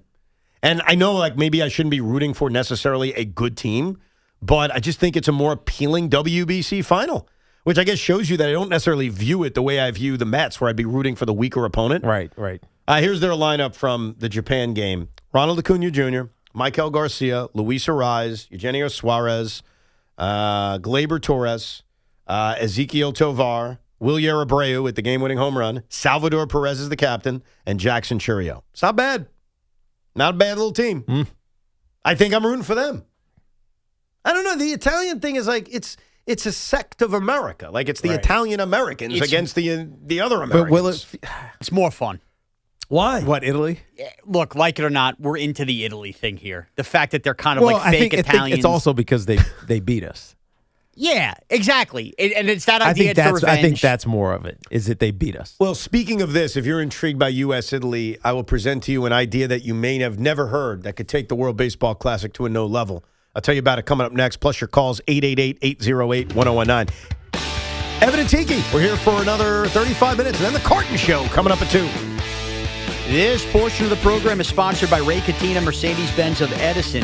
The portion of the program is also sponsored by St. Joachim and Ann Nursing and Rehabilitation Center. Mercedes-Benz of Edison is more than a dealership. They're a luxury destination where exceptional vehicles meet exceptional people. It's why Cars.com named Mercedes-Benz of Edison the top Mercedes-Benz dealer in the U.S. for 2025. Discover yours at RayCatinaEdison.com. Hey, healthcare workers of New York. Are you looking to make a difference? St. Joachim and Ann Nursing and Rehabilitation Center is actively hiring nurses and CNAs. Call 718-714-4800. That's 718-714-4800. I'm Pat Boyle here to help you beat the books with Westwood One Sports. The Spurs visit the Clippers tonight in L.A., and with Kawhi Leonard doubtful to play, the Clips offense is going to suffer. The Clippers have been one of the best-rated offenses in the NBA in the last 15 games, but this season, when Kawhi doesn't play, they're in the bottom half of the league. The Spurs have been a top-5 defense all year, and they held the Clippers to their season average in the most recent meeting when Leonard played. If he's out, let's go under on the Clips' team total points. I'm Pat Boyle. Bet smarter and beat the books. Download the BetMGM app today.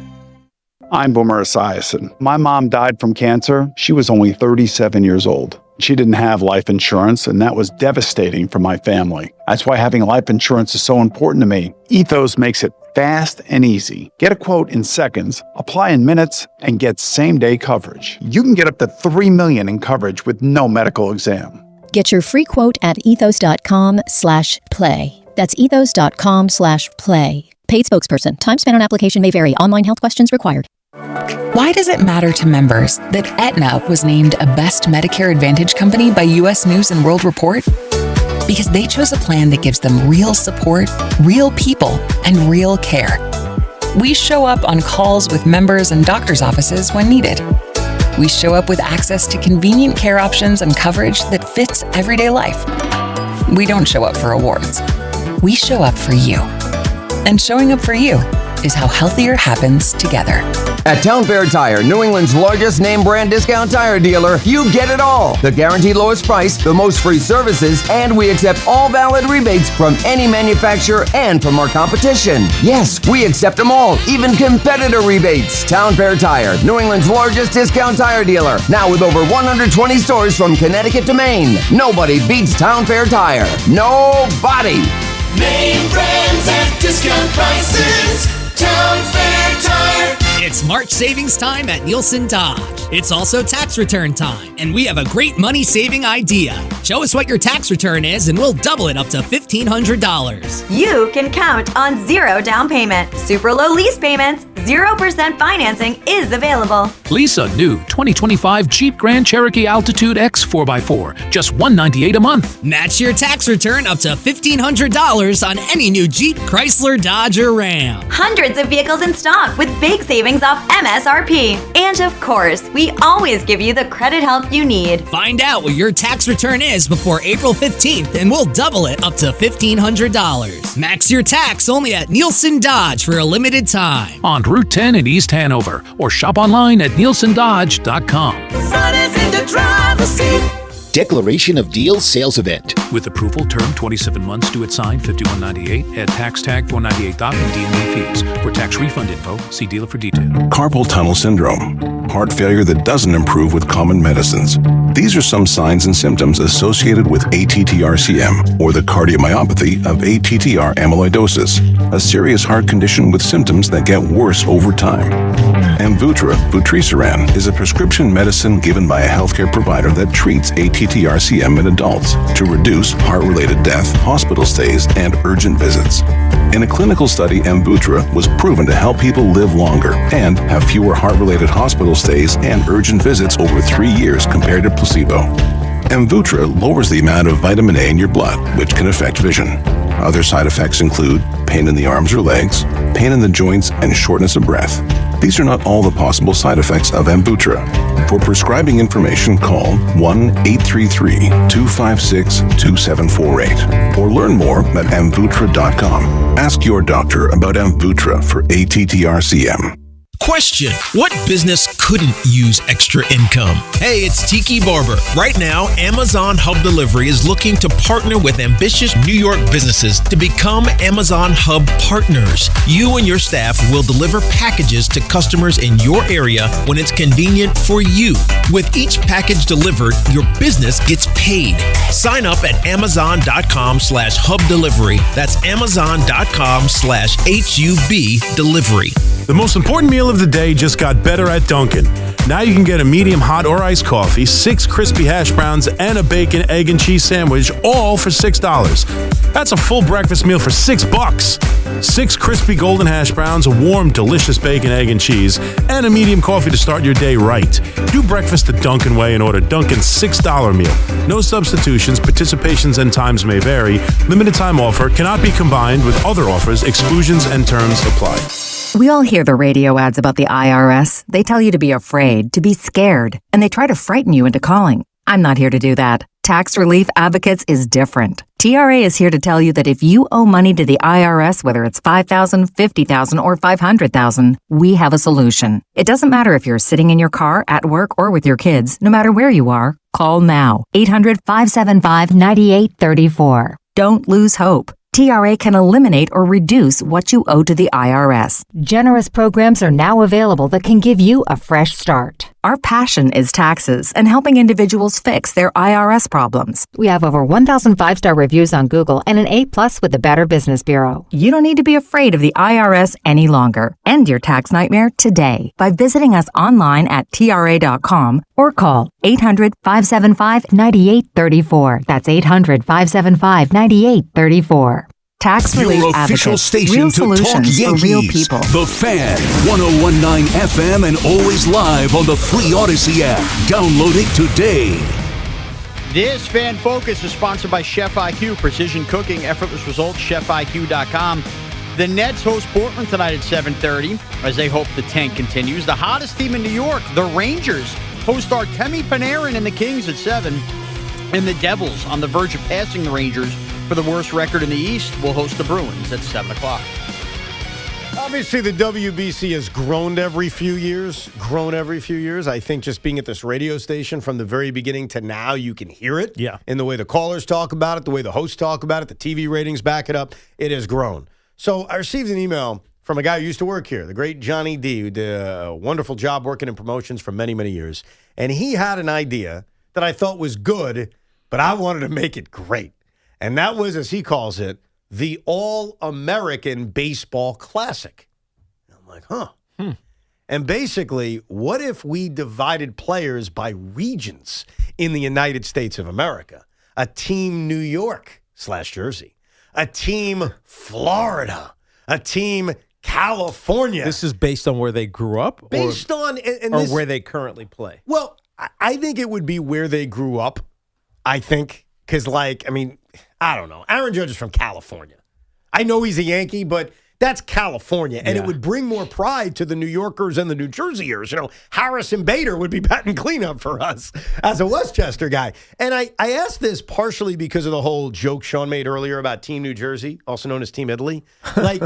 We take pride in where we're from. Of course. And you can see that with obviously the other countries and obviously our country. But we're proud as New Yorkers. You're proud now as a New Jerseyer. Right. What if we did every 4 years have an All-American Classic of baseball teams divided by where you're from and where you grew up? New Jerseyan, by the way. New Jerseyan. But I'm a Virginian. Yes. So what team would you play for? I'd play for Virginia. Would you? I'm from Virginia. You've lived in Jersey a while now, man. Of course, I lived in Jersey. I think you've lived in Jersey longer than you lived in Virginia. That's not true. Yeah, I think it is true. I lived in Virginia for 22 years. And how old are you now, old man? I lived in New York City for my entire playing career. Okay, hold on. That's heaven not listening to you. No. Because what did I say? New York and New Jersey is one team. Okay. So if you combine your time in this area. No, you're right. You've been here longer than Virginia. That's true. But look, much like A-Rod, you have a choice to play for whatever team you want. Would you still represent the Confederacy in Virginia? Or would you play... Or would you play for Team New York, New Jersey? That's a good question. Probably New York, New Jersey. There you go. And the real question is, would we get into something like that? Would we as New Yorkers be prideful? No. No? Zero shot. Really? Zero shot. It doesn't work. Because we're already committed to our it's one thing nationally. We're not going to commit to a bunch of... Yeah, you can commit to USA. Yeah. But not... the 50 or whatever, however many regions there are. And there's not going to be enough really good New York and New Jersey players. Oh, we'd be an underdog. Yeah. Oh, I don't think there's any question. I think Florida and California would probably be the favorites, and Texas because of the climate. Your I accept that. shortstop would be Volpe. Yeah, oh that's my true. God. Bader would be in center. We got a few guys. Pasquantino would hit first. Play first. It's funny. I'm trying to think of what our team would even look like. I have no idea. But so you're saying the All-American Classic does not work for you, bro? No, I don't think zero so. interest. I think Sean's correct. His instinct is right. It's funny. The World Baseball Classic brings out my best ideas. It was right after the USA lost to Japan where I came up with my best idea I've ever come up with on WFAN. Which is? The idea that we should invite the champions of the Japanese Baseball League to the play-in. MLB postseason. Right. Yeah. That was my idea. And it went over so well that my partner at the time said I should be drug tested. Yeah. Now, I think he's right. Oh, come on. Are you seriously? I mean, you wouldn't, to add to the MLB playoffs, a Japanese team, you don't think that would be awesome? That hasn't grown on you? Is it a Japanese all-star team? No. The champion of the Japanese league qualifies for the Major League Baseball postseason. They're in the wild card series or the divisional series, wherever I stick them. Dude, the excitement on that would be off the charts. But then now don't you feel like you're slighting some other country? No. That has a Puerto Rico or whatever, Nah, because DR that has an elite. They don't, though, because they play in the United States of America. Like, they have winter leagues, which are fantastic, but the best Dominican players come to the United States. That's not always the case with Japan. So who's Ohtani's playing for the Dodgers, clearly. So. Yeah, he wouldn't be on that team. It's the Japanese league champion. There's no way. They just wouldn't compete. Well, how do you know? Let them get their ass kicked before you make that declaration. I don't know. That first baseman hit behind Ohtani in that lineup. I already want him on the Yankees. Exactly. I think he'd break. Exactly. Like, I would try it out. Let's see. Look, if that Japanese team gets swept every single time, okay, fine. Then we can work our way backwards. But remember, there are less Japanese teams in their league than Major League Baseball. So the talent is more... It's pooled. Yeah. Speaking of talent level being congested or moved around, the NBA is furthering their pursuit of expansion and their focus being on the city of Seattle and the city of Las Vegas with the hope that they will be teams in the NBA by 2029. And I think those two cities clearly deserve NBA teams. I got no issue with that, led by Seattle. I think there are two questions that need to be tackled. Number one, who moves to the Eastern Conference? I think the Thunder moving to the East would be hilarious. Yeah. There are reports of the two teams that... Memphis or New Orleans would be my guess? No. Really? It's Memphis or the Minnesota Timberwolves. Minnesota. Okay. So what I like about Memphis and Minnesota, and New Orleans would have fit this too, is I like teams that have never been to the NBA Finals. Because I feel like once you're in the NBA Finals, the history of, it's like the Astros being in the American League. It's weird. Oh, I see. Once they got to the World Series, it was like, this is strange. Now you're going to win the World Series in other side of it. Yeah, or compete in the World Series because the Astros hadn't won it yet. But yes, point well taken. Seattle Seahawks. Yeah, Seattle Seahawks. I'm so used to that now, though. I don't even think about them in the AFC. Do you know Tampa was in the AFC as well? I don't think I realized that. Yeah, for 1 year. What? They didn't mention that in the documentary. I know. You not aware of that? I have not. I did not know that. So, if I'm not mistaken, and you can double check me on this, Seattle and Tampa came in at the same time. Okay. Yes. They each rotated between the AFC and the NFC in their first two seasons for scheduling purposes.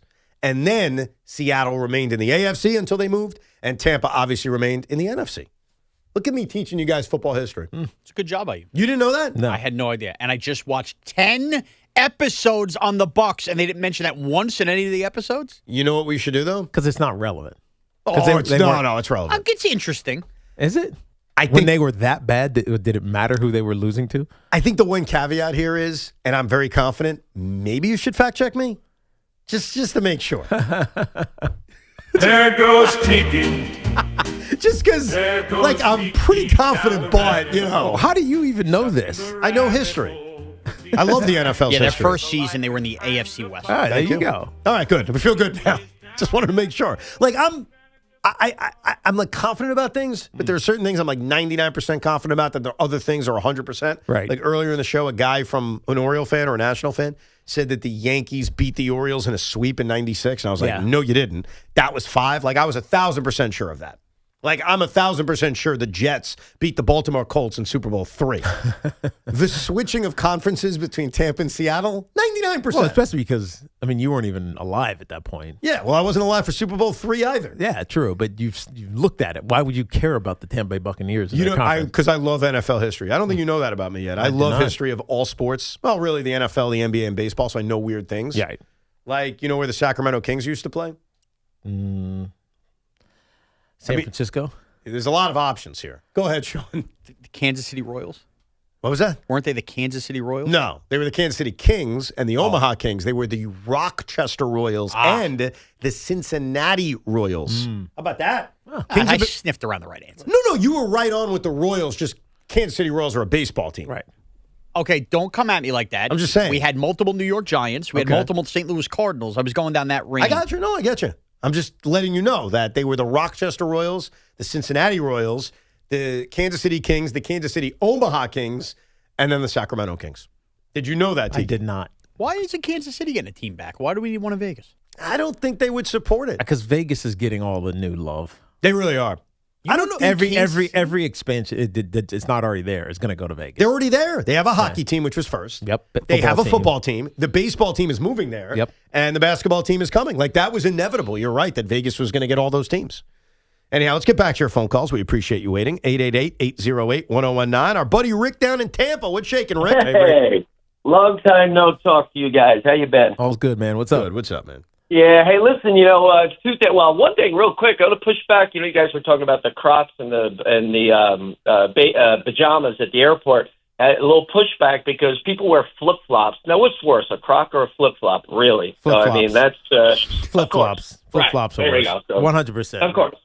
You can see everything there. But anyway, the Florida Gators with the where they're playing here in Tampa. I really like the way they switched the way they play this year compared because they lost a couple of guys versus up front versus in the back, and I think they have a chance to win it all. And of course, I'm rooting for them, and of course, I'll root for St. John's as well. But we'll see what happens. So I am rooting for them. It's just it stinks that they have to play Houston there. I just realized that when that was saying seems so ridiculously unfair that the Florida Gators, as a top seed, have to play a rematch, basically on the road at the Toyota Center against Houston, and it's a rematch of the national title. Yeah, right. It feels ridiculous. The bracket feels off. Well, I guess they don't want What? Not that this is intentional, because I don't think it is. Oh, but it's all intentional. But if you were designing the NCAA tournament for 2025 or 2026 this year, would you want to have a repeat of what happened last year? In terms of what? Florida, Houston in the final? No, it's not about that. It's about the fact that Florida basically has to play a road game, and yet they're the number one seed. That feels ridiculous. It's not a road game. Of course it is. The game's in Houston. That's circumstantial. Come on, Tiki. That's a road game. I If know St. it, John's of course. played a It tournament game actually is, but was it intentional? They didn't have to put them in a region where the championship game's in Houston, and Houston's potentially hosting But it's their region. They're the number one seed. Okay, so Duke is number one seed. They're in the East. Hey, Duke is in the East. The University of Arizona is the number one seed. They are in the West. Why? Because they're in the West. Michigan is the number one seed in the Midwest. Why? Because they're in the Midwest. Okay, but here's Florida is the number one seed. They are in the South. Okay. So where else would you put them? I would put them in this same region where they're in Houston, but not facing Houston. Like, that's the problem. The problem is if Houston wins their games, the 1-2 matchup in the regional final is in Houston. Okay, so it's at the site of the 2 seed. The same exercise that I just did? Yes. It applies, right? Make it Purdue. If Purdue's the 2 seed in the South, I wouldn't be saying this. Yeah, but and they're in the West. Purdue is not in the South, though. Purdue's not in the West either. Okay. It's not about that. It's about the fact that you're asking. Well, you had to pick between Iowa State and Purdue. One of them had to go outside of their region. Okay. That's the point. How can a 1 seed be playing? Houston's in the South. They're the 2 seed in the South. Yes. UConn is the 2 seed in the East. I understand. They're in the East. I understand. The 2 seeds in the West and the Midwest you had to figure it out. All you had to One of them had to be outside of their region. Houston is West. You could put them in the West and move Texas Purdue is in South. the Texas is considered the South. The point is, you set up something that, to me, and I'm the IBO in this, independent CBO, ICBO, an independent college basketball observer, you created something that's unfair. Yeah. That's all I'm saying. It's all good. Travel. It's all good because you don't care. Travel, Florida. Stop it. And they will. They will travel well. But no, you're right. It's just fair to me because I really don't care. That's the problem. And I don't think most people do either. I'm only caring now because you're arguing with me. It's also just stupid that they even label these brackets with West, Midwest. They should. It's because of where they play. No, you know what they should do? He's totally right. Instead of having an East, a West, a South, and a Midwest, they should just hire John Rothstein, and he comes up with nicknames for the regions, and that's the name of the region. This is the Blue Blood region. This is the region of innovation. But it is where they play, though. But not always. That's the problem. Yeah, not always. I've noticed this over the past years. Like, you could have an East region game playing Tacoma, Washington in the first because it's where you finish that counts. I know, but that's actually what he's saying, but by still, the way, like, Sean. but you're playing, yes, it's the South region. It ends in the South, which is Houston. So you're not helping my argument. You're just backing no. But without understanding. But my point is that's for 1 or 2 games. It's absurd where you start all of. So why are we even calling it that region? Because of where it ends, dummy. But what about where it starts? That doesn't matter too? It does not matter. It's where it ends. Dummy? I'm sorry, I shouldn't have said that. Actually, I like that you did it. You bitch. Why? Why do you like that? Why? I don't know. It keeps me on my toes. I call you enough names. Well, it was bothering me that you were jumping in to agree with me, but then you were saying contradictory things. Like, you're not helping. It's not contradictory. My point is, if it's going to be the East, then all those games should be in the East. You know what I was thinking? So St. John's got a 5 seed, and at the very beginning of the show, we talked about did they get screwed or not. John Rothstein joined us at 12 if you want to hear, like, intellectual conversations about this. If St. John's got the 4 seed, which I think most of us agreed they probably deserved, we could have had a 4-13 matchup between St. John's and Hofstra. Would that not have been badass? Would have been awesome. Yeah. That would have been. Now, would the committee have shied away from that, or would the committee have been like, hey, that's pretty cool? Or would they say, it's the same market, they're eating their own? I don't know. But that's how close we came to potentially St. John's Hofstra, which I think would have been awesome. Now, instead, they're separated. Hofstra's taking on Alabama. We mentioned their second leading scorer just got arrested for marijuana possession, so we'll keep an eye on that. But those are the 2 local games I'm most interested in. Like LIU, I'm sorry. I can't. Like, come on. You're a 16 seed. I really hope they upset now so we can just go back to this tape. That's fine. If they're up by 10 with 8 minutes to go, call me. Just let me know, and I'll be locked in. Yeah, but will your phone be on airplane mode because you're taping a spring training game? You're funny. Let's go to Gabe in Wayne, New Jersey. What's up, Gabe? What up, Gabe? Hey, guys. Thanks so much for taking the call. I was watching last night's game, DR versus the U.S. A bit of a torn household. My wife's Dominican. My little girl's half Dominican. I'm Puerto Rican and Cuban, so I was just looking forward to a good game, to be completely honest, at the end of the day. Game can't end like that. It's really rough, and, ABS makes things even more interesting. But at the end of the day, I look at ABS, and I'm thinking to myself, that might not have saved this situation here. Because they may not have overturned it, you don't think? Game. What happened? You don't think they would have overturned it with ABS or something else? Oh, no. I'm talking about the challenge system as it currently exists might not have helped the situation because at the end of the day, you only have 2 challenges. Who's to say you're going to have any left in the ninth inning? Yeah, you used it earlier. But I get what you're saying. So, but you know what I think that would have done, Kid? Are they going to expand it? No. I think we need to see how it works, but I think, and we're going to experience this on Sports Talk Radio here, where baseball's still so passionate on a day-to-day basis. If the Yankees are left without a challenge and they get screwed on a strike 3 call, my guess is the anger around here is going to be at the player who issued the incorrect challenges. I think you're right about that. Like Especially if it was obvious that it wasn't going to be correct. It wasn't going to get overturned. Yeah. That's what I think the focus is going to be. But now, if it's really close, can you really blame them? And it was a high leverage type situation. Well, you just hit on it. Depends the situation. Yeah. And we'll judge that fairly or unfairly. I think spring training is obviously not the thing to look at because guys are just trying it out. But if you lose a challenge in the 3rd inning with it being the first pitch of an at-bat with 1 out and nobody on, you're going to get crushed for that. It's going to be like, dude, that's when you decide to issue the challenge?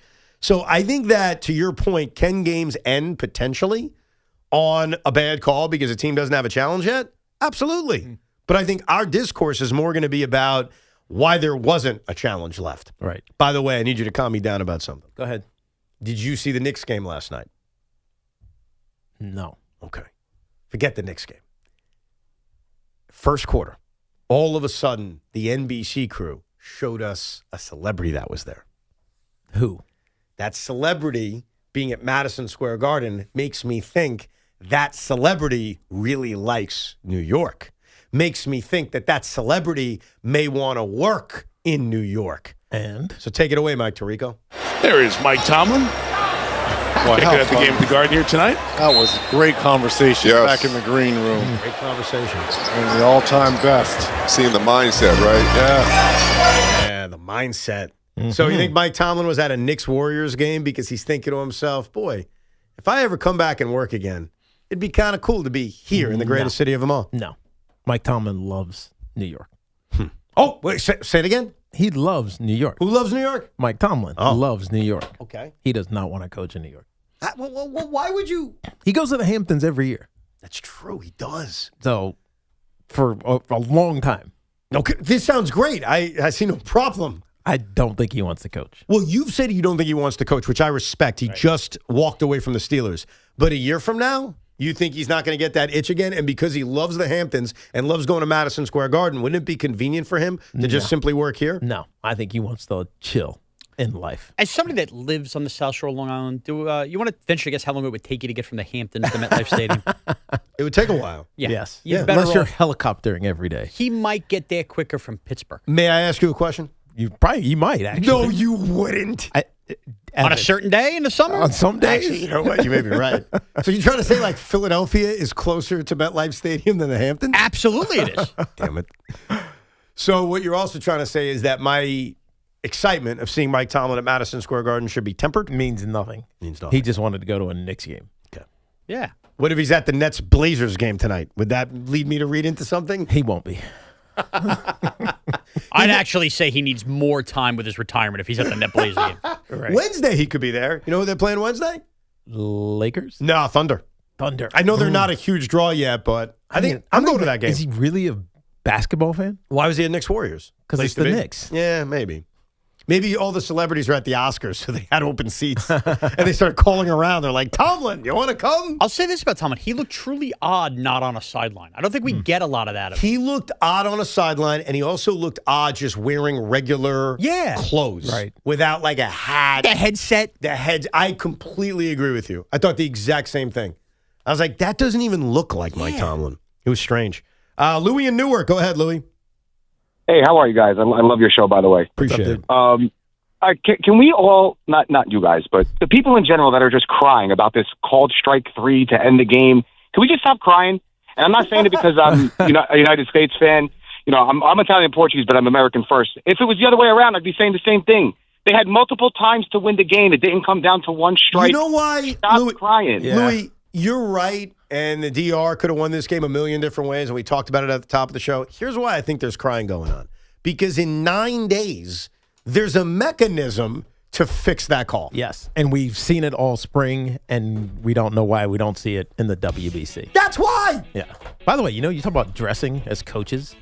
I went to the Devils game with the Fitzpatrick, Lindsey and Tom, sitting right behind Sheldon Keefe. You know why I appreciated him? It was a great game. They won 6-4. They wear suits, dude. Yeah, the NBA used to do that. It's kind of awesome. Yeah.